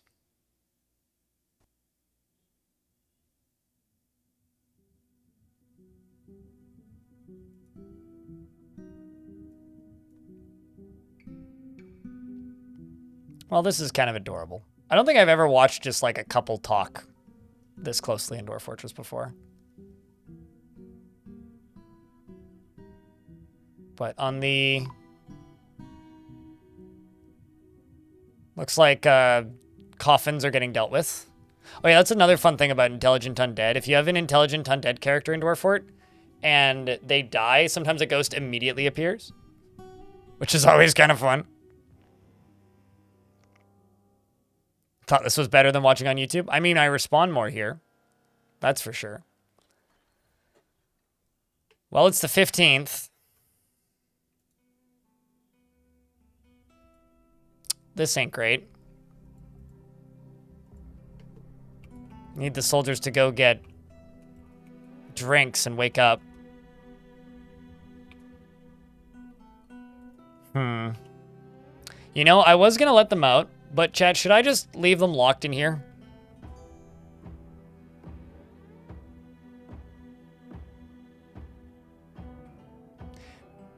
Because maybe we should. Maybe I should also grab the queen,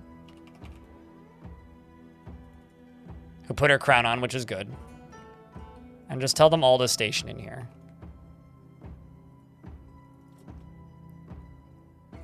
Although he's gonna leave and go get his gear first, which, They will turn around.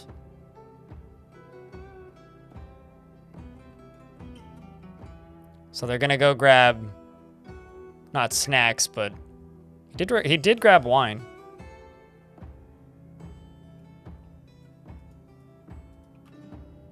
Just gonna get rid of this room.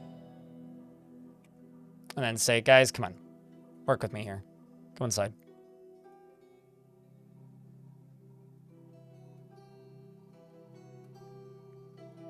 Now we just wait on the queen.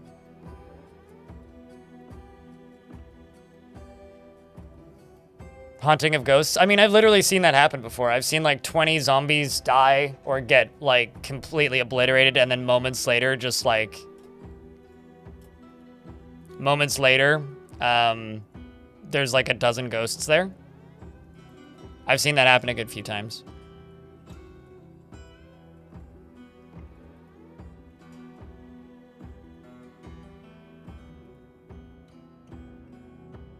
Okay, so the 20th I can pause and we can check the status of the military.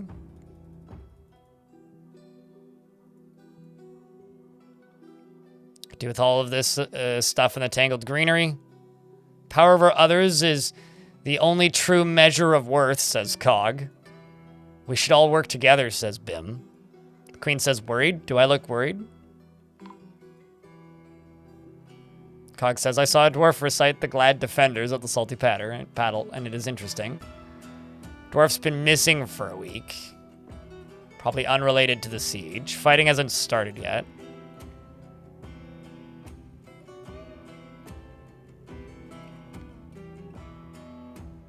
Oh, yeah, no, absolutely.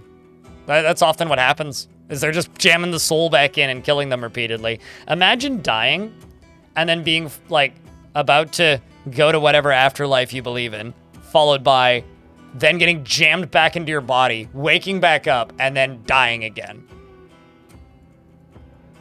Because that's what I imagine that would be like true hell. True hell.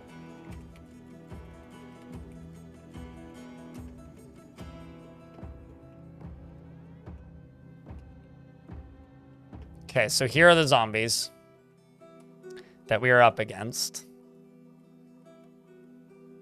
Are you drowning? How did... Chat, we found officially the dumbest rodent man of all time.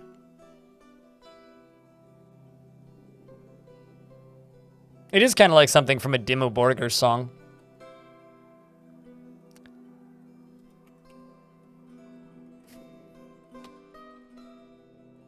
Yeah, and they're jamming your soul back into your hair.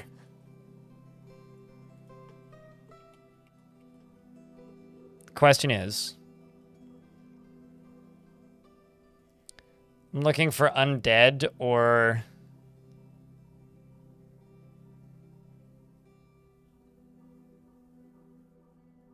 other types of threats. I'm looking for like necromancers or things that can fly. Nope, we should be good. Well, they're not going to be able to do much against these guys. Because they're all, like, neutral. Probably. The burrow is assigned, so the dwarves won't go running outside, thankfully.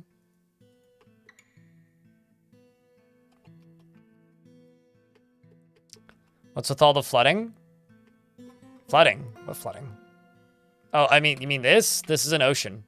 But that's not flooding. It's just an ocean. It's supposed to be like that, I think. I think that's how oceans work.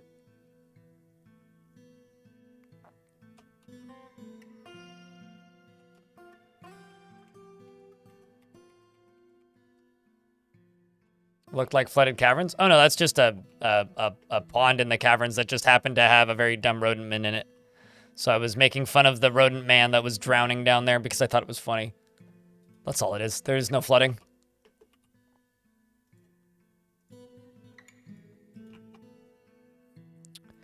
Let's just make sure that this is in the burrow. It should be, yep.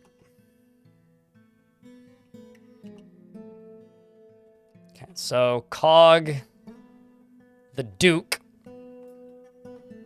the Queen, and then we're all hanging out. Cog is telling a story right now.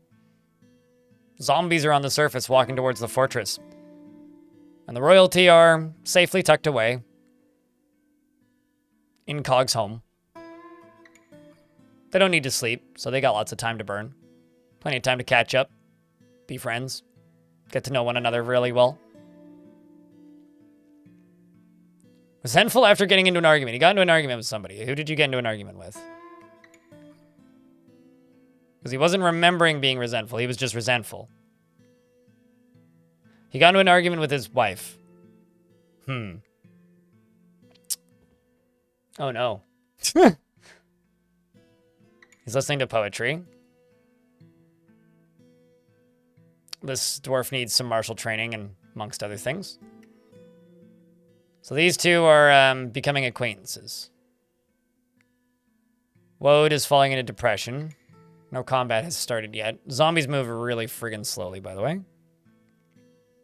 Well, they're also locked in a bunker during a siege, so... yeah, there's that.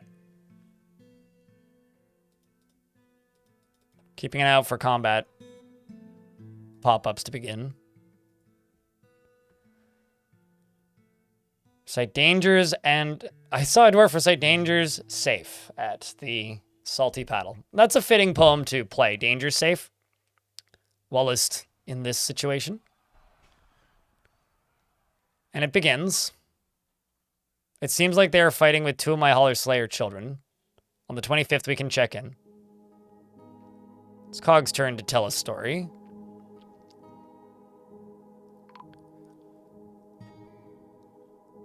And the Dwarf Hollow Hunter Slayer has been found dead. One of my dwarves died. Frame rate hasn't started tanking just yet, so it may be clear. Let's go have a look at the combat situation. I mean, Bambool, this dwarf, seems to be charging forward a little bit, which probably isn't the wisest thing to be doing. Most of the dwarves are just waiting down in here, and they're not thrilled. They are not thrilled. So set the Mark dwarves behind them. Yeah, so these zombies seem to be neutral with these other zombies. However, my traps aren't, thankfully, so we won't know exactly what happens.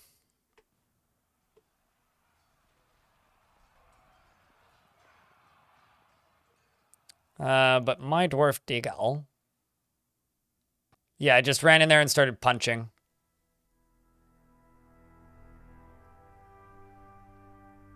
Just ran in there and started punching. Was stabbed to death by the human pikeman corpses.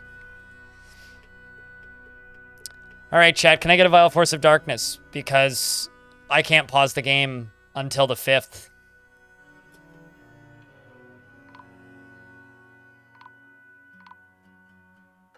I think I sense what's happening here. You have a good night, Kilda Style.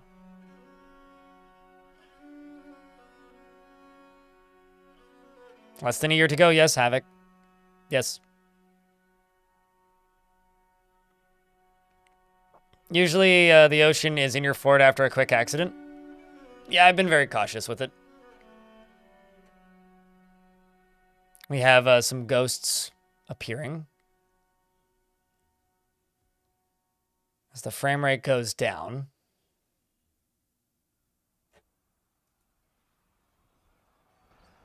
Let's say, are you friends with the queen yet?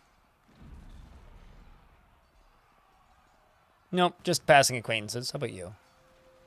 You friends with the queen?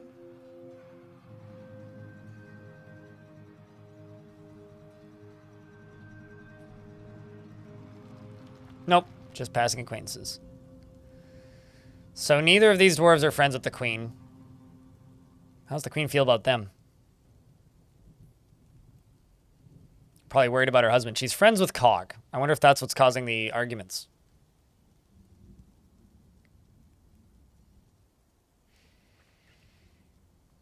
Up to the 28th. The siege has ended.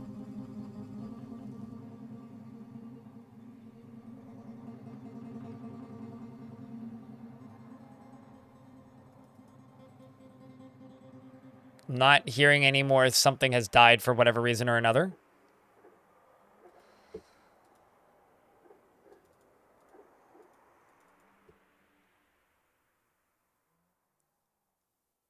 I'm going to take a gamble here and turn the burrow off.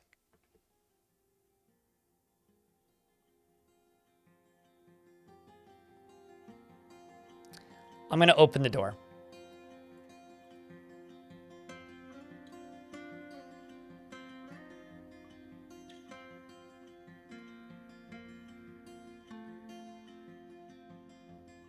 Hospital's pretty busy, it looks like.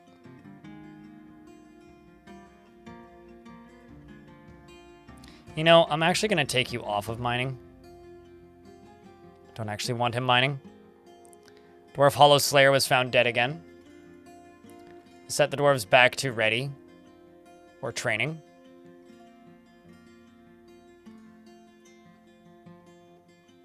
Feels content after putting on a superior item. What was that item? Are you fighting with the queen over the crown? So I think I may have fucked up, chat, and assigned the crown to both the to both Cog and the queen. I kind of like this because every time I see the other one has the crown on.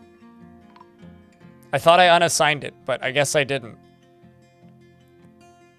I don't think I should change that. What do you think, chat?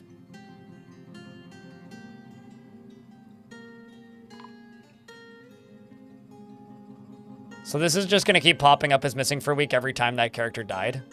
Some migrants have arrived, despite the danger. Let them fight. It's a weird bit of, like, unintended character building, I guess.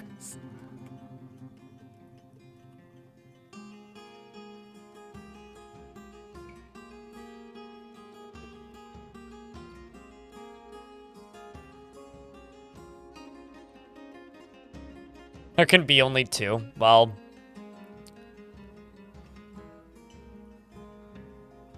let's go here. Okay, so it's probably big enough.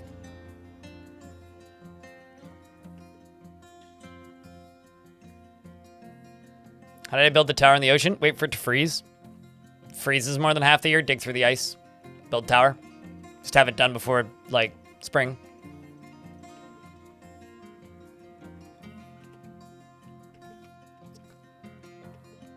Let's go down to here and see how this area is doing. And I will check how many miners I still have. A decent number.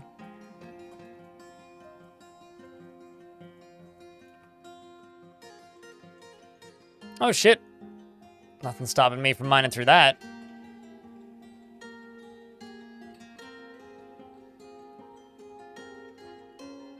And also mining up around this.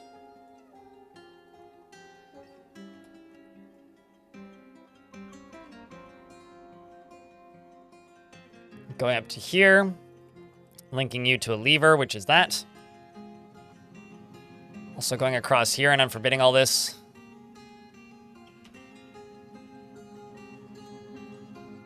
And looks like Cog is reading some books. Which, to be fair, is a need he really needed to satisfy.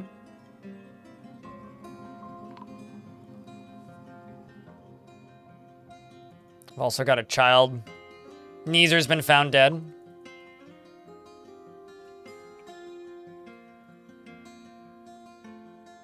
Yeah, Neezer was in the Marksdorf squad, I think.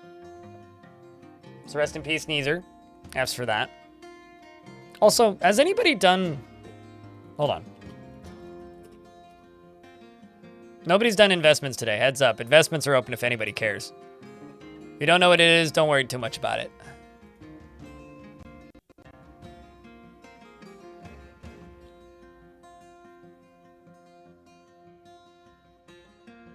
Can you do the same thing with the magma ocean by throwing water on it? Yeah, I mean, that's kind of what I'm doing. Yelly Fox. You'll see that in the next couple months in-game.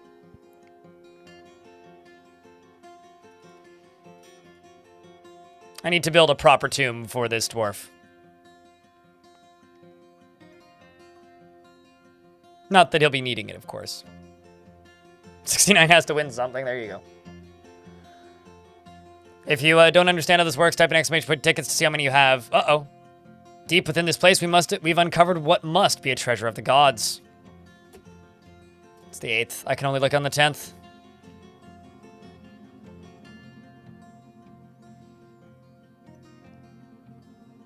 I am going to try and get Mountain Home, but if I don't achieve it, that's fine.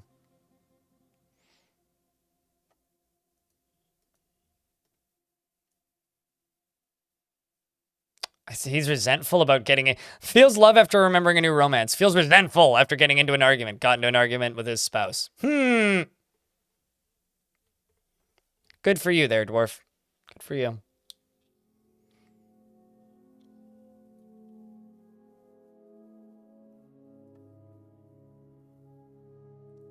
Learning about geometric objects, points, lines, circles, triangles, and so on. Okay, so if we jump down to here, this is getting hooked up. I'm gonna start.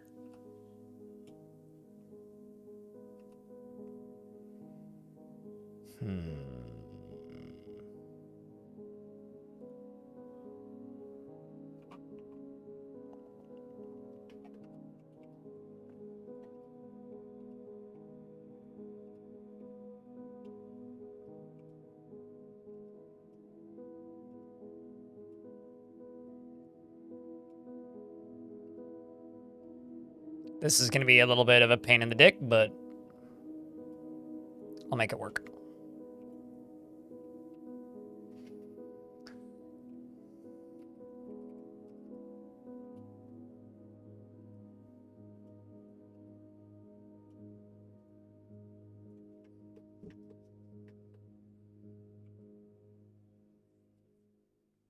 So let's go right here.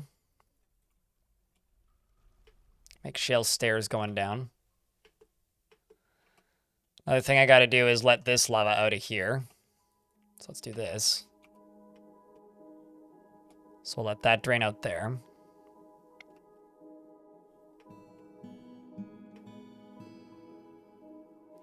And as far as the treasure of the gods go. Oh, that's so fucking dope. This is a large crashing metal robe. It's large though, so the dwarves can't wear it, but wow, that is cool. It's a metal cloth robe, which means any dwarf's girlfriend can wear it, right? Because it's large.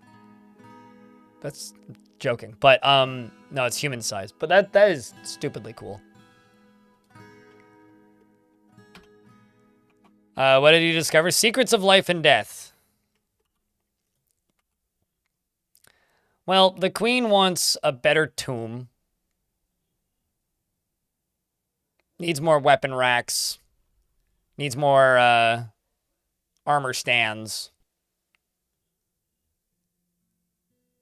Or rather, needs more chests and cabinets is more primarily what you need. So let's do Chest, chest, chest, chest, chest, chest, chest, chest, chest, chest, chest. Delete that last one. Cabinet, cabinet, cabinet, cabinet, cabinet, cabinet, cabinet. Lots of space. Well, I don't like the way this looks. Let's go back here instead and go cab, cab, cab, cab, cab, cab. Okay. So now they just simply need a tomb. Let's put a item on display here. And I'll put that robe there. Actually, I could put the robe in one and put that mace in a different one. This cog reads books. Tinfoil cloak of crinkling. Crashing, I think you mean. But yes. Apparently we're Crundles are fighting with rodent men.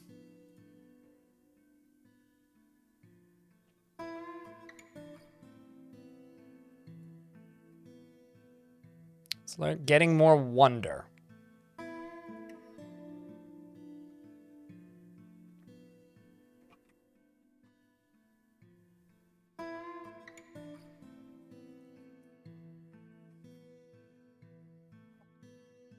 Also, we're in an ad break here on Twitch. After watching this embark, I feel miners should have red shirts instead of gray shirts. I mean, you're probably not wrong, but then they'd look like children, which might be worse. Artemis, thanks for the raid. How was the stream today? Check. Can I get a round of beers for the raiders and mods if any of you are looking? Could I get shoutouts for the raid? Otherwise, I'll do it in a sec. Thank you very much for the raid. I hope Dwarfing was good. If you guys want to see other Dwarfy content, Artemis got you covered. There's dozens of us these days. There you go. Thanks, mods.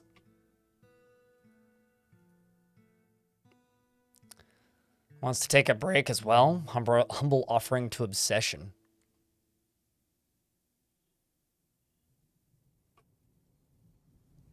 Can take this squad off of stationing.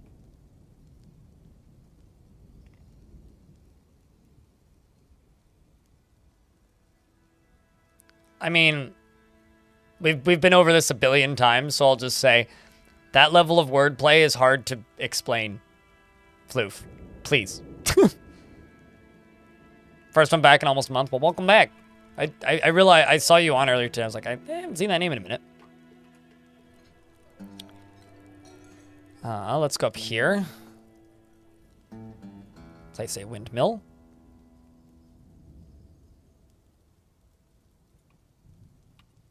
And let's go here.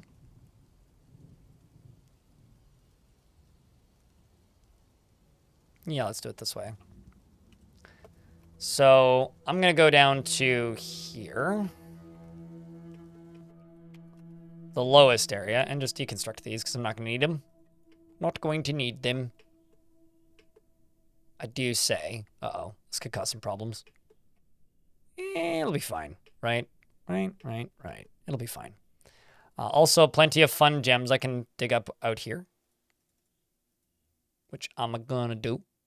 There may also be some fun stuff over there, but we'll probably be fine, right? Right.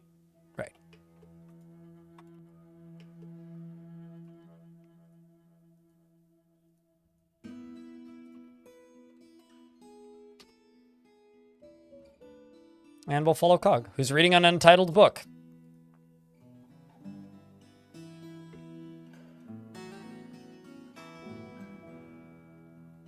At least until around the 1900s. Well, fortunately, Dwarf Fortress takes place in an alternate reality where the 1900s happened earlier in history. So, you know.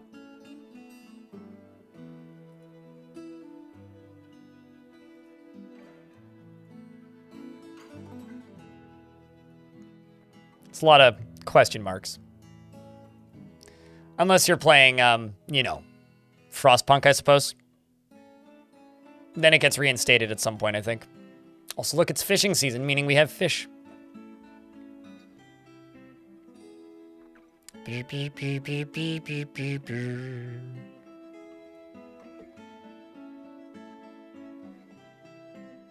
Or are we in just a particularly strange meta world gen in DF?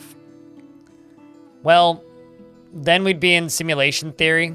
And as I always say, simulation theory is a creationist theory for assholes who want to have no reason to not destroy the planet. Because to me, simulation theory changes nothing. Still could live in this world. And if the simulation is making the planet heat up, we gotta stop that from happening. So, I see no difference.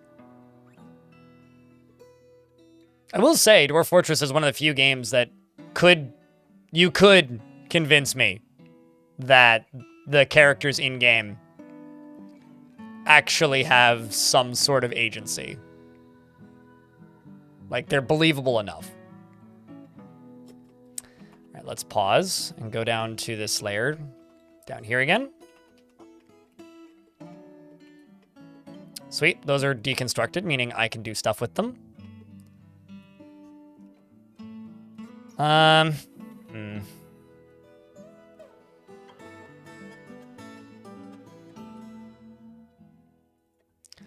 think I will just carve through these two. Let that spill out. Let's carve through some of these. Let's carve... Well, actually, I can just leave all this. Let's just leave that. You're coming in from over there. Yeah, I want to leave this zone. So I can start going around the edge of this now.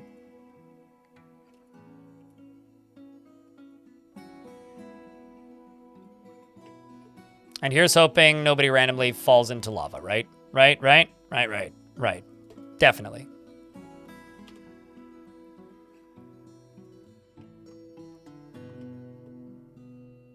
Well, the guy who was working on Deadwind got a job at Larian. So isn't working on Deadwind anymore? I don't know what that game was intending to do.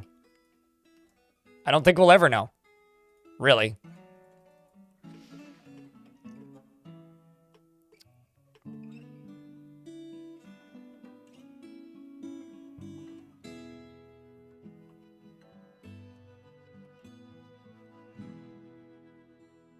I mean, hopefully it's been a good demonstration of the character, like, progression capabilities of this game. Because that was my goal, I guess, with this theme. I'm still not convinced it's been the most entertaining fort I've done. But it's been interesting.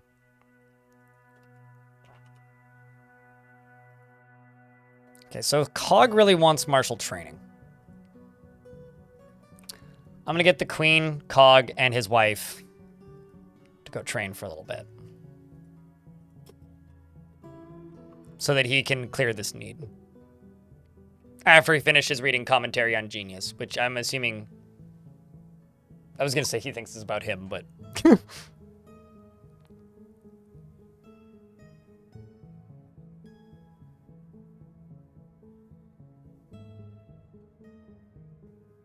No, you have not, Drosta. Which fort were you in last? Can you remember?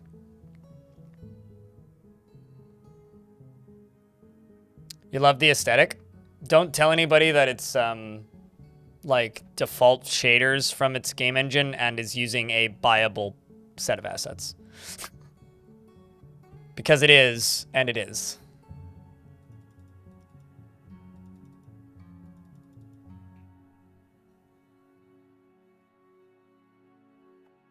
Snow all over the floors? Ah, sunbirths, probably. That is a different world. I generated a new world in April, and sunbirths was in an older world. Also, that fort collapsed as hell erupted from the basement, and a lot of the demons that came out of the basement were made of fire. So let's just say that because the fort was mostly made out of ash, like ice, they could just fly through walls and the floor. You can satisfy the need for drink if they are standing in a tavern and the tavern has a tavern keeper assigned to it, because they will just bring them alcohol. However... Oh, is Cognite in this squad?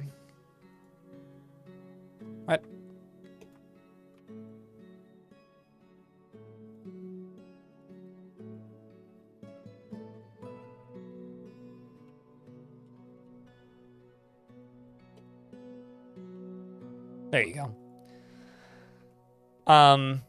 However, where was I going with that? Right. So the whole thing just collapsed and more or less everybody in that fort died. So it was a good time.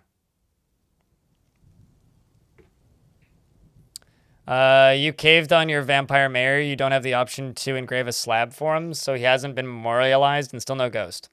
Has it been a week, Artillians? Because it takes a week for dwarves to notice that somebody's missing, and then you can engrave a slab for them.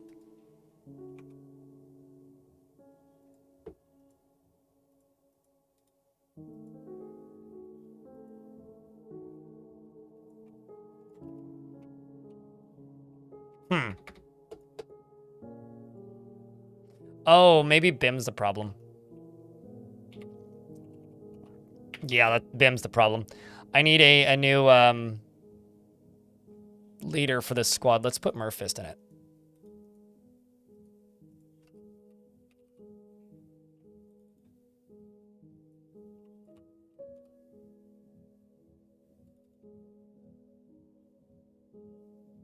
I've got some ghosts I need to deal with. I'm just gonna rebuild this squad.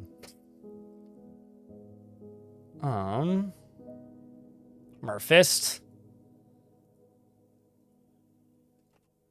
Cog. Bim.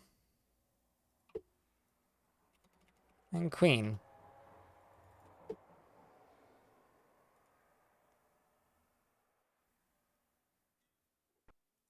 And then I'm going to set them to go train. Actually, no, I should cancel that so that I can select the area where I want you to go train. And we could just make them go train with these guys. We'll just do that. Go train. Except they're actually going to use weapons. It's a good time.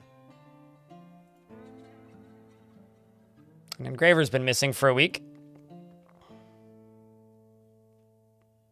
New mayor did a strike deal with the outpost liaison, so I was like, what about the former mayor? Strike deal? What do you mean a strike deal? Seems a bit intense.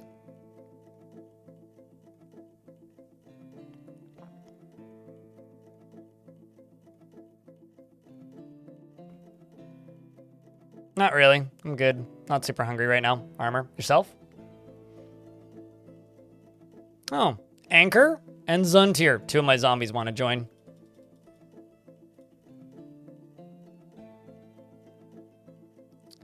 And I will pause una momente on the 5th. Make a pedestal and assign the item to the pedestal. Make it a pedestal, construct the pedestal, and then assign the item to the pedestal. Okay, good. Good news is, this is spinning. Oh, they're fishing. I was like, what are they doing? Let's deconstruct these. Go here. Build a gear assembly. Go over to, I guess, yeah, we can just do it right here. It's fine. Put that there. Deconstruct a hole in the floor. It won't work. It's too close to a problem spot. So what I can do is I can try right here. That'll work. So deconstruct a hole in the floor right here.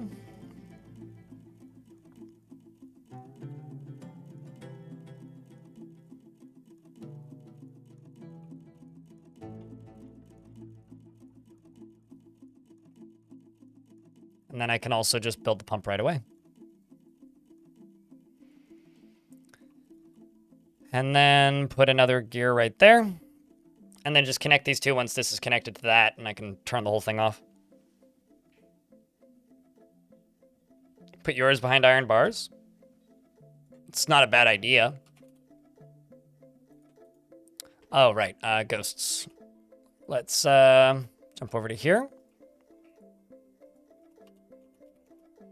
which is going to be a bit of a problem because both of my engravers are currently... Okay, so Edzul and Catan.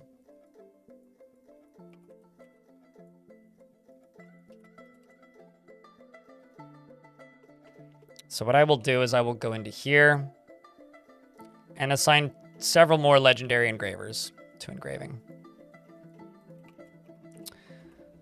And then we will follow Cog.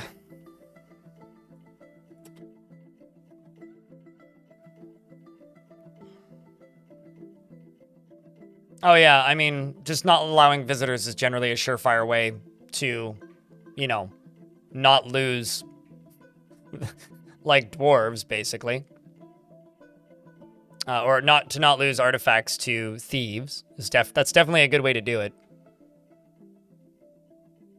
Feels love after remembering getting married. So as soon as this goes away, I'll release him.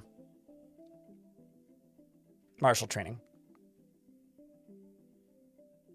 Oh yeah, no, there's all sorts of ways. I like to station dogs nearby them. Fun fact, if you train dogs for hunting, or any creature for hunting for that matter, it gains an extra 30 tiles of line of sight. So that's pretty good.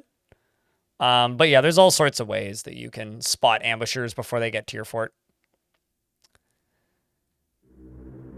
Yeah, what Max and Fed said. Basically, do that. We got a cheesemaker who's withdrawn from society. Shoutouts to the ghost who's just stealing my bricks. What a ghost.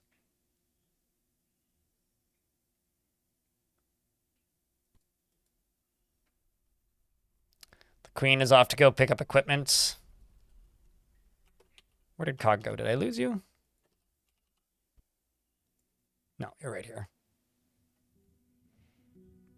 He's restless after being unable to practice martial art. Well, bud, I got good news for you. You just fill the room with cats? Sure, yeah, that could work.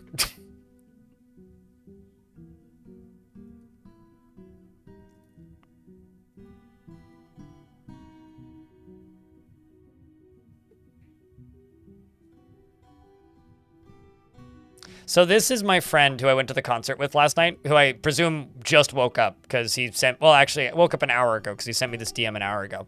He said, after watching some of those videos from last night, I'm sure that is the best concert we have seen or will see in all of 2024, and they really knocked it out of the park. God damn, that was a fucking spectacle. So, I think I made Kevin into a fan of King Gizzard.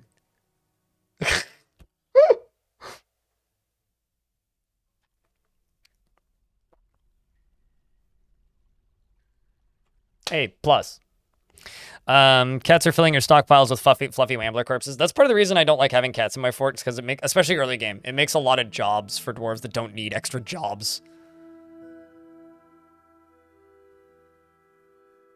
Also, I had a stoneworker found dead, which is slightly concerning.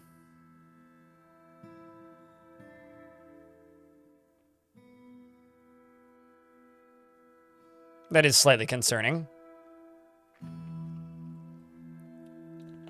Most of your ghosts go to church and pray and freak out all the worshippers. That's really funny. Well, I've said this, not the next fort that we're doing, but the fort after it. The Halloween fort that I'm going to do is going to be a perfectly normal kind of war-hungry fort where I am not allowed to memorialize any dead bodies. We'll probably just burn them or something. We'll just slowly watch things accelerate as dwarves begin to go insane as the ghosts take over. The last stream of that I did, I think the fort lasted 5 years. Like, there's a point with ghosts if you just don't memorialize anybody who dies, where everybody just explodes and dies. It's quite funny.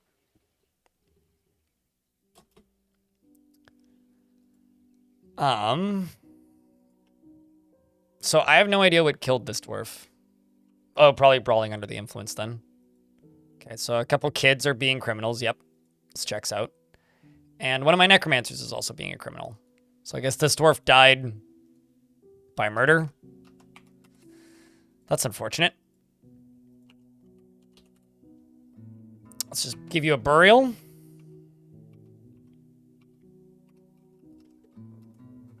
There's also a few dwarves in hospital. It's a good thing I made the hospital bigger. It's much more usable now, it seems. The livestock area is fine. Down here is continuing to grow slowly. Just gonna go across here. Take this out. Hopefully nobody gets stuck back there. Oh my god, look at this. You guys see that? There's just straight up an adamantine wall right there. Whew, the temptation is real.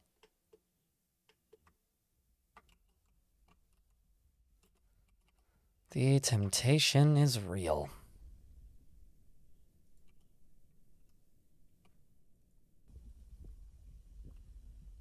That should be fine, probably. Gonna insert a lot of probablys on that.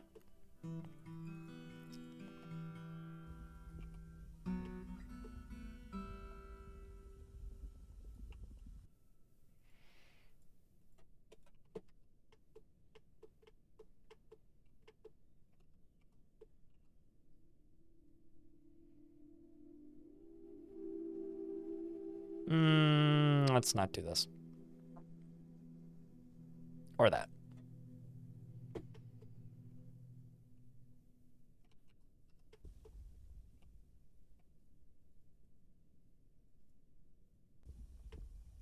Place bodies next to their bed. No, I'm not going to be grotesque or gruesome. I'm just going to let ghosts slowly take over. Trust me, that'll make it enough of a slasher film. Without me having to completely break all dwarven ethics. Trust me, that'll be more than enough. Is this connected to a liver? Yes, it is. Excellent.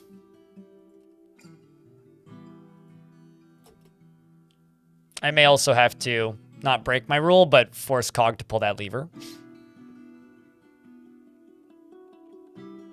Also, it's still the 15th, so I can still pause. Let's see if these memorials have been engraved.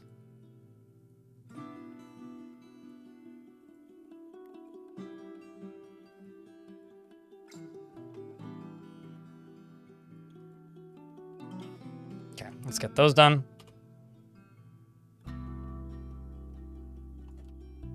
I don't even know what that is, Eel Flux.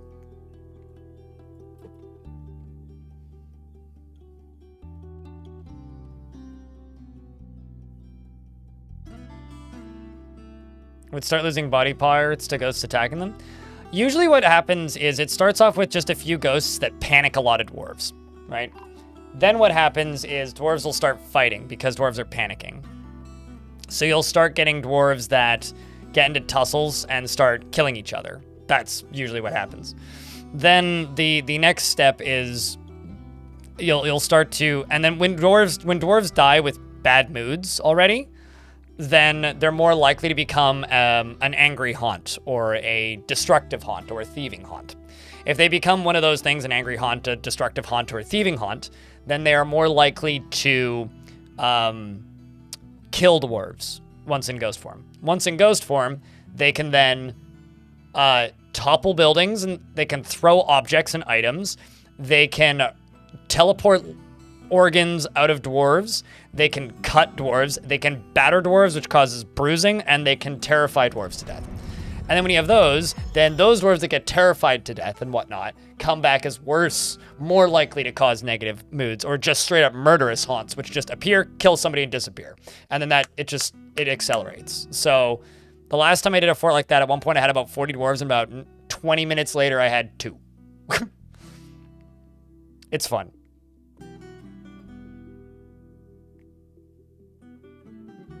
Han Solo was frozen in carbonite duping someone in lava and then dropped into water. Is that what it was called? Huh, okay. Yeah, we'll be doing that sometime in October. The cheesemaker has created a shale earring and offers it to the Ocean of Ashes.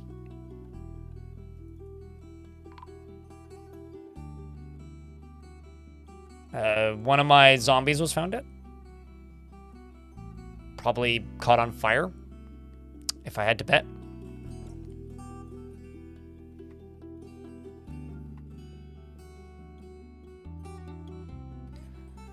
Our noble duke down here just practicing his martial arts. Wonder how his wife is doing.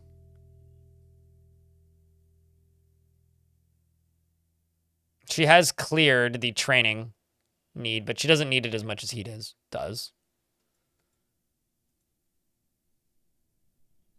Him, on the other hand, he actually has the need, so. Tongue portals is such a badass word. It's why he got married so quickly. No hospital, no memorializing. Man. I would just be an American for it then.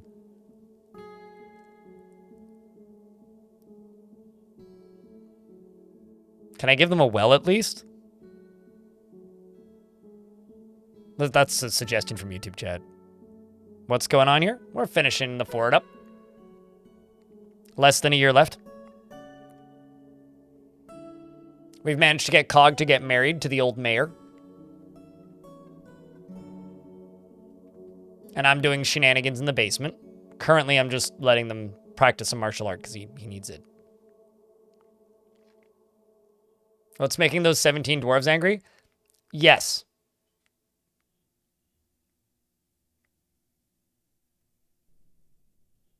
Don't focus on those numbers or ask those questions. Because what's making them angry? Most of the most upset dwarves in this fort aren't even living, meaning they can't eat or drink, even if forced. They don't get any happy thoughts and are thus locked in the last thing that they thought when they died, generally. Some of them are necromancers. Some of them watch their parents die 45 times in front of them, getting resurrected by necromancers. Some of them are missing legs. Well, Cog has always been in the military. Cog's just in the military right now to deal with martial training. Then he's going to leave the military. So, what's making those 17 dwarves angry? What isn't? The dwarves you should be scared of and worried about are the ones that are happy.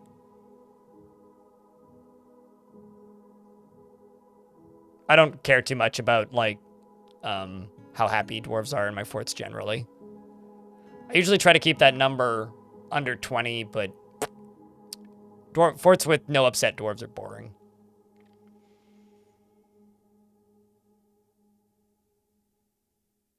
What's making those dwarves happy? Recent children, married, lots of social time, drinking a lot. Like, brave in the face of imminent danger, like, okay with stress. All of the above, usually.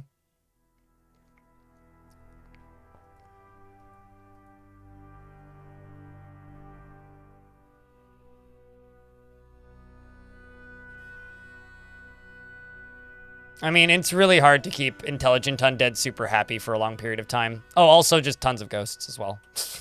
The ghosts are certainly helping keep the mood down.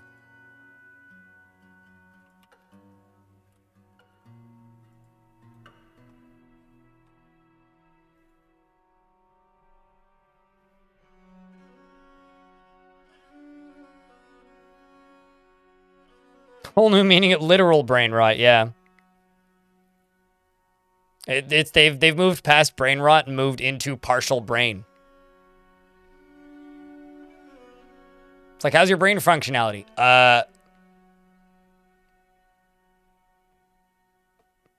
Oh no, a ghost.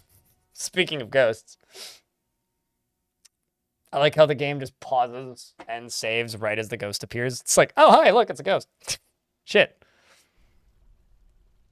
Those ones won't be listed on the upset though. Buckruck. Because the ones without a head can't join your faction again. They're too mutilated. They can still be brought back, but they're not useful beyond the initial, you know, meat shield benefit.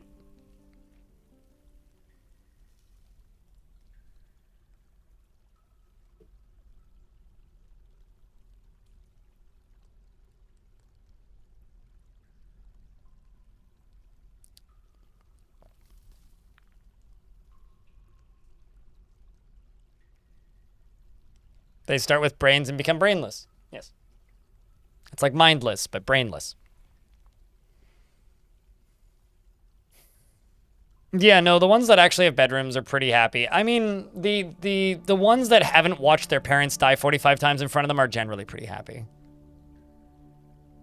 That's more the bigger issue. There's an ad running, but there's almost nothing happening on screen, so I'm just going to let it play until he deals with the martial training need. Just waiting for that to clear.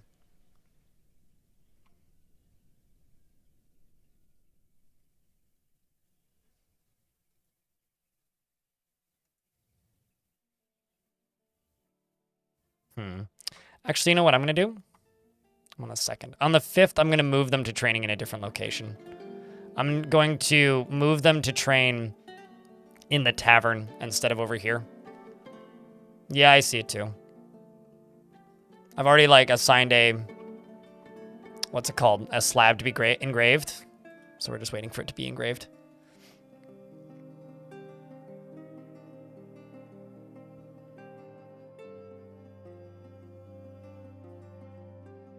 Suspicious after having a mandate ignored. Uh-oh. My bad. I missed a mandate, I guess.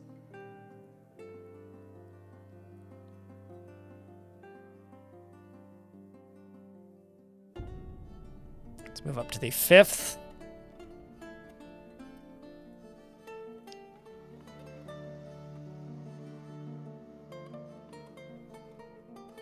Come on, we're on the 4th. Let's get to the 5th. Come on, game.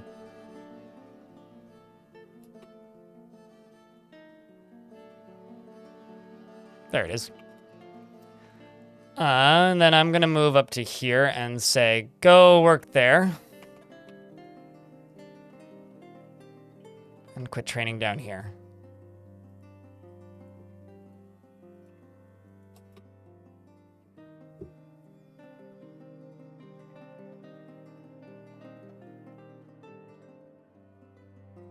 Suspicious the world is a simulation. Uh-huh. I'm not sure how those two things automatically link together so quick, but...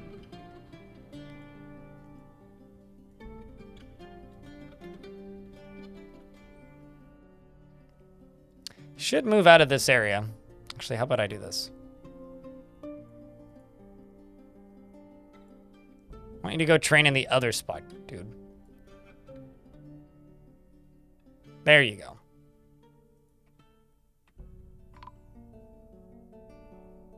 There we go. That ghost is gone. We're getting them moving to their other place to train, I hope. After you re-kit back up. Caught in a cave-in? Who isn't caught in a cave-in, generally? So if I make them train in the tavern, because I've got a tiny little barracks that's connected to the tavern, it'll allow them to get served drinks, because there's tons of tavern keepers in the tavern. Usually, anyway.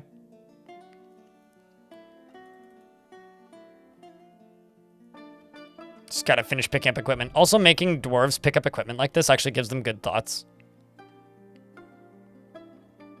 Did I not just tell you to go to the... Okay, now you're going to the tavern. Finally! Whoa! There's a dwarf walking around with its guts hanging out. I haven't seen one of those up here before. Dwarf must have moved quite the distance.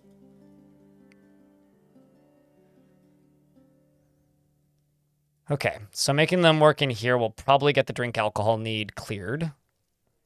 Satisfied upon improving sword. There you go. He's improved sword skill.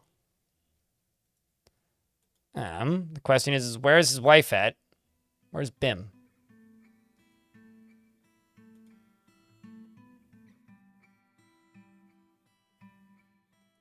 Have you had your drink alcohol need met yet? Nope. We'll wait. Sure, she'll show up. Before a cave-in would happen, cave-ins don't remove unless you completely remove all support from a structure. So you need to basically have something floating in midair before it'll cave in. Dwarf Fortress used to have a mechanic where if you dig out more than 8x8 tiles after a couple weeks, it would lose stability and start to cave in. But that was before caverns existed in their current form, so that mechanic was removed in like 2007.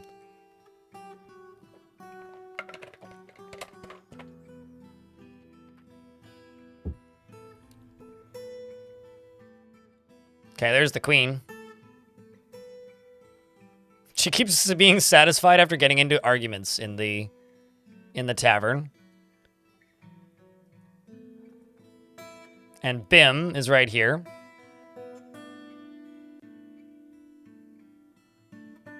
Excited after performing. Just wants out of this. I don't think Bim's super fond of this.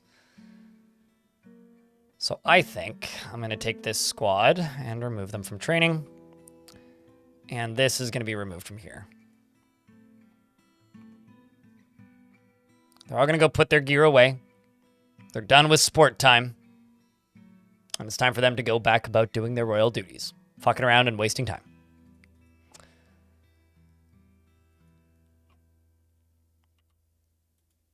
And at the 15th, I'm going to jump back down to the caves and take a peek at the progress down there. Although, probably should go through this first. But let's just jump down to the caves. Before I forget. All right, so that drained out nice and easy. Meaning I can channel up all this. Actually, no, I need to channel down all this, not channel up.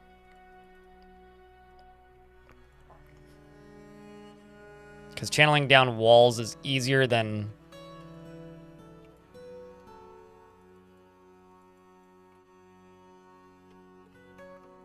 Deconstruct that. Go over to this, deconstruct that. Nothing dangerous below that.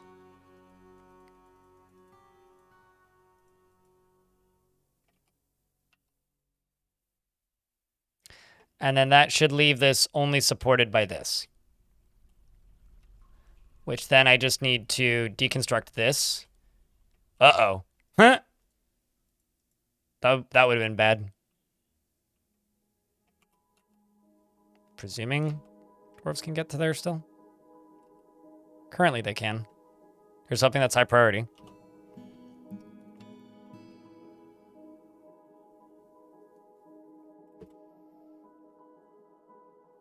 Still connected by one tile on the bottom right. Got it. We'll check. So he wants to practice a craft. Fortunately, there's plenty of crafts for him to practice.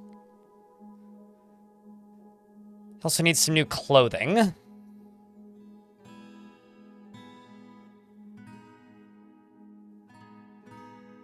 So putting a bunch of mugs away.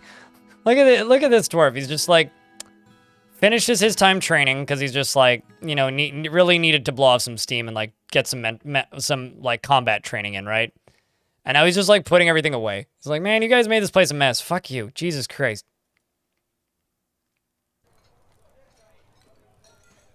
This dwarf amuses me.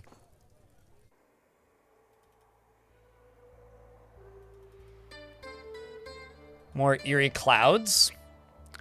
Early winter, meaning I can probably start working on that properly, the water stuff up top.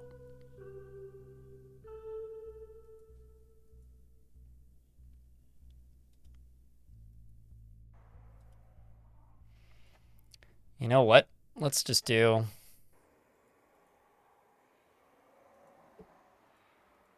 this, because that will clear your practice of craft, right? Yes.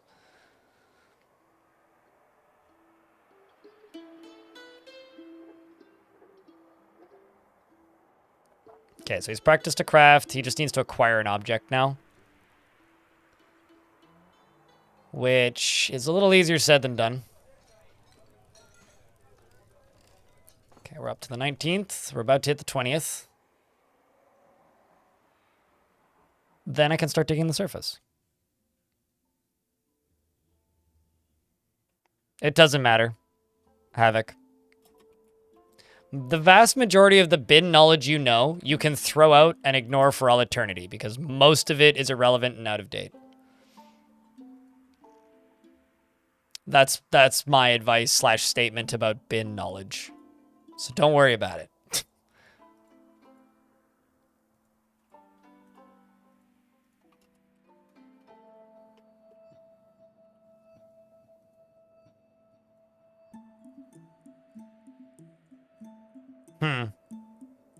This is kind of a fuck up.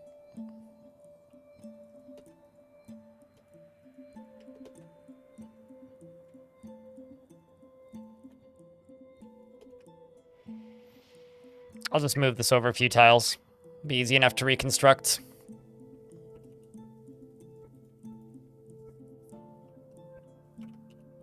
It's bin knowledge, and you can just put it in the bin. The other thing I need to do is go down to F2.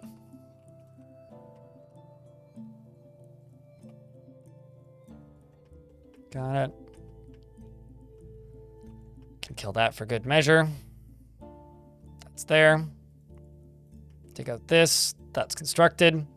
Okay, so now the only thing... This is still being held. It's just layers below.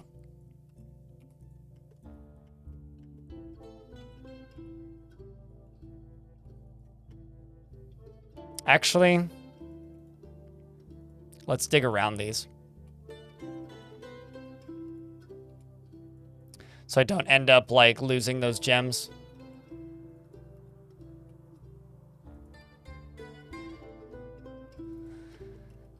And that should be it.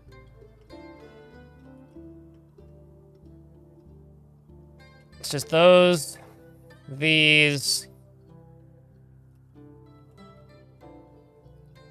and the stair.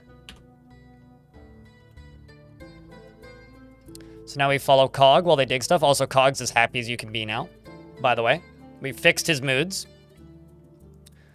Actually, before we go too far, how's Bim doing? Bim could be happier. She's been kept from alcohol for too long. I'm just going to remove her from other tasks, so she'll just do planting and engraving. That'll make her go hang out in the tavern eventually, and then she'll get served a drink.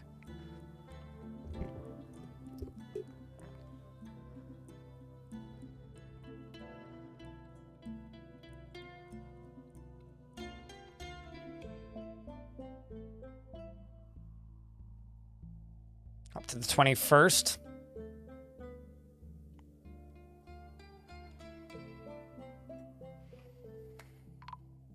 Nope. She has Bim better. Ha ha ha ha ha.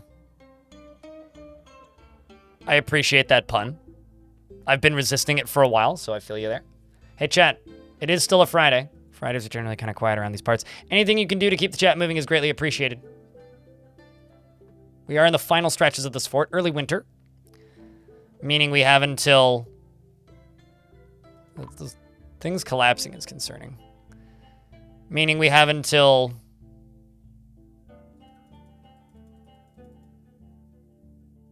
Summer. 3, 9, 4. We're getting there slowly.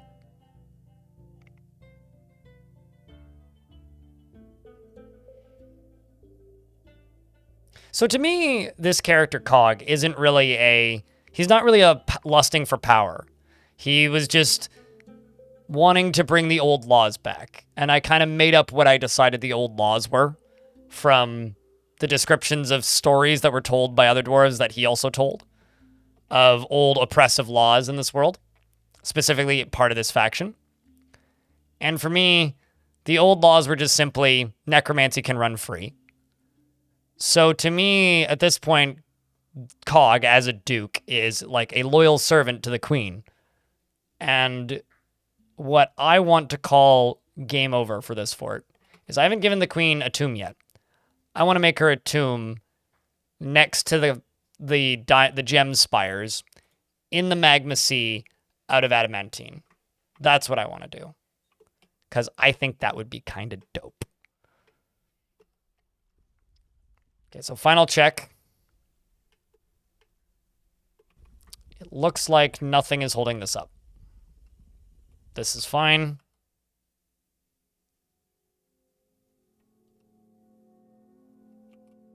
Yep, we're good. Okay, so the only thing holding it up now is this. So what I'm going to do... Puts this onto your ear. Anyway, we don't need that anymore. This is hooked up to you. This is now just going to be Cog. So let's watch Cog pull this lever.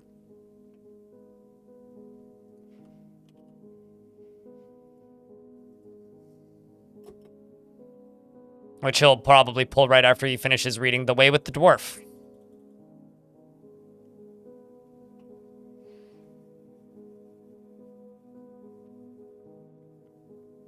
Back in my day, we had free range undead. We had no control over the undead. There was no persecution of the immortal.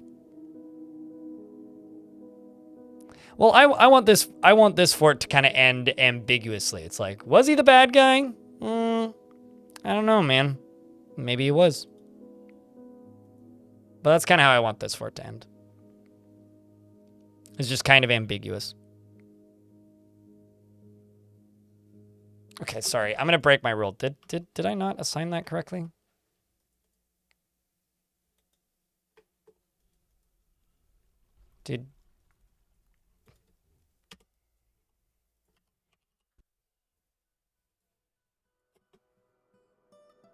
There you go. Okay.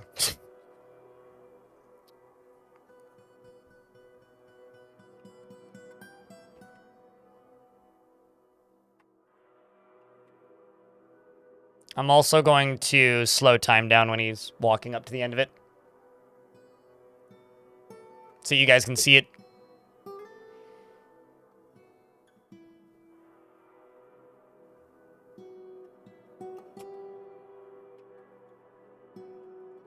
So the way we're going to do this is nothing is holding this up, right?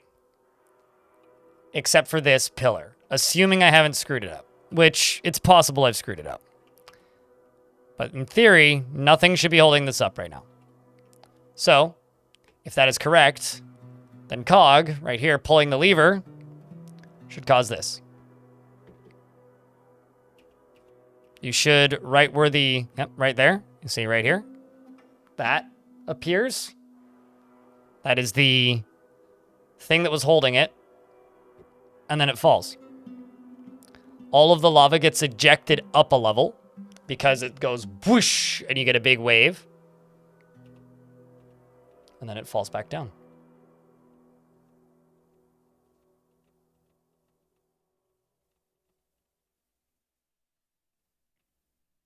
And for anybody wondering, that's what it looks like in ASCII. And that's what Cog looks like in ASCII. Absolutely fucking majestic.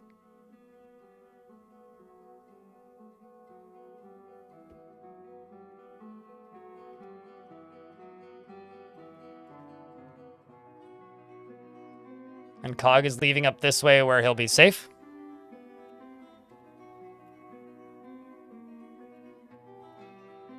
Dust is flying.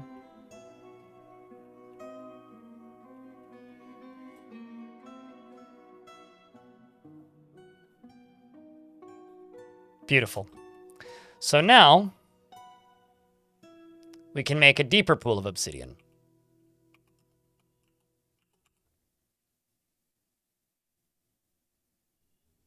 Every time you see it, you get used to it. I mean, it's the way I describe it as somebody who can play this game in ASCII. Although, actually, it takes me a while because I have a harder time recognizing the UI in this version. But having played this game for years in ASCII, it's like telling somebody to play a game of Civilization if they've never seen Civilization before, and it's not turn 1, it's turn like 600 and something in a long game.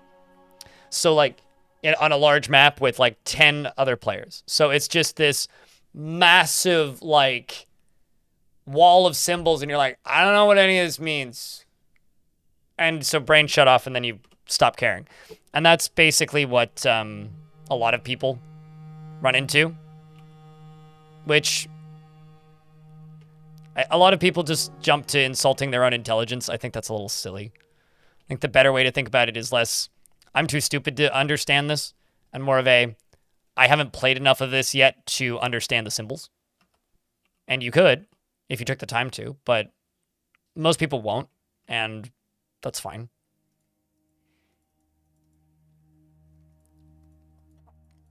So I'm caving down this way so I can start sealing off this side.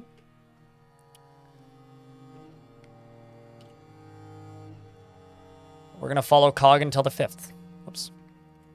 Wrong Cog.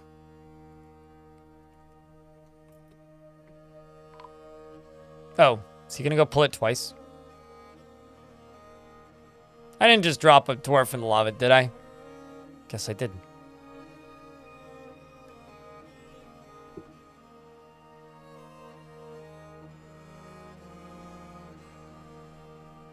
So it was a good example of how a support looks, says you'll be able to pull a lever. Yep. It's something that people keep asking me to make tutorials about, but it would be under a minute long. Like, I could probably do it in a short, but then people would still ask me to make tutorials out of it. I'm not going to make a tutorial out of it.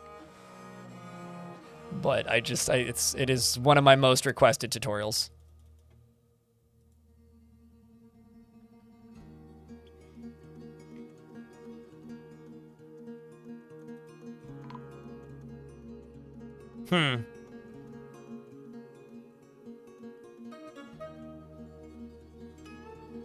You know what's funny? I had somebody Drosta. I was watching a streamer once, and he unironically stated, I would love to learn to play Dwarf Fortress, but I think that game's just too complicated for me. Without a shadow of irony. Guess what game he was streaming?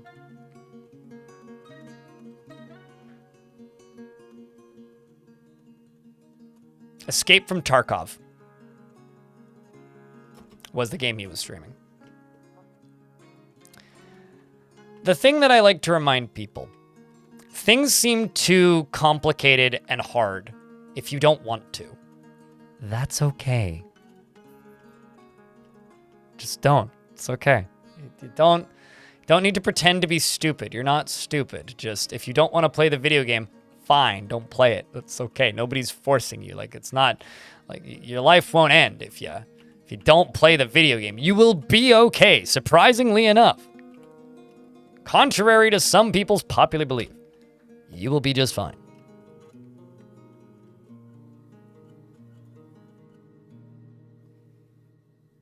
All right, well, I should probably memorialize that fish cleaner, because you did mysteriously go missing.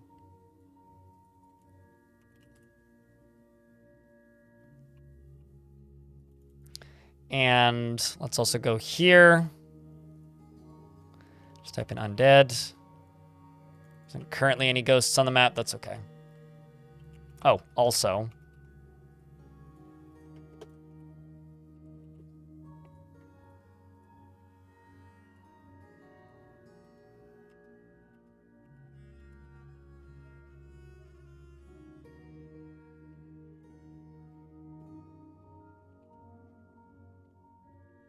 And also I need to jump up to the surface.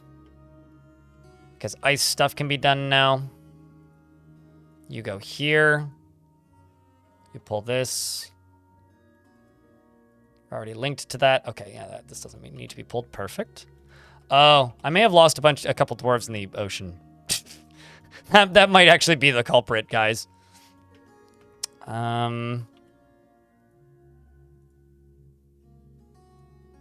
If their bodies show up soon, we know what happened.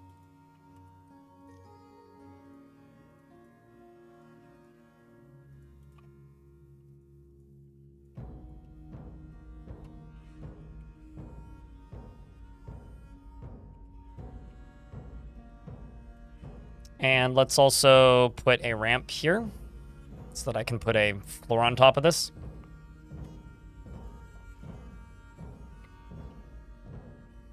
Oh, and the other thing I need to do, actually I should probably do this first. Let's just dig all the way around.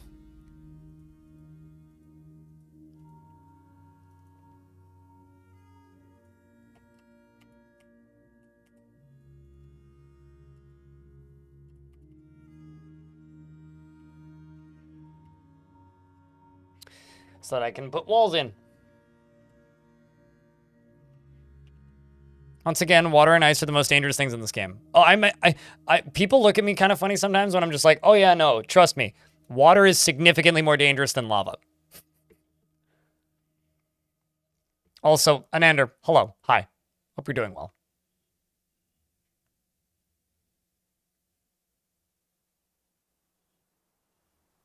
So, Anander, you are a bad person to take part in this conversation because you're like, I play both of those.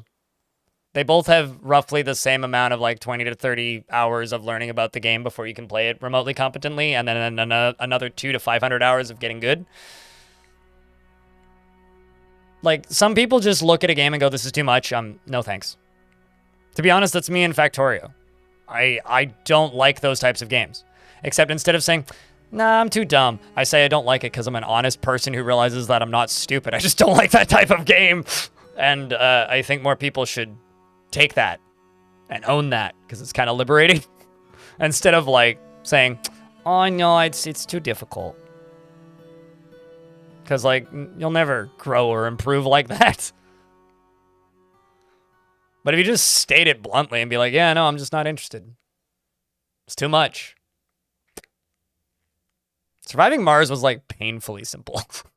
I played a lot of that game pre-release and wish I didn't.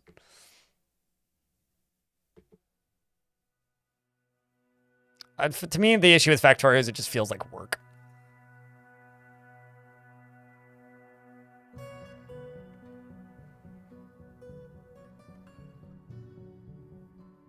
Is there a statue at the front? I'm gonna build a box around the Bronze Colossus and then release him, because I think that would be cool.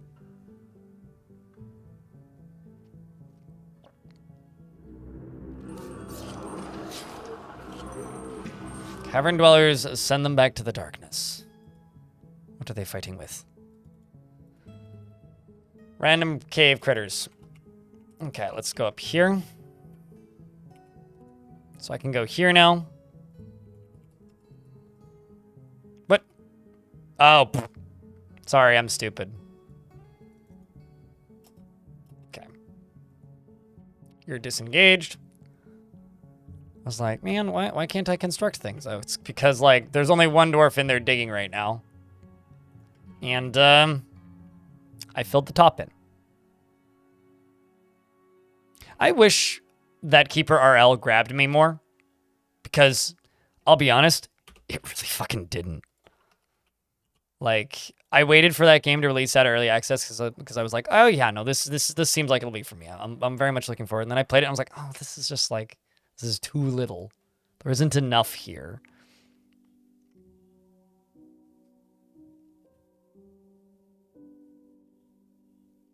I can't even watch Dyson Sphere program because it just gives me motion sickness. It has the Super Mario Galaxy problem for me, where everything is a sphere and everything rotates on a sphere grid all the time.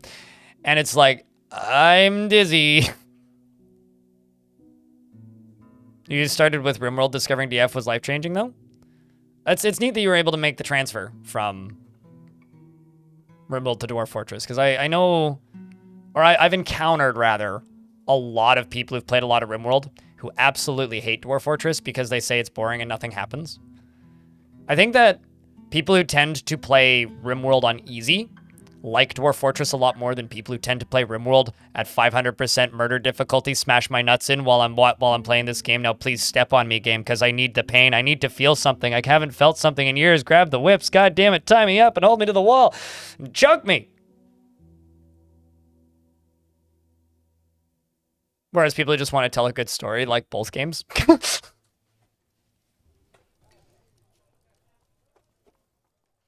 You know? Shoutouts to Gutty McDeller, who's just walking around with his guts hanging out. It's fantastic.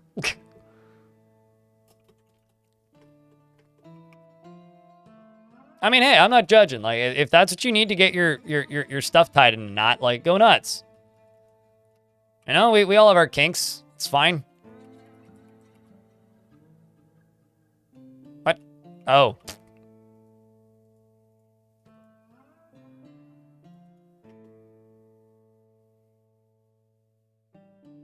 You don't even follow, but you got gifted a sub. Welcome to the channel, fun. Or friend.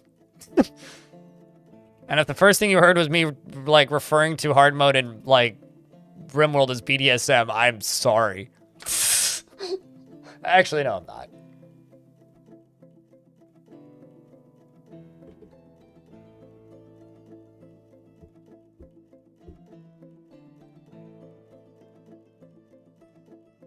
You see, I get enough of that in real life. I don't need it in my video games, Jasper.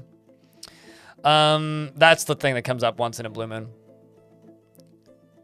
I see that in Project Zombie players too, major masochists. Yeah, no, masochists for boredom. I mean, I went through eras of that where I played a lot of games where I would set it up so that it was unpleasant to play.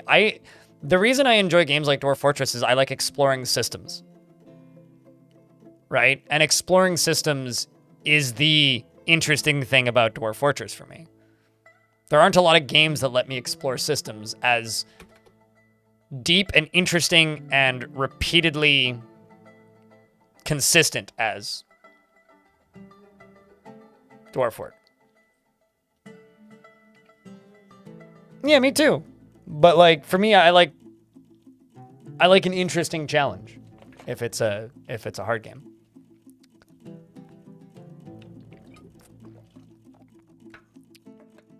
You got used to it with Dyson Sayer program? Yeah, it's possible. I mean, I still have a hard time watching it. Like, to give you an idea on how bad my motion sickness is with spheres, Havoc in YouTube chat, anybody here who's played RimWorld, you know the world map?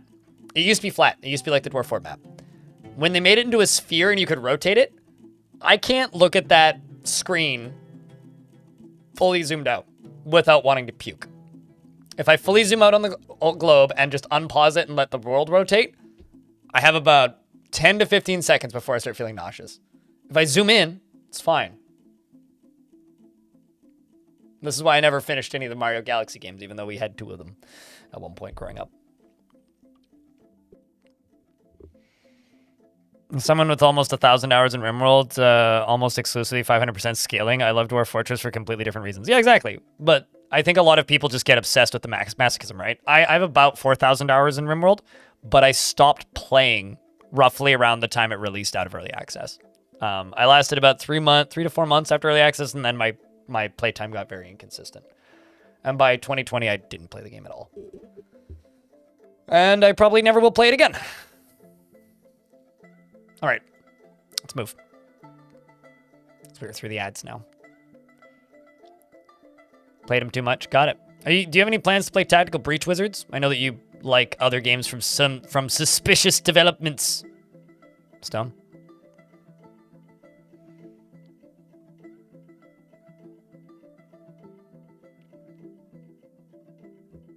Oh, another game that makes me motion sick with rotating worlds is Harvest Moon. No, not Harvest Moon. Animal Crossing. That's it. I don't know why my brain said Harvest Moon. Exactly why I like Dwarf Fortress and Oxygen not included. RimWorld is action and I like it, but the system exploration is fun for you too. Yeah, and I think Kerbal kind of fills a similar role to that too. Okay.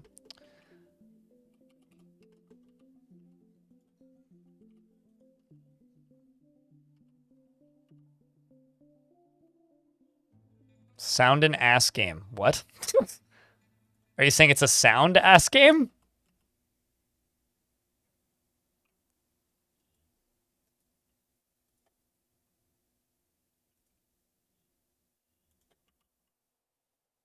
It's just a strange thing to say, I suppose. You lost a lot of your life into KSP, no argument? Yep. I forgot what type of wall I made that.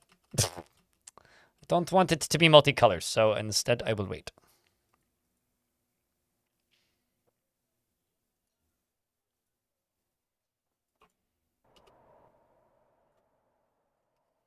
Oh, I can also jump to the top.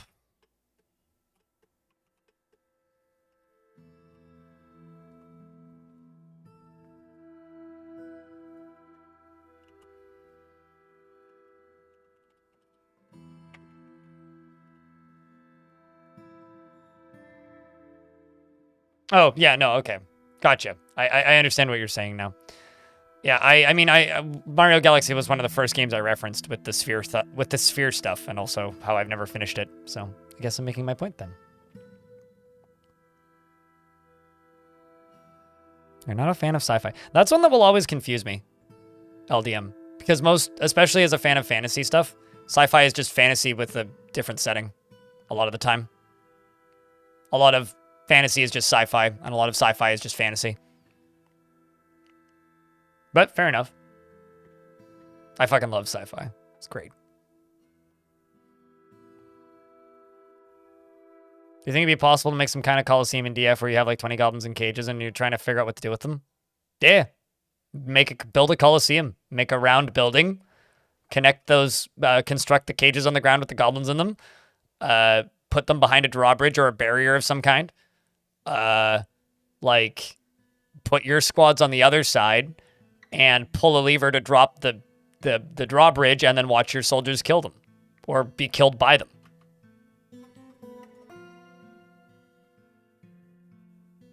Absolutely, you can do that. I mean, that's one example of sci-fi fantasy.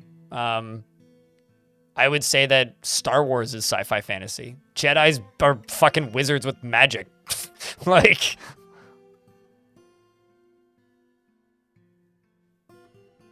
A lot of space opera is generally just fantasy, but with technology as the excuse instead of mystics as the excuse. But RimWorld's also pretty hard sci-fi. So, well, actually, was pretty hard sci-fi until the later expansions.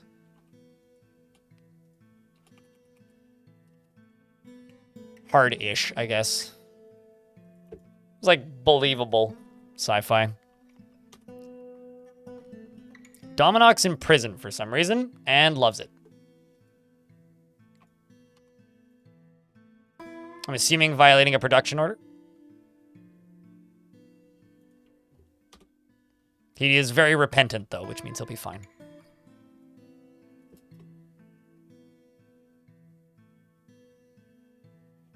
Saw a dwarf tell the story of the ascension of English Ironglove to the position of Queen of the Work of Spray in 241. Hold on. Isn't that just the queen?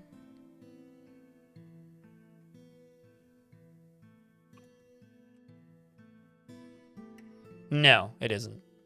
So it was the noble from before. All right, well, let's jump down here.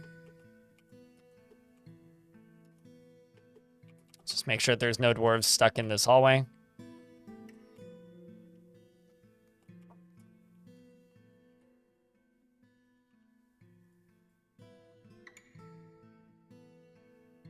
Let's block this off. Let's let Cog do this so we can see it happen.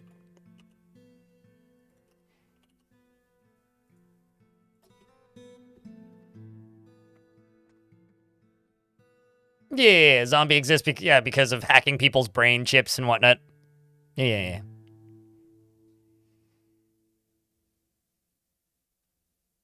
Go to save the space princess from the evil space fortress. Yes, which is going to destroy planets in space. So, do not panic. You're about to hear a bunch of things collapsing, probably. It's probably not killing anybody.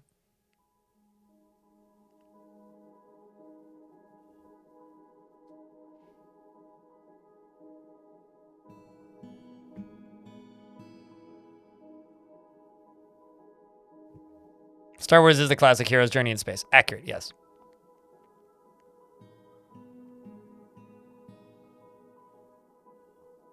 Oh, Kenshi's up. Chad, is Kenshi sci-fi? I've always thought of Kenshi as like a very low sci-fi thing. / sci-fi fantasy thing.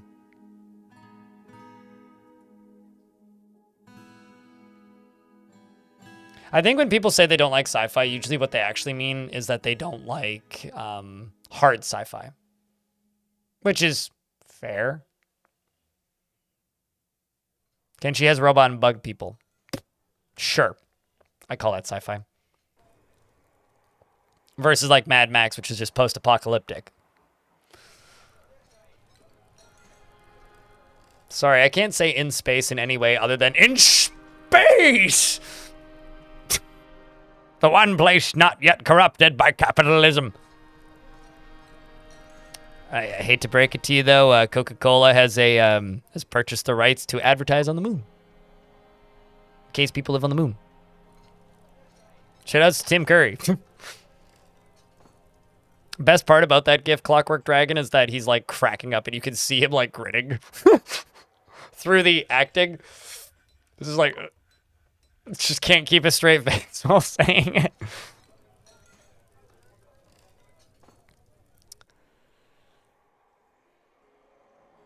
Okay, on the 5th. Uh-oh. Okay, it's fine. I told you not to panic, and here I am panicking.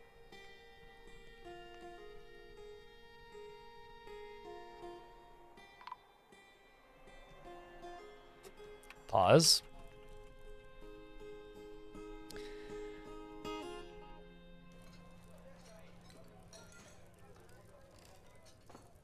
Siltstone. Siltstone. So it's enough now that it won't collapse. Siltstone. And then I've just got 2 more pieces of siltstone to install. And then I can, you know what? Fuck it. We'll just put a door here.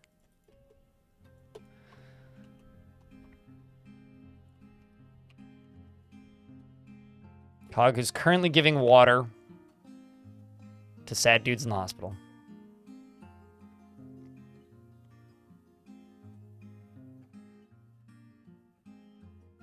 I was always kind of sad that the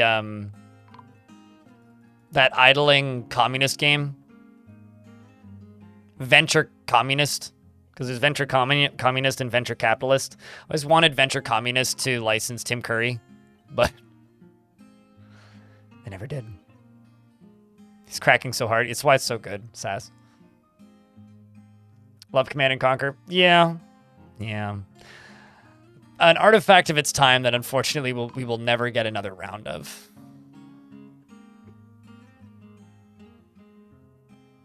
Makes me kind of sad, but it's fine. I know I wouldn't play it if they did make a new one, so.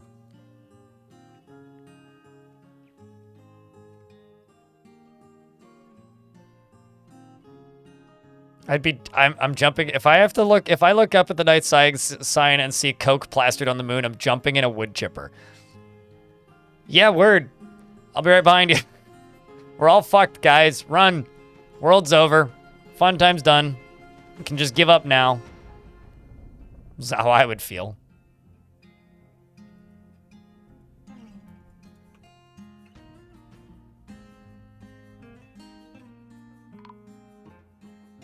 Stuff's still caving in. We're on the 9th.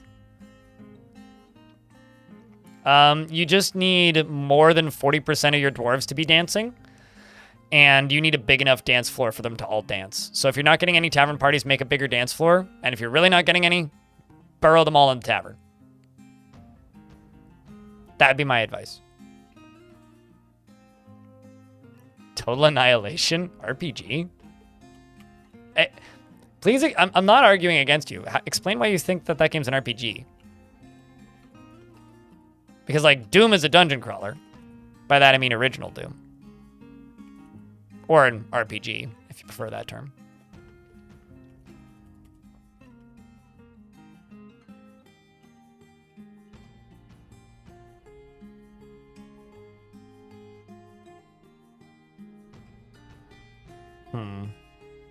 Mandatory. Usually, don't burrow just the tavern. Burrow the bedrooms and the tavern.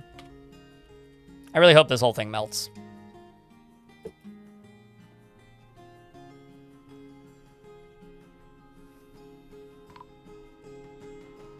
Good morning, Deep Space. How are you? We are finishing... Oh, wrong cog. We are finishing up this fortress. How dare they let another cog into the fort? Bah! Actually, hold on. I should go check these. See how this is going. Hey! Excellent. Excellent. Look at that gloriousness. This is my final project before we, like, leave the fort, probably. Let's just dump water into the caves. And build out this. It's beautiful. Playing a little Satisfactory while lurking. That's good. You have to vote for local mayor today? Is it that bad? No good options? So, the truly exciting thing is there's exposed raw adamantine here. And on the other side. So I'm actually going to send the dwarves over here. To smooth and fortify this. And this. To see if we can get through this safely. If I can, channel down into here. And then we're going to begin smoothing and fortifying all this adamantine.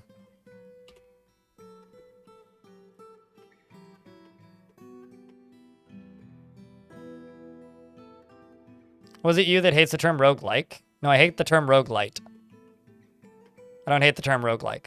Roguelike is just a very specific term referring to a very old type of game that most people miscategorize as the marketing term roguelike. Most games that call themselves roguelikes aren't roguelikes, or have anything to do with rogue for that matter. Yes, it's probably me. To answer your question. I just hate people misusing a term that's associated with a very old type of game, which doesn't get made much anymore. Just makes finding that game harder. Yeah, roguelite is hard game that has run-based elements. So roguelite is a bad term because they should actually be called run-based games. Essentially meaning a game that you go on a run, complete a run, and then finish a run, and then go on another run. It's not actual permadeath, it's just run-based. And people are like, those are the syllables. I'm like, motherfucker, same number of syllables as a roguelike. Fucks.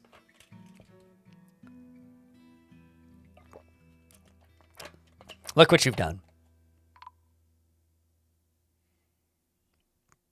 Roguelikes are games that look like Rogue and play like Rogue. Roguelites don't exist and should be called run-based games. And any game that's not like Rogue that's calling itself a roguelike can get fucked. Yes, Balattra's a good game. It's got absolutely nothing to do with Rogue. It's a solitaire card game. Call it what it is. It's a run-based card game. But it bothers me. Like, we stopped calling first-person shooters Doom clones when they stopped looking like Doom. But if somebody makes a Doom clone now, you know what it is. It's a game running on the old-school Doom engine.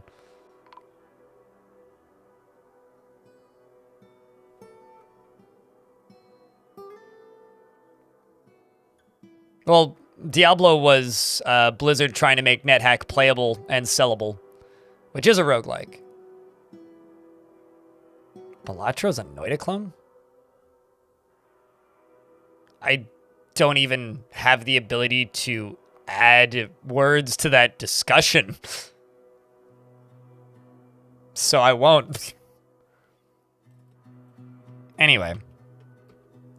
This is all your fault. I hope you're happy.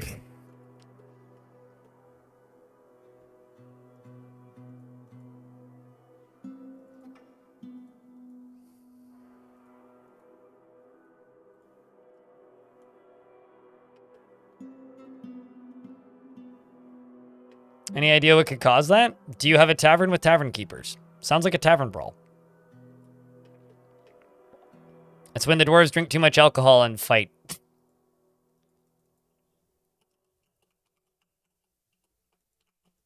Some dwarves want to cause fights or / cause trouble. And that's what that is.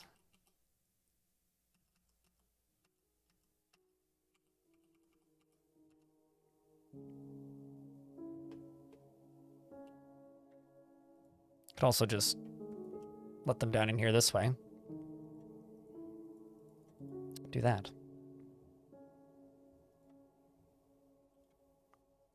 Probably also dig out all this.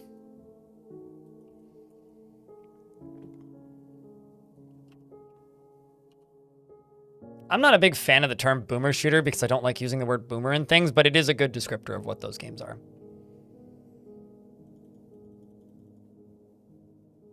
I prefer just old school shooters, or just shooters. But, you know, it's fine. It's not actually something that I'll argue against. It's a good descriptor. It's just, I think, a crappy good descriptor, if that makes any sense. Fights can make some dwarves happy, yeah. It makes other dwarves upset. Dwarves that like fighting. Like, this dwarf has the need to fight.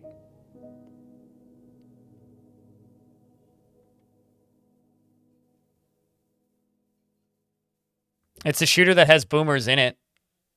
Salty.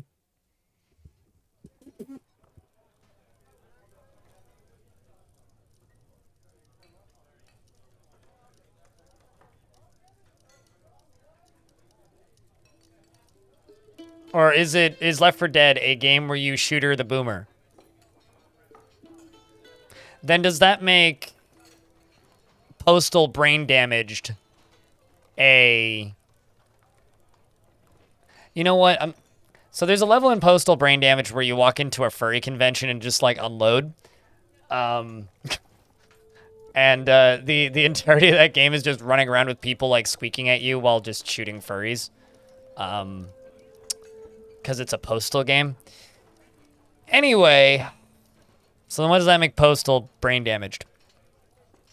Also, that game was pretty good. It's the last shooter I finished. I played it on easy and it was a good time. That's Fortnite and games like it. Is that the aesthetic, or are you just calling like Battle Royale games Zoomer shooters?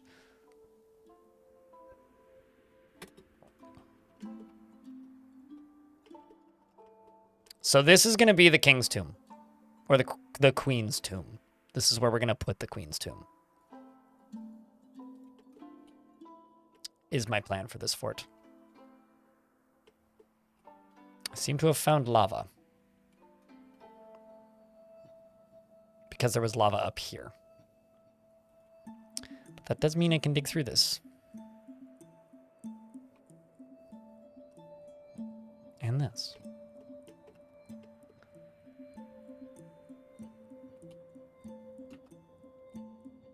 And let's wait on that.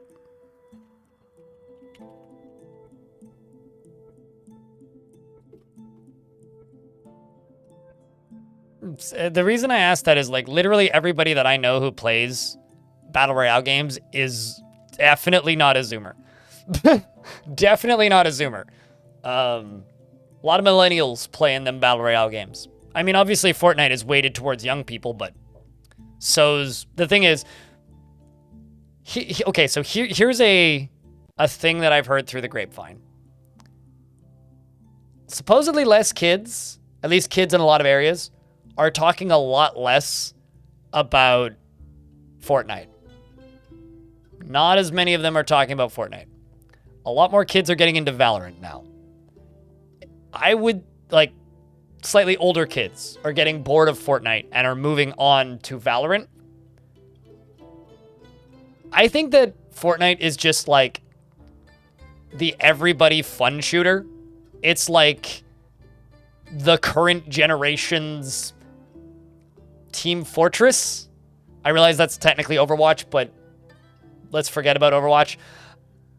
It's kind of like this generation's Team Fortress to a degree for me. It's like the Zoomers' Team Fortress. So everybody can play it because dad can play, kid can play, daughter can play, and everybody's having a good time generally. And dad's having a great time because he's queuing with his 12-year-olds.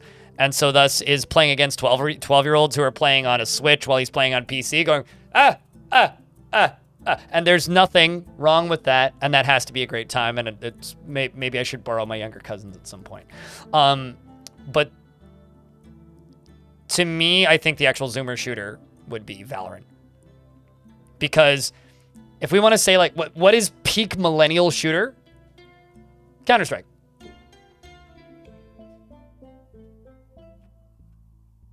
Like, Call of Duty is like the bro shooter and maybe the dad shooter. I would say Counter-Strike is the millennial shooter. That was the game that people got into in their 20s, in the late 90s, early 2000s. And the people who were like 14 in the late 20s, in the late 90s, early 2000s. And like me in the mid 2000s with the later versions of Counter-Strike. And then the Zoomer shooter is Valorant, because a lot of those Counter-Strike people just turn up their nose at Valorant. Like, ew, that's Riot. As if Riot is somehow better than Valve.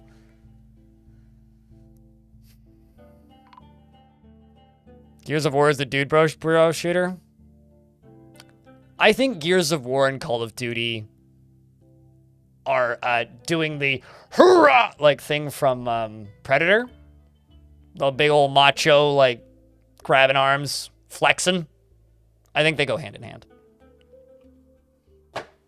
With TF and Quake, and then TFC and on Half-Life shooter, and the last shooter you really played was PlanetSide 2. I'm trying to think, what was the last multiplayer FPS I played? I think the last multiplayer FPS I really played was Bad Company 2.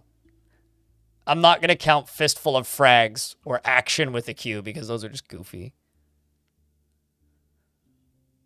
And Doom is the forever shooter. I kind of want to see if I can get that current Doom patch working on my computer. Because, like, being able to play Doom online easily seems like a good time.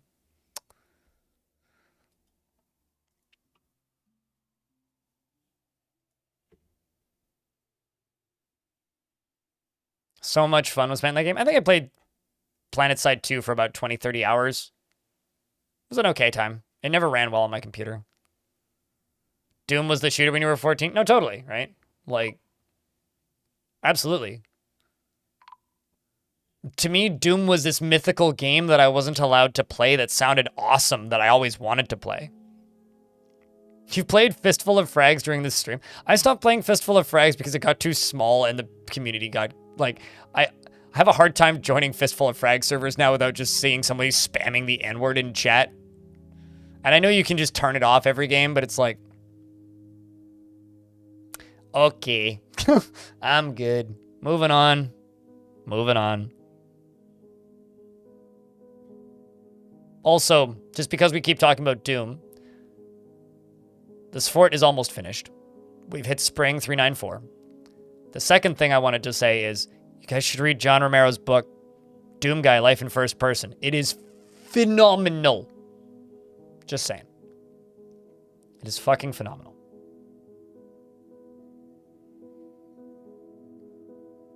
Vengeful when joining existing conflict, excuse me.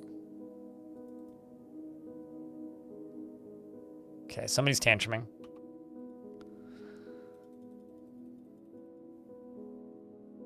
See, I saw blood on the ground for a second.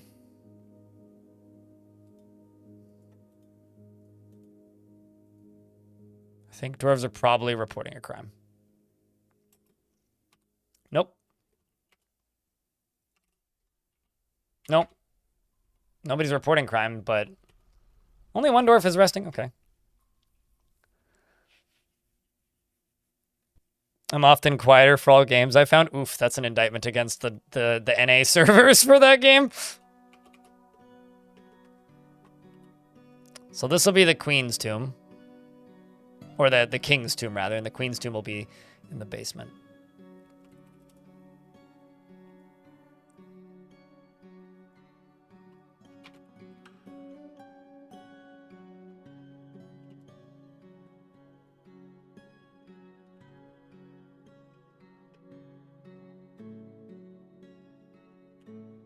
So they're just less out there about it, is what you're saying, Wiz.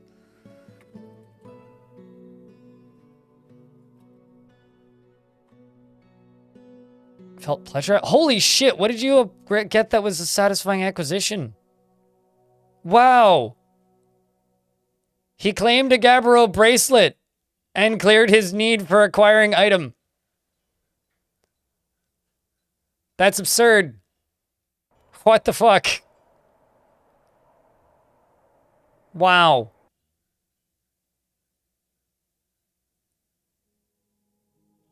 Sorry, but that's just insane to me.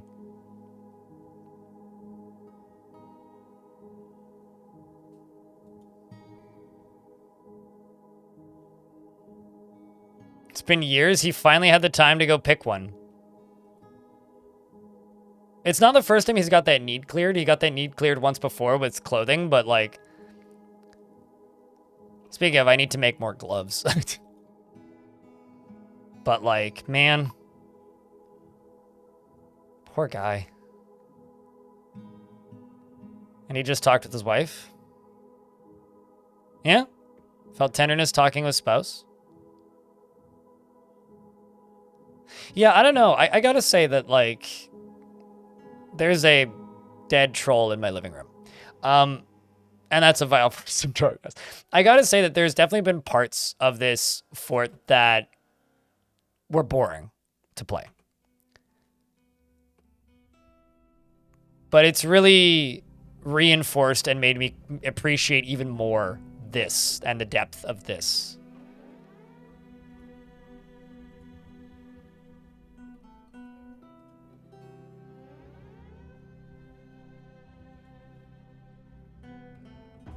So let's wait until the 10th. Oh, Snatchers. Uh-oh. And they made it into the fort. There's fighting happening. Cog is still healthy and still alive, although he did dive into the fighting.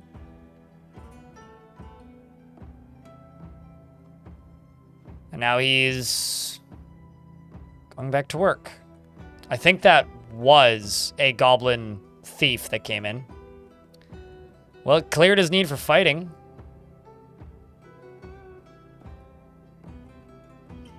I'm gonna pause the game. Just hover here because we are in an ad break.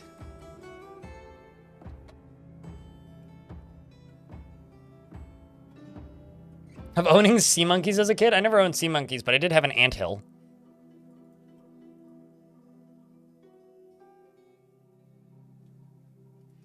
Which, as an adult, never. Because I'd be terrified that they'd get out somehow. But I did have an anthill when I was younger. Any tips for fort layouts? Make what you think looks cool, because you're the one that needs to stare at it. Don't worry too much about what I have to say about what your fort should look like. Make what you think looks cool. If you think a grid looks cool, make a grid. If you're asking me how to make non-grids, try building in the caverns and restrict yourselves to just the giant stalactites.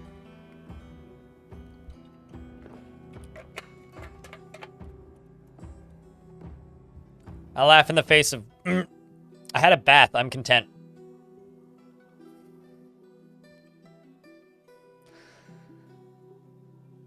So easily broken, begone fear. Oh, he actually resurrected the troll a couple times. Is there a friendly troll around now? Yep. There is now a caged, friendly troll Hollow Slayer in here.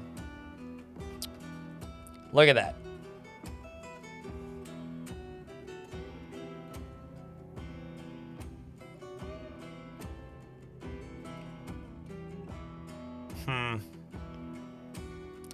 Trying to... Oh, actually, you know what? I know how I can do this.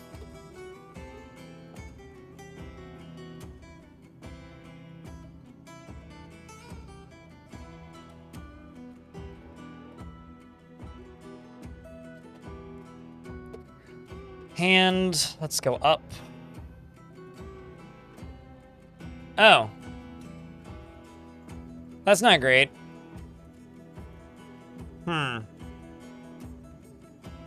It's a good thing I checked. Also, shit, we're not on the 10th, so I can't even be...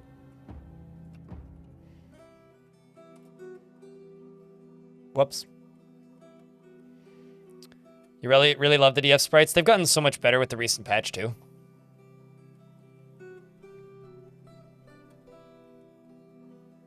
The zombie is dealing with the goblins, so it's fine. I mean... Is it, though?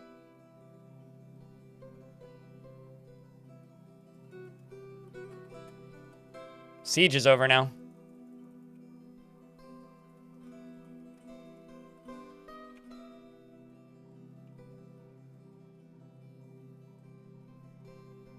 Delighted after watching a performance. Satisfied remembering producing a masterwork. It's reading The Study of Resurrection. You'd think he'd be an expert at this point.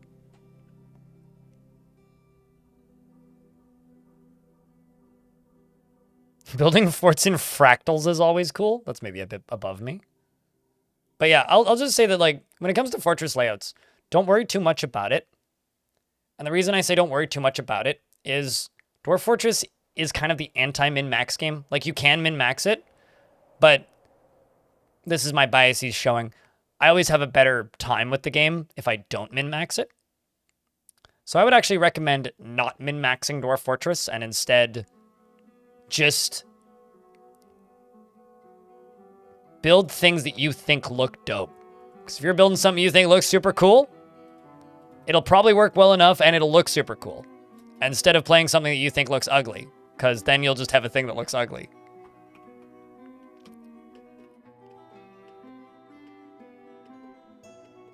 Okay, so we have fortified all this. I'm gonna fortify this. We're also, whoop, maybe not all of this, just this. Gonna smooth that.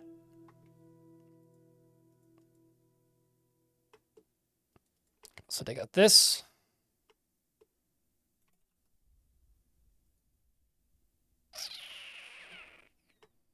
This is all adamantine.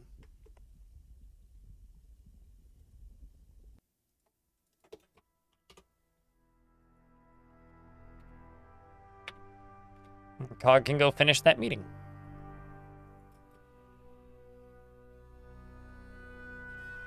There's dwarves singing in his office.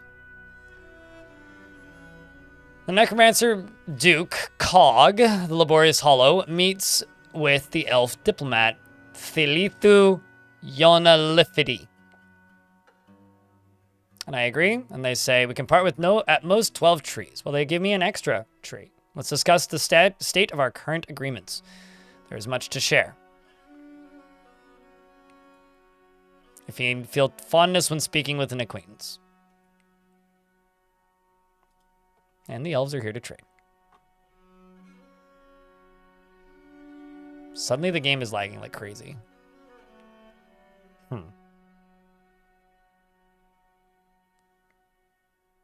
Interesting.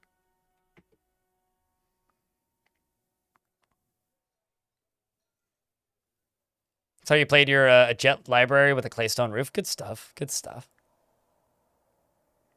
Build big square rectangular rooms, but they're always different. Yeah, I mean, like lots of people make square ass looking rooms, but as long as you like looking at them, I think it's an efficient, well-designed fort. It's that simple. It's like, if you like looking at it, it's a well-designed fort. If you don't like looking at it, it's a poorly designed fort. Like, I've definitely looked at forts that other people have made and gone, not how I would build it. But that doesn't make it a bad layout, really. It just simply means it's not a fort I would build. Which doesn't make it even remotely bad. It just means it's not a fort I would build. And I do think that that is totally fine. I can never remember when the ocean thaws.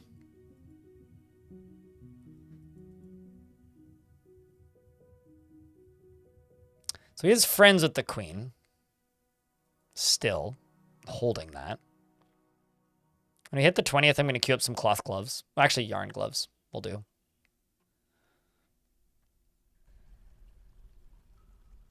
You like doing forts based on Fibonacci sequence?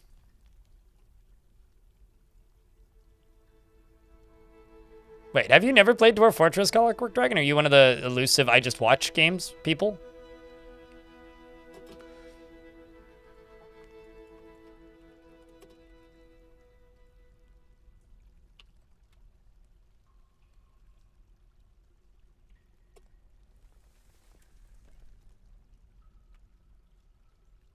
You don't want to be addicted. Interesting.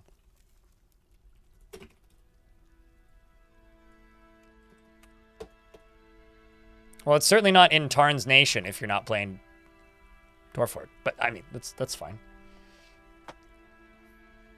But yeah, no, that's interesting. It's always interesting to know who does and doesn't play Dwarf Fortress.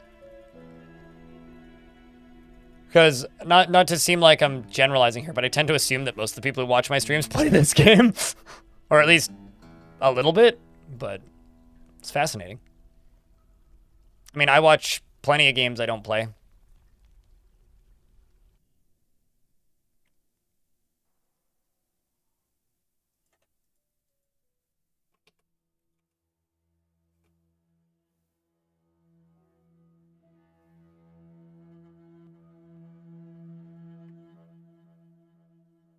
You reviewed. Yeah. Well, I'm not going to do that series again. Somebody else should take up the mantle on that. Heck, I'd even give him my blessing.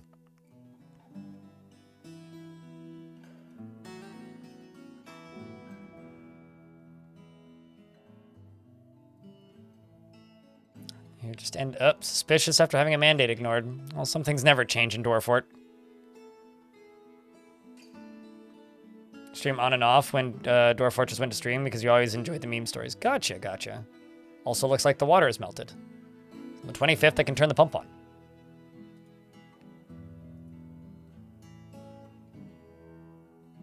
We check for heat. What devilry is this?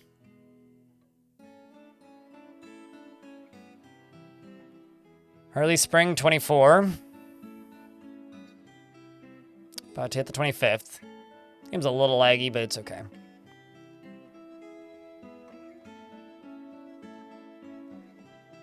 Yeah, I mean, Boat Murder's the classic one. Boat Murdered ain't the old name one.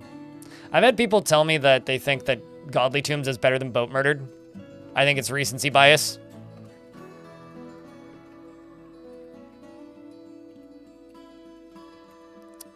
Also, lol. It's just funny. Just these goblins falling in there and dying. Okay. Someone also lost their ear on here.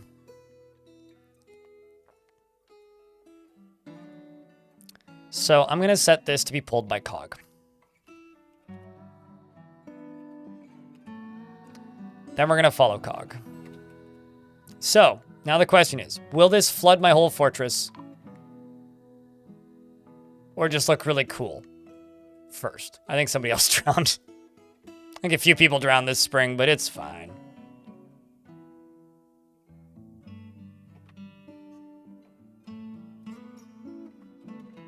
So there it goes.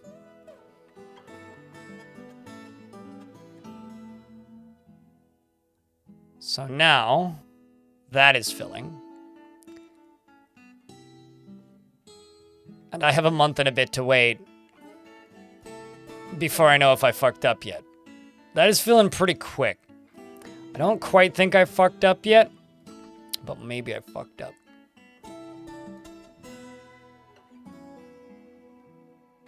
But that looks pretty awesome. I mean, look at that. That's cool as hell looking. Set the ship out to sea. You good dwarves.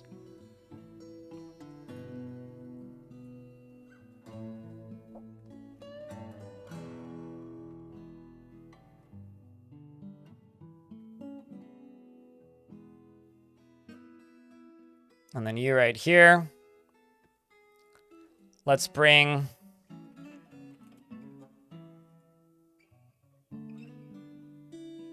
Let's just bring some rubies, some sapphires, some clear diamonds over. Some of these as well. Just some gems. I've created the West Edmonton Mall. I'm not going to say that you've just ruined my fort, because that would be grossly over-exaggerating. But come on, really? West Ed?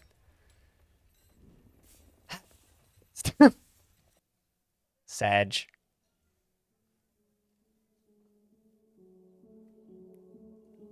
Homemade, fair trade, organic Davy Jones locker. Where are the paddles in the paddle boat? Don't worry about it. I think the dwarves are the paddles. The paddles were the dwarves we met along the way.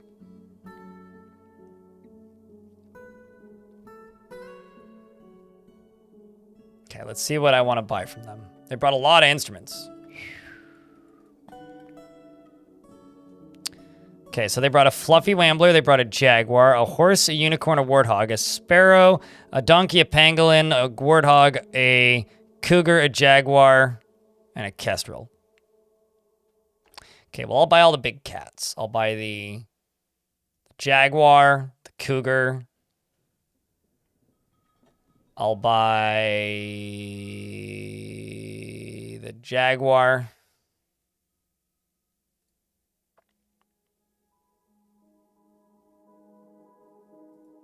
And I think that's it.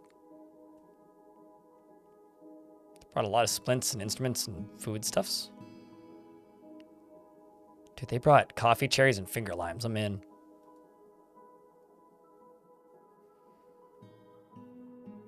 Zombie dwarf pirates? Sure, yeah. Something, something Davy Jones. Something, something for the Overlord. For the Overlord! No! I don't actually need to sell that much. I can literally just sell like 2 gems, 3 gems for all this. I'll give you 1 ruby for the lot. Trade. They're ecstatic. And I'll give them 2 as a gift. You know, I'm not gonna lie. It's part of me that's tempted. It's my last time training with the elves to just try and sell them like a dead animal. But nah.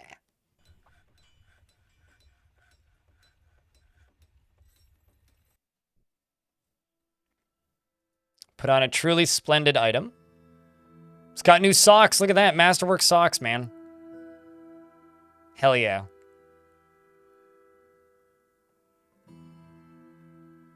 A shrubbery.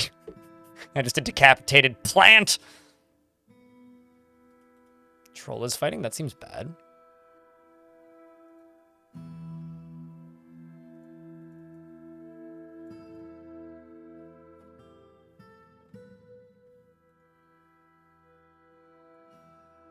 Store owned item. Going into his bedroom. Putting stuff away. Just gonna go give somebody stitches. Uh-oh, somebody got hurt.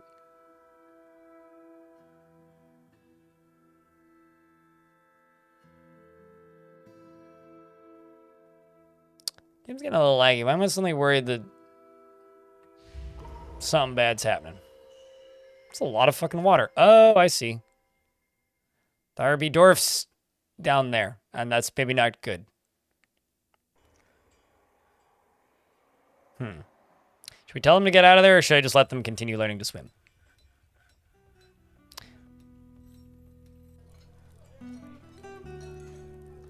I mean, I'll just go down here and just like, yeah, maybe don't, you know? Maybe don't, Dwarfs. Just what if you didn't?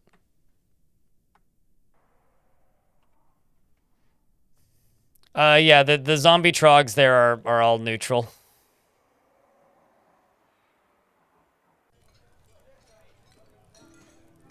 Oh, shit. I just missed the 5th.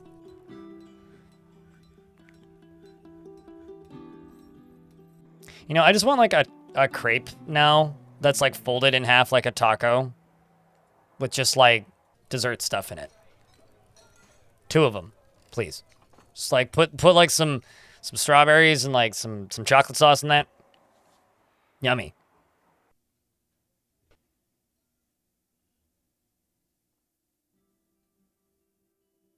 Yummy. Mid-spring, so 1 month left. So what do we want to do for the finale of this fort? What do you think, chat? We've only got a few more pauses left. Not that much time.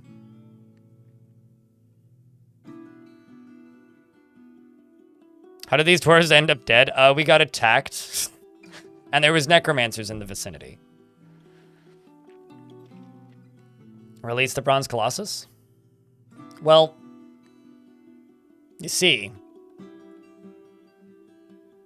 I could do that.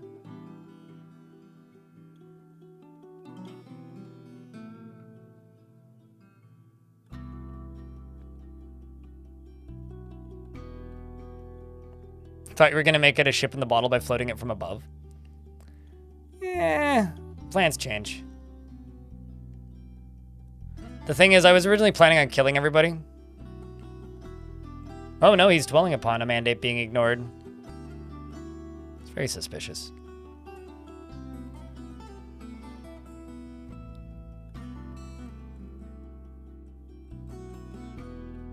That's kind of what I've planned to do. Deep space.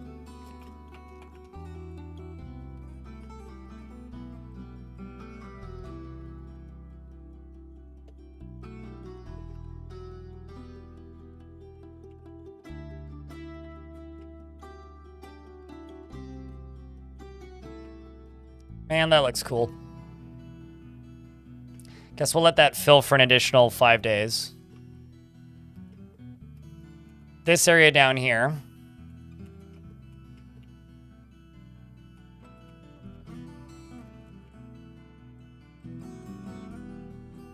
It's gonna get pulled. And this... Legends Viewer will work eventually.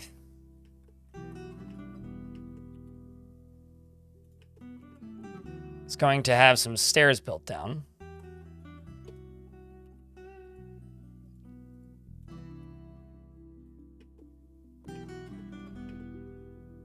Actually, let's just carve a ramp.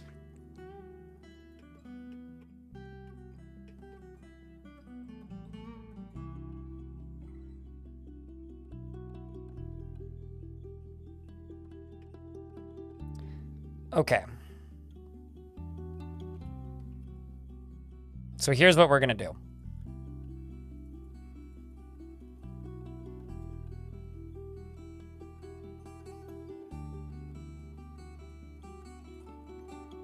I'm gonna smooth this and fortify this. Then auto mine out this upper layer.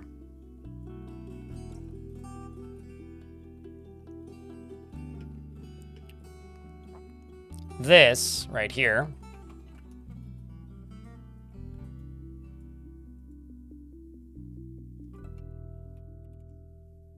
is gonna go right here. And this right here is gonna go right there. The queen is gonna have this item assigned to them. This right here needs a tomb.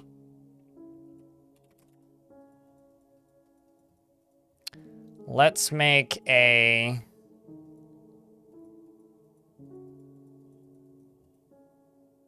black bronze coffin.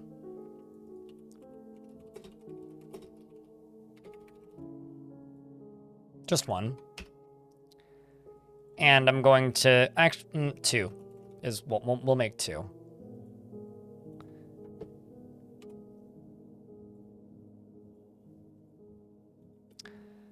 This is going to be smoothed and fortified, or smoothed and engraved heavily.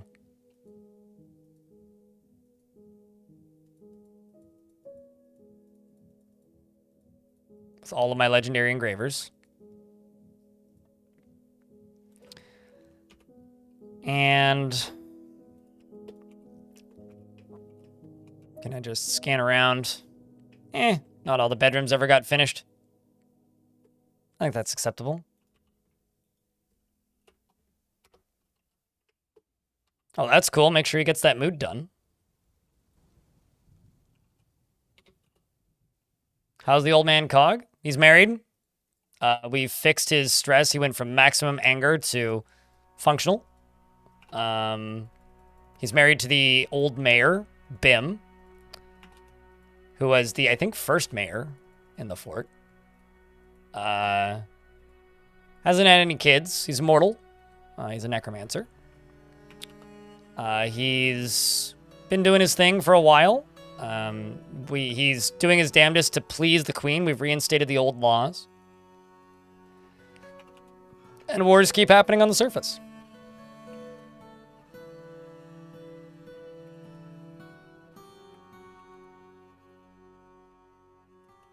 And we're pumping water so the boat can float.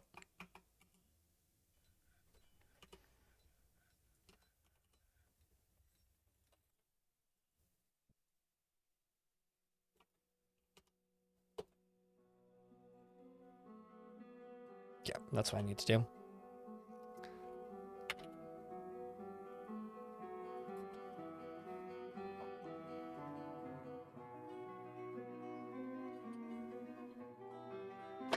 Yeah, well, the thing is, Legends Viewer doesn't do the full feature set that it used to, because Premium Dwarf Fortress broke some of the features for it. So when people talk about wanting Legends Viewer back, they mean they just want Legends Viewer back at full capacity. And I agree, but that's something we'll get after Adventure Mode, because Adventure Mode is Tarn's #1 priority, and he's not gonna, like, you know, reinstate old features into Fortress Mode until Adventure Mode is done. And you know what? I don't blame the guy. Let him finish Adventure Mode. Quit complaining. We'll get there. That's like one of the most asked for things, so you'll get it.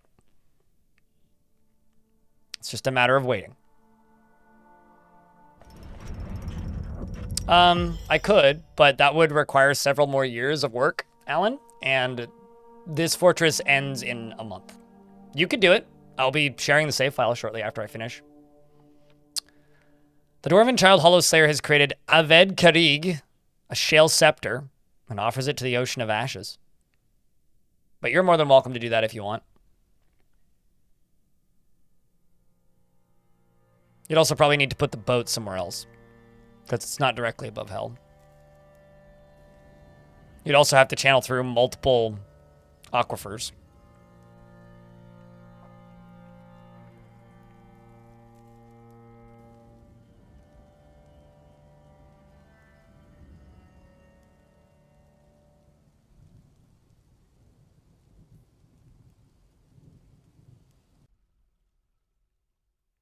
Offered to the Nut of Ghost. Nice fort name.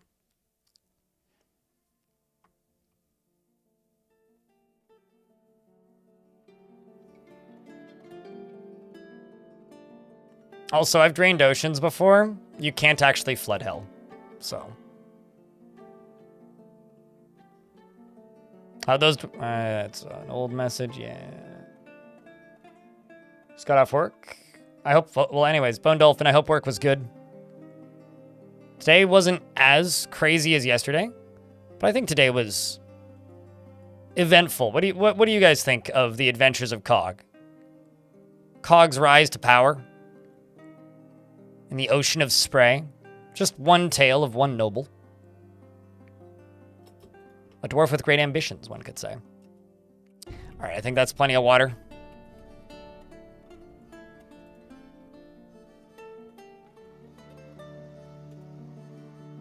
I think I'm also going to turn this off and close this.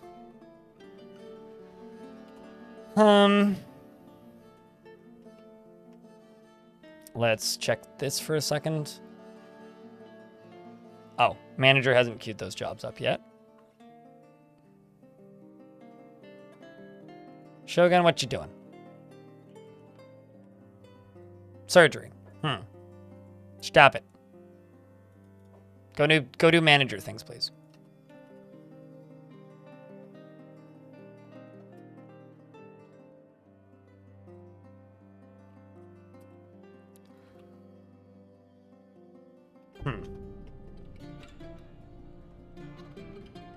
Guess that hasn't been moved. And this has.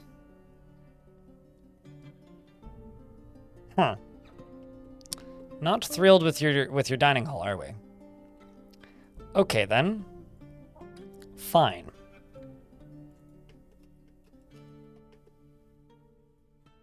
This will be a tomb. And this tomb is going to be given to the queen. Nish the ghost is risen and is haunting the fort. Oh, slab's engraved, so I don't actually need to engrave a second one. I like how I engraved the slab and then forgot that I engraved the slab. Typical me. Now we can follow... Oh, actually... no, not that yet. That, yes.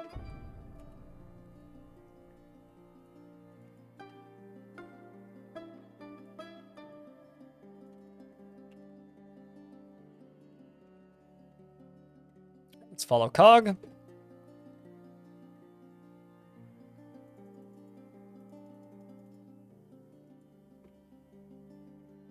First few CUD runs made you feel like you did when you started playing CDDA. Yeah, you have to learn a new set of rules, a new language practically, and a lot of things. Art is life, he says. What is your mandate anyway? Well, mayor is having a mandate ignored.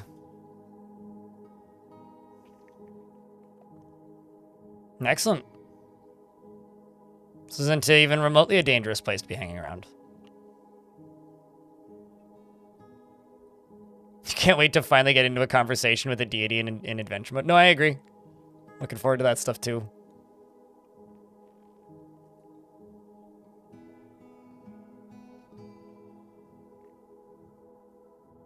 I'm looking forward to CUD hitting 1.0.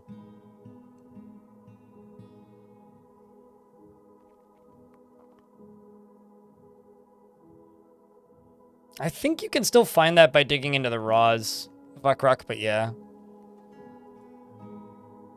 I just want to look at... There's a feature from Legends that nobody seems to remember that I greatly miss. You used to be able to click on a map button in Legends, and then scroll through the years, 5 years at a time, and watch the civilizations build out and click on locations and see their regions of influence. And I miss that. I wish they'd bring that back greatly. Hello, Adam in YouTube chat. Do you ever find yourself getting overwhelmed by cave dwellers? Yes, I nerf them. Go into your difficulty settings. You can change the number of them that can come in at a time. Then you get less of them and you won't get overwhelmed. Easy peasy. Dwarf is squeezy. Yeah, the map screen. Yeah, I miss that. That's the feature I miss, and I never see anybody talking about it. Bums me out. It's like, I want that feature back. So fucking bad. In fact, I want it better. I mean, for me, the ideal would be, and this is gonna make one person mad in chat, I know. They shouldn't bring Legends Viewer back. They should just take all of the Legends Viewer features and put them into the game vanilla. That's what they should do. That's what I'm saying. I mean, that's what they should do. It would be the best possible option for everybody.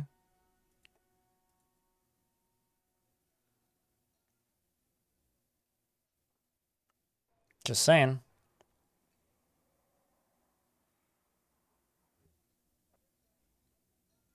But yeah, by default, they're 25 and 50 for their population counts, Adam. I set them down to 3 and 5. So I get little groups of like 3 to 5 amphibian men running around, and those are fun. I don't mind those. But I don't like it when they just overwhelm the caverns. It's just stupid.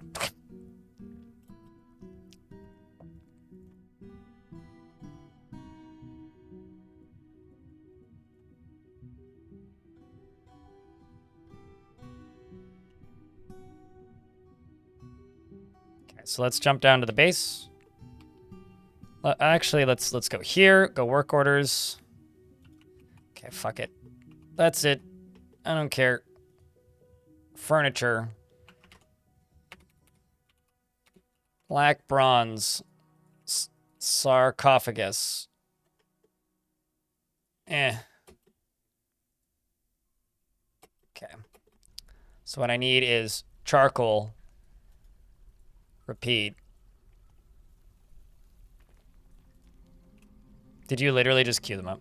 No. Furniture. Black bronze. Sarcophagus. Pause both of those. Follow cog.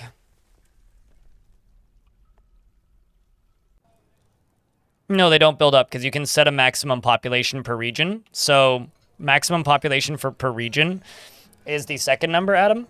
So by default, they come in, I think it's waves of 10 with a maximum of 50. That's 50 per tile. So if it's 4x4, that's 4 groups of 50 you can have, which is 200. If you set it by like 3 and 5, right? So, or 3 and 10 or 3 and 12 or whatever. Then they come in groups of 12, and then per tile you can have maximum, or they come in groups of 3, and then per tile you can have a maximum of 12. That's how I do it. And that's how it works. So if you are getting overwhelmed by cavern creatures, that is the best way to not get overwhelmed by cavern creatures.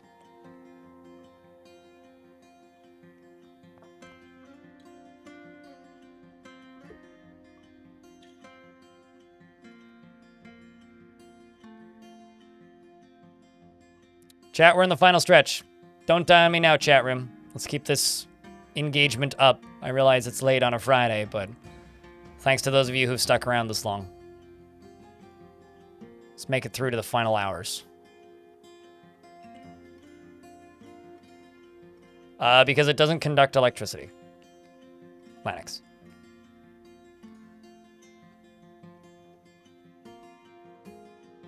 You know, even in his times of great success, Cog isn't above cleaning up some other dwarf's vomit.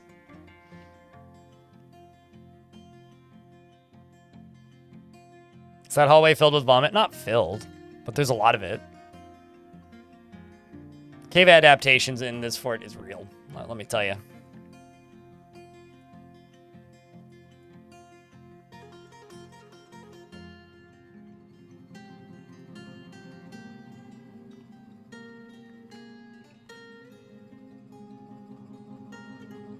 Getting petitions. More of my dwarves, more of the zombies want to join the fortress full time, which is good. You love to see it. Storing an old shoe because he's got a new shoe, I presume. He's crying about something. He's resentful after getting into an argument. Maybe it's his wife. I know he got into an argument with his wife.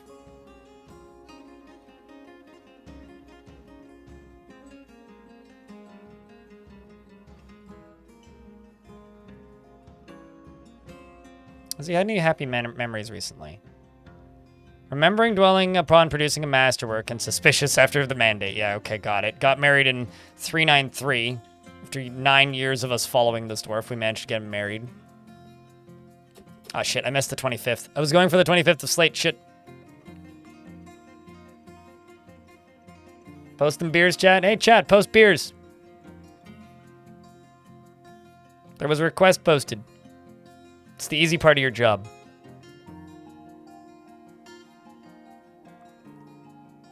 And then the next fort we start is going to be a probably 1x2 fort with the goal of getting 500 population in as short a period of time as possible. Maybe not as I'm not going to actually speedrun it, but with the goal of getting 500 population. What happens to Cog's old wife? I presume she died. I mean, we can look him up in Legends after I retire the fort.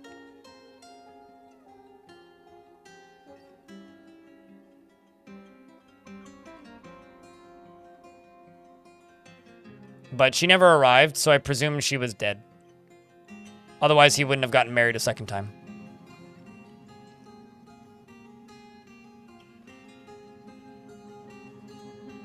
Cog is putting a lot of items away.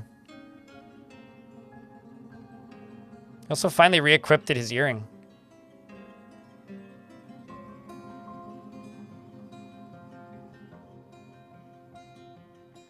Okay, first. Second. Find out what happened to her? Yeah, totally, we could do that. Could look at the early years of Cog's life in Legends after this.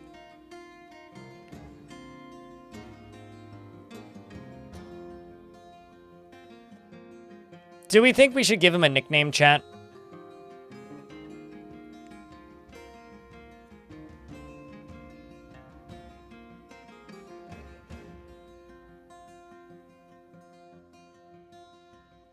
Just to make him easier to spot.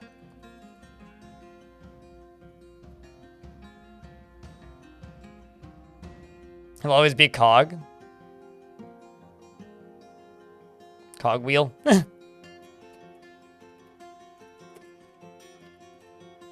Cog in the machine. Cogmind. This segment is not sponsored by. Saw Dwarf tell the story of the acceptance of Godin Cobalt brands, member of the Company of Blossoms, in the early autumn in 387. As a member of the Company of Blossoms in the early autumn of 387 at the Salty Paddle. And it is interesting. More zombies are joining.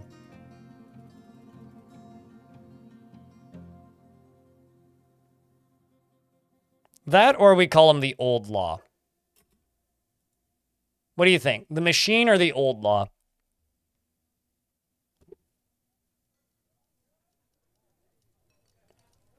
It's okay. It's understandable that you forgot, Transplanter, because your dwarf died and then came back as a ghost and terrorized me for a little bit.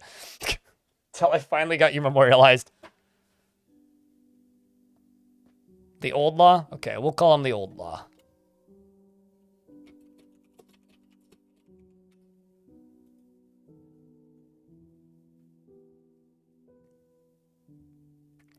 I read, do we understand the conviction? It's very interesting. Yeah, I can dwarf you. What kind of dwarf do you want, Lanix? We're even paused right now, so I can do it easily.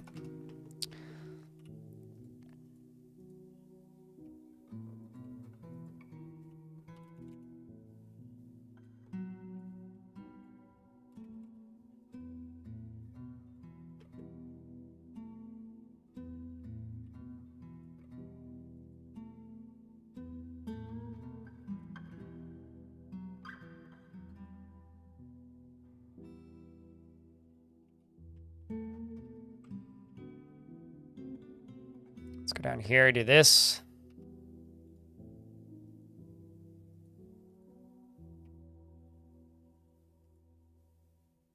Oh. I've got the trees button clicked.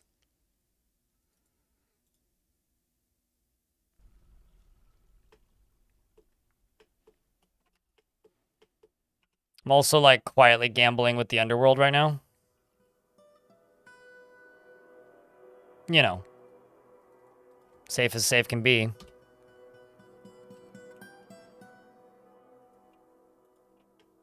Bearded, go-to jeweler, or animal caretaker? I guarantee you I don't have either of those jobs. I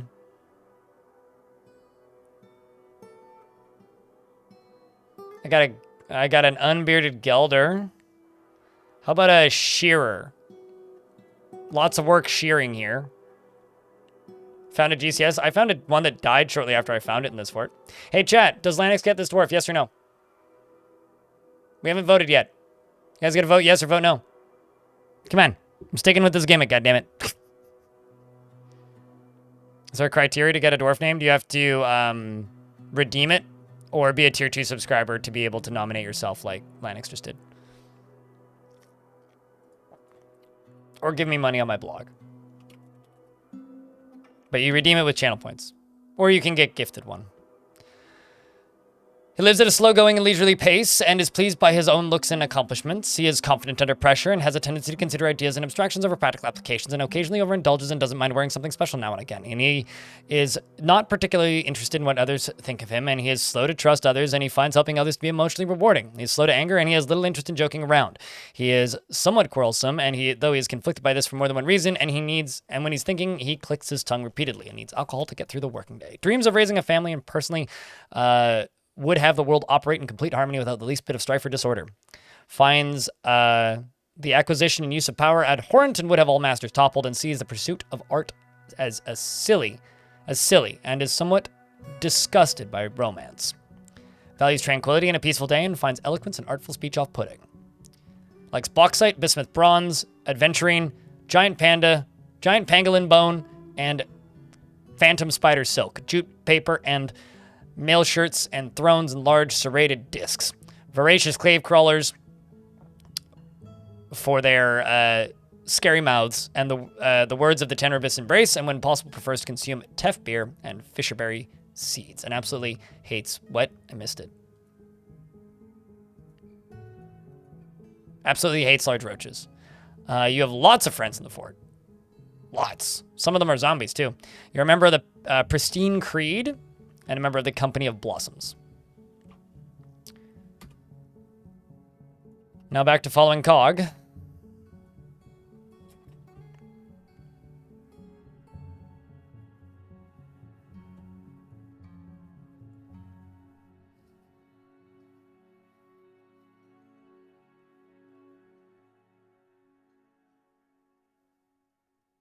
And then died in battle. Does anybody remember the dwarf that got named in the third fortress I think I did in this version on like day 2 or 3 or something? Where I named them and then they got washed over a waterfall and died within a minute. I felt so bad I gave them another dwarf.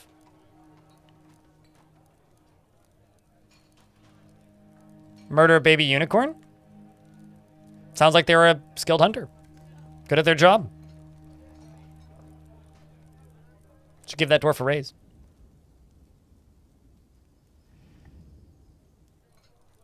Sounds like you IRL. Well, maybe not ungodly.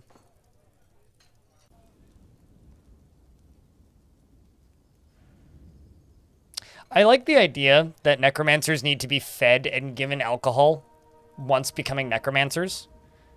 Like it's in order for them to stay happy once they've become a necromancer, they're just like, you have to feed me. Speaking of this, I'm just going to turn off the library again so that they go to the tavern. Go get alcohol. Fed to them.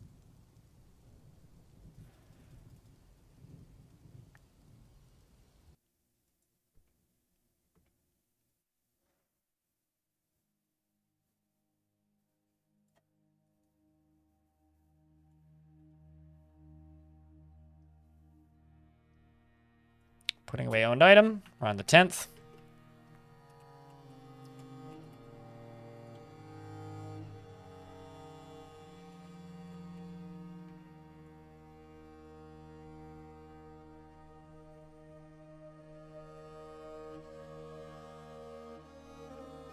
This can be the patio out here. The open walking space.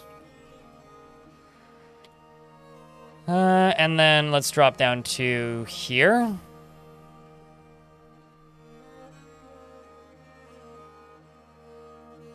Put this here, and then this will become a tomb. And this tomb will be Cog's tomb. I feel like this is about the most honorable tomb a dwarf could be given. Personally. Minus the furniture, the, like tossed away clothing down here, but...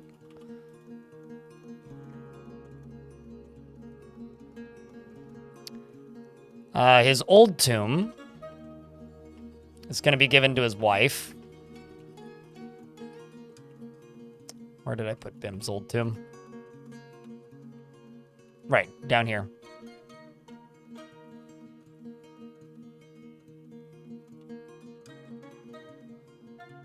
Bim gets that tomb. And the queen gets this tomb. With her coffin in it. I'm also going to engrave the outsides of it. I'm also going to go up to here. And I'm going to give the queen...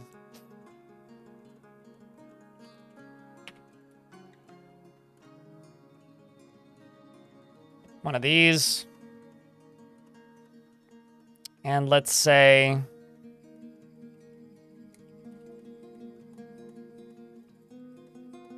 you did get that.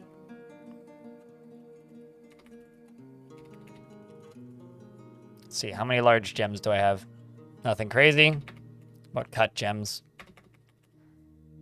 ABC, cut gems. Lapis lazulis, around cut these. Let's say a blue diamond.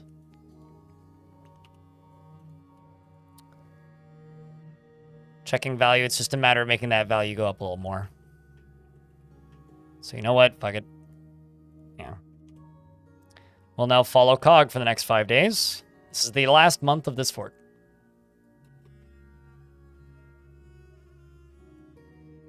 He's not quite happy with his mausoleum just yet. Need to get him happy with his mausoleum. Lots of mud. Hey, it's above the lava sea. Also, I could tell them to go smooth it. That's something we could do with the last little bit of time in this fort, is I could tell them to smooth the entirety of the basement, and that would remove all the mud.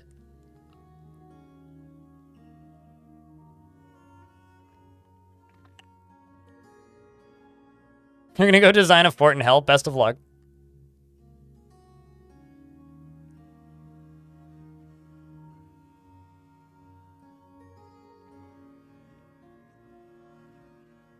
But yeah, the next big fort idea is we're going to try and get a high population. We're aiming for 500. We'll keep track of how long it takes. And I'm thinking probably don't worry much about invading things. Don't worry much about cave adaptations. Stay underground. Farm as much variety of food as I can underground. Farm as efficiently as possible. And maybe we could have like a lofty goal of, you know, defeating hell or something.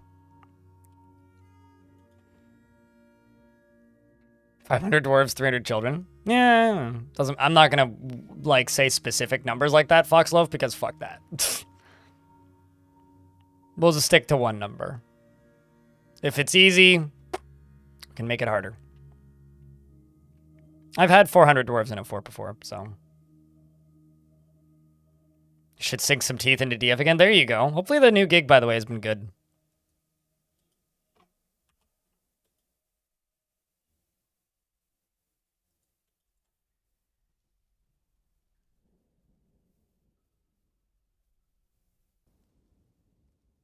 Exposed you to this game and you love it? You're welcome, or I'm sorry, depending on who's talking.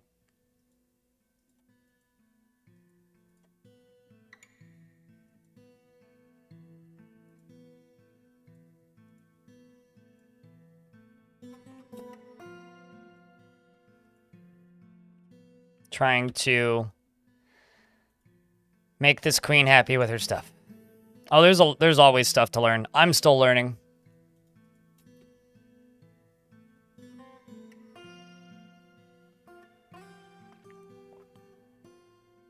Do 500 dwarf base into a 3-way river with a waterfall? You can do that. Well, I said it's going to be a 1x2 map, very small. So it would be hard to fit a 3-way river with a waterfall into that space.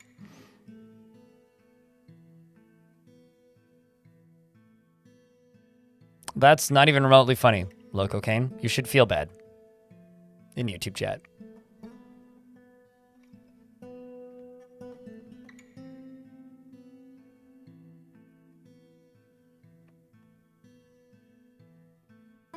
It depends on your definition of playable and the size of your computer.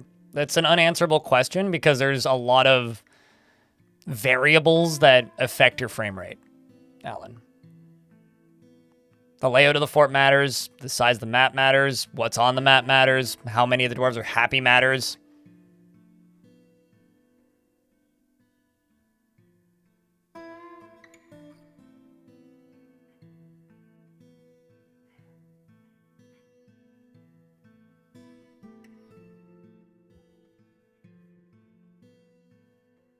Yeah, I just heard a gunshot outside. It's always mildly concerning when that happens. Yeah, so like it's an unanswerable question. It's like asking, does City Skylines 1 run well on computers? Well, it depends on what the fuck you're building. How big your city is. How you're building your city. How many assets you're loading. It's kind of an unanswerable question. It also highly depends on what you define as playable.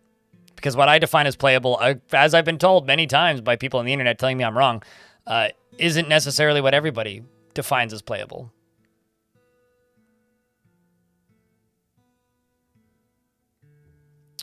Okay, let's pause.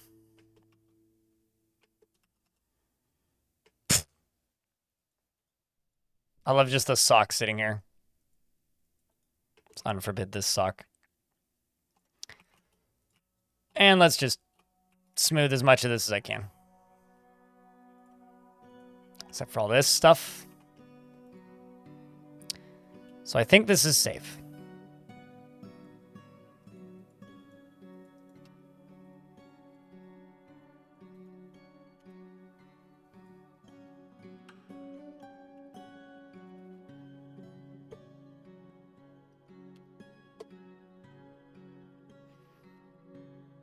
Yeah, this one fort idea where you want to build where the fort is at the bottom of the lake, and instead of raising and lowering the gate or the bridge, massive cistern system into the fort and raise and lower the water level by the lake by a couple sea levels to allow the bridge to be safely walked across. I would use pumps, but you'd have to seal off a section of it because it would refill from the sides.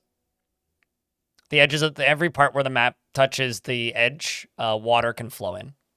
So that would be, you'd be gambling with a lot of things with that. But you could do it.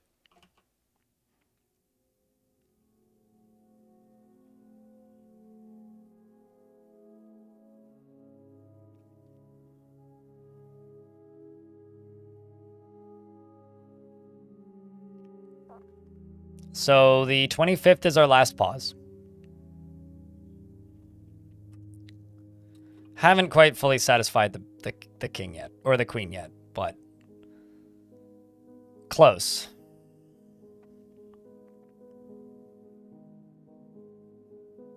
Very close. See you later, Wormgrim. Tuesday, Wednesday, Thursdays are the normal stream days. Fridays is a bonus. I didn't think this would take 8 hours, but here we are.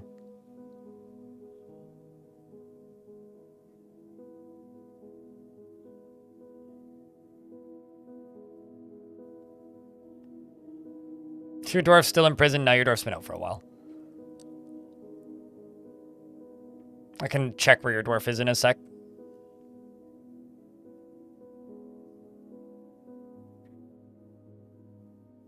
Random socks everywhere make me understand how your mom felt living with you. Yeah. The woes of being a parent, yeah?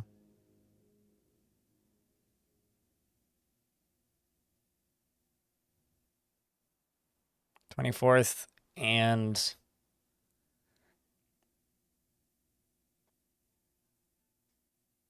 pause.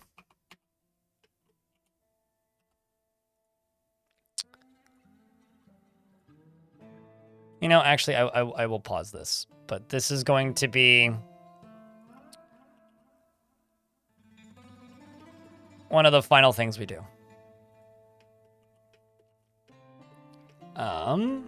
I'm gonna do a hard save. Paddle boats, final save.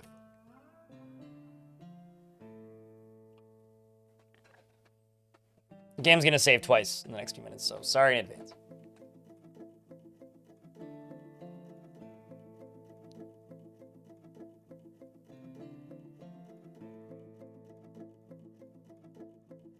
Tried to connect, but you didn't see any indication that there was an order to build. Does it say need open space? Because sometimes they need to stand next to a thing to build it. So if they can't stand next to it, they can't build it. Which means either below, directly above, or just to the right of it.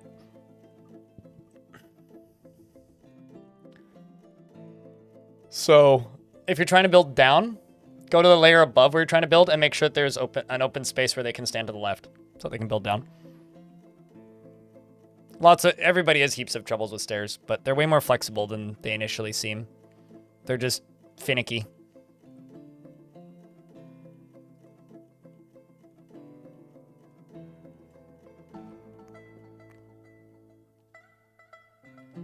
All right, so game's still paused.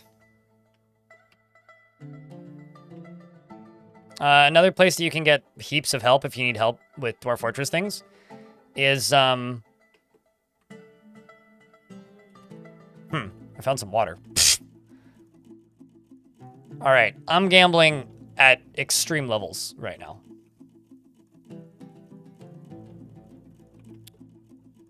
I'm gambling at extreme levels.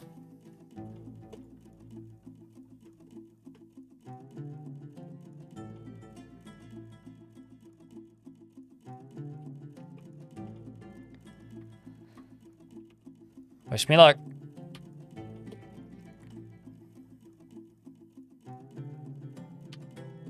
How's the queen feeling? She needs another weapon rack.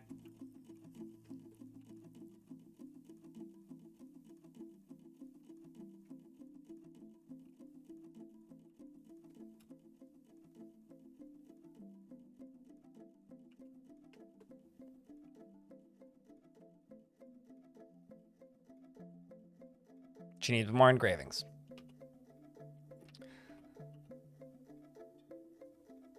Okay. Here we go. Hog is storing another owned item.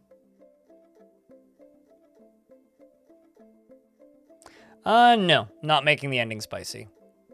If you think I'm making the ending spicy, you haven't been paying much attention to what I'm doing. Like, yes, I'm releasing the Bronze Colossus, but not into the fort. He's gonna be locked in that one room. He's gonna become our hood ornament. Locked in a box. This fort will be unreclaimable, by the way. One, it'll be flooded. And two,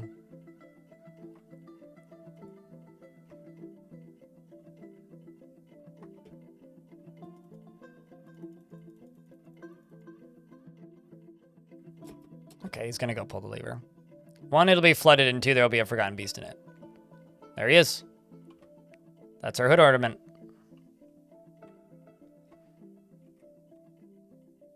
You know, fuck it. I'm gonna break the rule and pause. It's right here. See?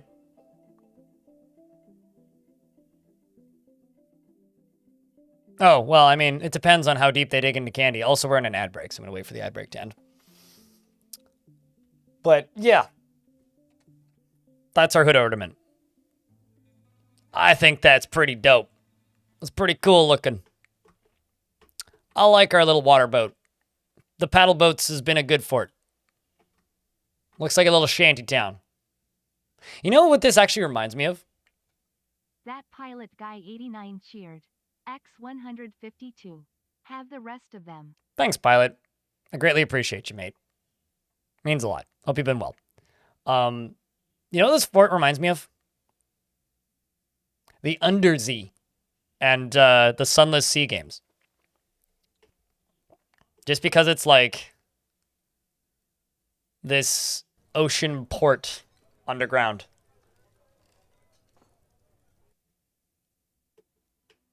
Like, there's still some unfinished housing over here.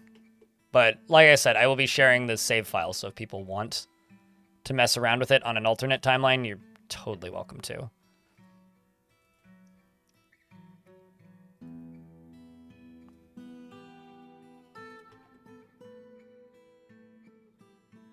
I think it would be fine in adventure mode, most likely, but reclaiming it in fortress mode would probably flood it. There might... Yeah, no, adventure mode would be fine, actually. Adventure mode would be fine.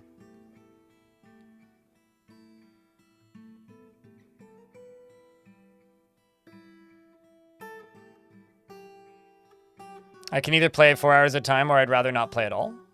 Yeah, that's fair. Play games the way you want to play them. Enjoy them at your own pace.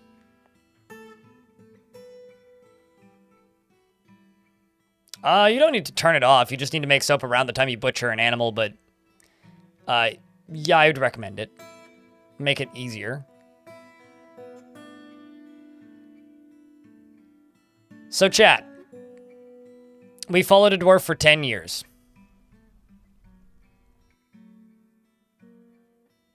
This is Cog the Old Law. Currently hauling some gnarly old pants. Let's read through his history.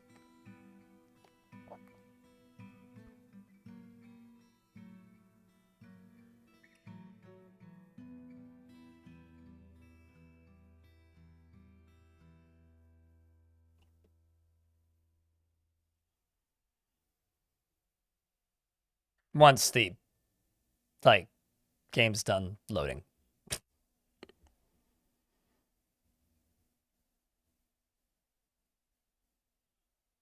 With supper just in time. I didn't eat lunch today. I might go out for dinner, chat. He never becomes angry, and he never feels discouraged after being caught in the rain in 384. He is often inflamed by hatred, and easily develops hatred towards things. He has a very calm demeanor, a turnaround after experiencing trauma in 391. He is a friendly individual and brave in the face of imminent danger, generally acts with a narrow focus on the current activity, and is generally quite confident of his abilities when undertaking specific ventures. He is curious and eager to learn, and he does not have a great aesthetic sensitivity. He is conflicted by this as he values artwork and its creation. He has a greedy streak, and he occasionally overindulges. He finds helping others to be emotionally rewarding, and he scratches his nose when he's thinking. He needs alcohol to get through the working day and is starting to work more slowly due to its scarcity. And he does not mind being outdoors, at least for a time. He doesn't really care about anything anymore. He personally feels that those who attempt to conceal their emotions are vain and foolish. After being caught in the rain in 384, he thinks that friendship is important and respects power due to experiencing trauma in 390, and values peace over war because of the trauma. And he due to experiencing trauma, and he values a harmonious existence, and which is less extreme after delayed punishment of a criminal. Really, he wants to punish people less for crimes. Interesting. He dreams of creating a great work of art, and this dream was realized. 384, he was accepting after remembering being caught in the rain, became less depressed, and learned to disdain stoicism. In 384, he was relieved, remembering discussing his problems with a friend, and became satisfied after improving appraisal. Now, it doesn't list this here, but by 388, he'd lost all of his friends. He was just getting into arguments with all of them. 385, he improved appraisal and would remember creating an artifact, and was blissful after creating a great dining in a great dining room. He was relieved after remembering bringing somebody to bed, and produced a masterwork in 387 for the first time. And he was resentful after being forced to endure the decay of a friend, and this made him hateful in 387. He was blissful after sleeping in a great bedroom, though. He was delighted remembering watching a performance. By the way, in the video, I have to jump through this and make this like a, how do I put this? like a hypercut through all of his events, basically. He entered nobility in 388, and he was satisfied. Later in 388, he had his first deadline met, and he was relieved. He was relieved after bringing somebody to rest in bed after some great battles, was uneasy experiencing trauma, which helped him learn to value harmony. He produced a masterwork in 389 and was satisfied after teaching engraving in 389. And in 390, he produced more masterworks and was relieved after bringing somebody to rest in bed in 390. He was uneasy after being attacked by the dead in 390. So at this point in 390, I would say he's kind of an evil character because he's like resurrecting bodies constantly and doing what I would describe as relatively nihilistic, dark activities. But he moves out of that by like 393. In 391, he mastered appraisal and received a higher rank in nobility. And a couple of years later, he experienced trauma, and he became less anxious and learned to value peace. And that him getting over that was, I think, his like turn towards not being an evil character, more just a gray character. He was relieved after remembering bringing somebody to rest in bed, became satisfied after continuing to improve appraisal. He produced more masterworks in 392, would teach engraving for many years, and then in 393, he gained a romance, and it helped him become altruistic. And he dwelled upon getting into an argument with his lover, and then got married in later that year in the summer, and produced more masterworks. Became suspicious upon getting his mandates ignored, well, because the fortress got bigger and the king arrived, and the queen arrived. And he became afraid after experiencing trauma in 394, but was interested remembering reading a book. Character development. His most recent thought is, just remembering that book. Literally remembered it for the first time, like just now. And he says, I'm curious. Tell me everything. As he begins to extract metal strands. I didn't even set this up. That's perfect. As he begins to extract metal strands from adamantine.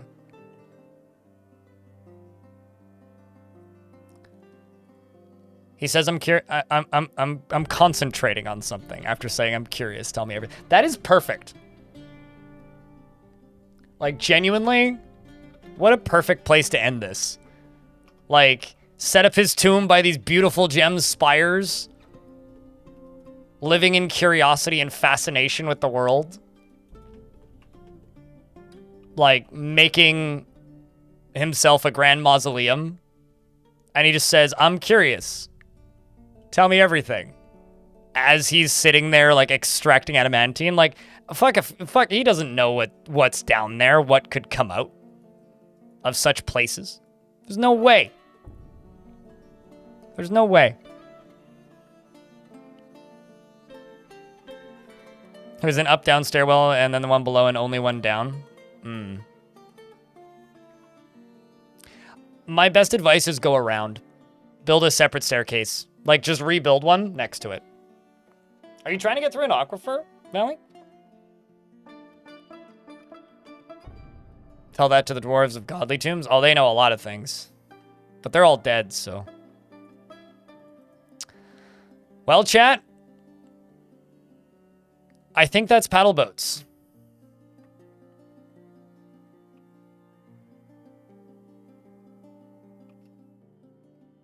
I think that's Paddleboats.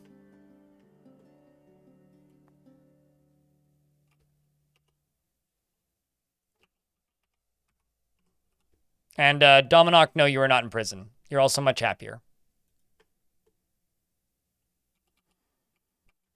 So as always, I will be sharing this save file. I will be sharing the last iteration, the final save.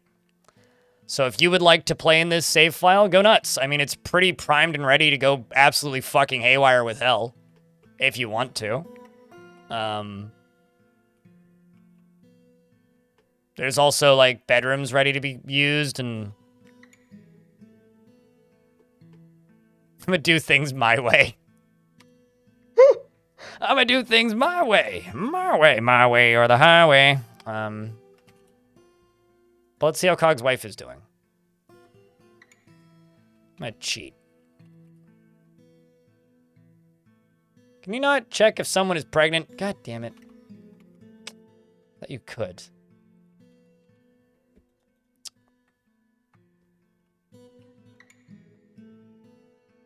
She's still stressed, but hey.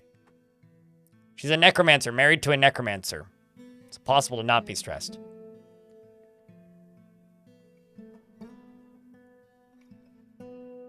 Oh. Can tell what era I grew up in, Sol Invictus. Trying to make a new city across multiple elevations because your first one got cluttered. Yeah, I'd have to look at your map to be able to tell you what's wrong with it. Your best bet is to go onto my Discord and post one screenshot of every single layer that's the problem. So screenshot, go down a layer. Screenshot, go down a layer. And then someone will draw you a diagram of how to get out of there, most likely. But, yeah, that's this fort done.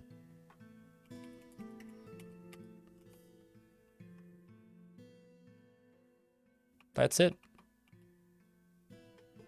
Oh, yeah. I almost forgot about the crowd of zombies up front.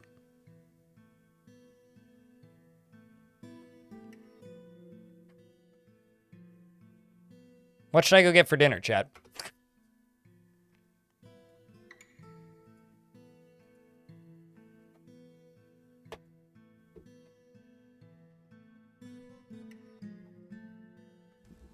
Euros?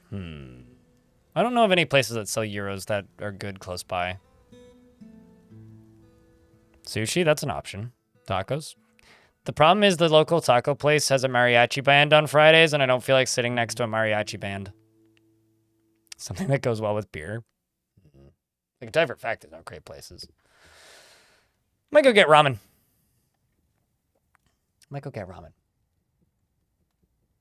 That or like pho. I could go for some pho. Pho's good.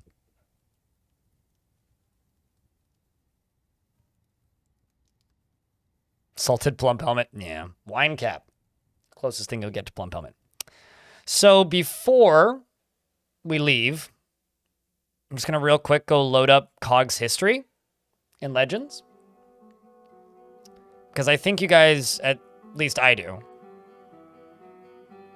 10 forts and 19 adventures. Jesus fuck, I've been busy in this world. No problem, madam. Falafel.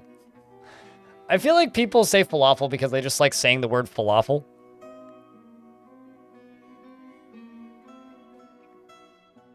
The pho place is closer. I'll say that, Amber Dragon. The reason I'm kind of leaning towards soups is because it's pouring rain outside. I mean, I could just make dinner here, but I'll be honest with you, I'm fucking tired. Okay, old law. The old law. So wow. The first thing he did, he was born in 238. The first thing of note he did was he married Servesh. They got married in 306. Servesh fought in the assaulted... Wow. Okay, so this is fucking cool to me. This is cool because I was here. I was in those wars about a year after that. Because I started playing in this world in 305. And I did a bunch of adventurers. And then I did a fort. And then I did some more adventurers around, it was like 310. So I heard tell about goblins from Witch Teeth, I think was the name of it, attacking Armcraft. And Armcraft was a dwarven hillix. So that is really fucking cool. That like Armcraft is a dwarven hillix that I've been to that I helped defend against goblin invaders. And we knew that, or I knew that he killed somebody in Armcraft because in the early years, Cog, shortly after getting married, he fought in the squished assaults, clashed with the goblins, slaying them. He clashed with 2 goblins in Armcraft, slaying them. He fought with goblins twice. Slayed 1, So that's 5, 6. And he's lying about his other kills.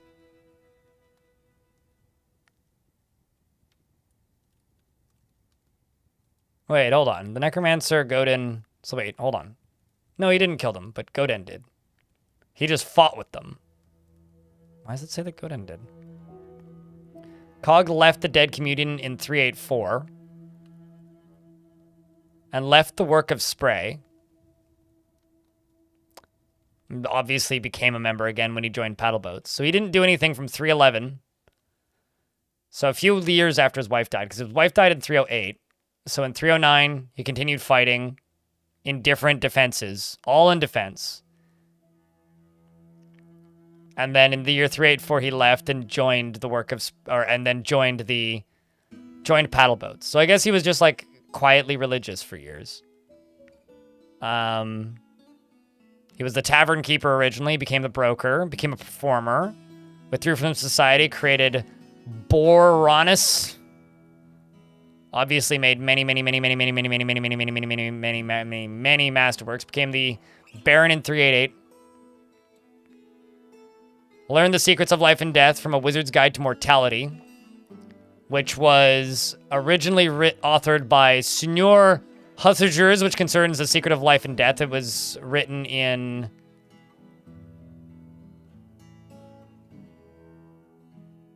The Nightmare Ghosts the Evil Death. Okay, so this guy learned it from a slab.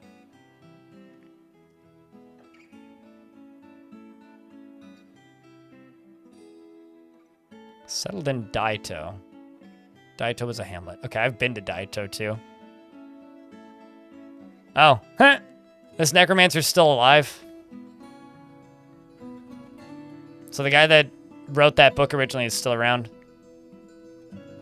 Yeah, he wrote it in 295. After a dream, apparently. Stored it in Portent Weavers along with a bunch of other books. I presume he's still there.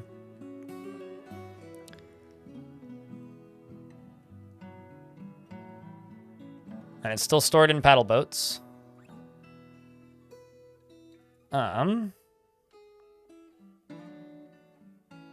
Made a lot more masterful engravings.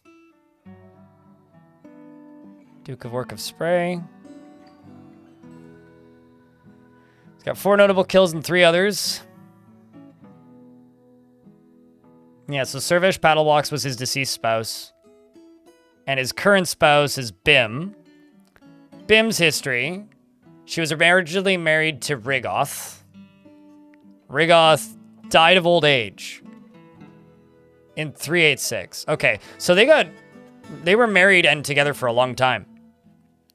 So her husband only died a few years before the Necromancer and Bim got together, because 386 was when her husband died. Was it like on the way there? 307. Okay, so she got married. Okay, so she left for Paddleboats when her husband died, basically. So Rigoth died in 386. And she left in 387. So she moved the year after her husband died. Became joined Paddleboats, very quickly became mayor within the same year. Fought in a lot of the defenses. Learned the secrets of life and death from A Wizard's Guide to Mortality. She animated several bodies. Struck down zombies several times. And then became romantically involved with Cog, the old law. And then... Doesn't say... Oh, and then right after that, it says they got married. Yeah, in late summer. Mid-spring, they got romantically involved. They were married by summer.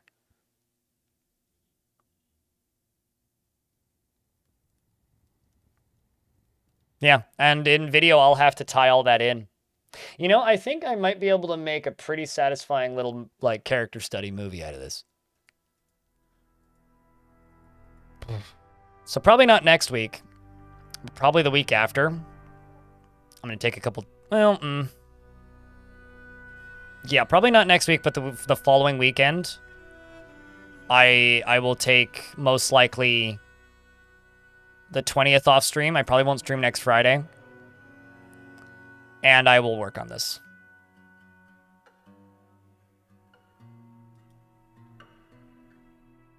Are we still doing the vault embark? There are no embarkable vaults in this world. I triple checked yesterday. Well, not yesterday, the day before yesterday. There are no embarkable vaults in this world. The one that exists is occupied by goblins, and then was occupied by humans, and now is occupied by goblins again. The rest are all destroyed or unfindable, so... Or unsettleable. A bunch of them are in the middle of, like,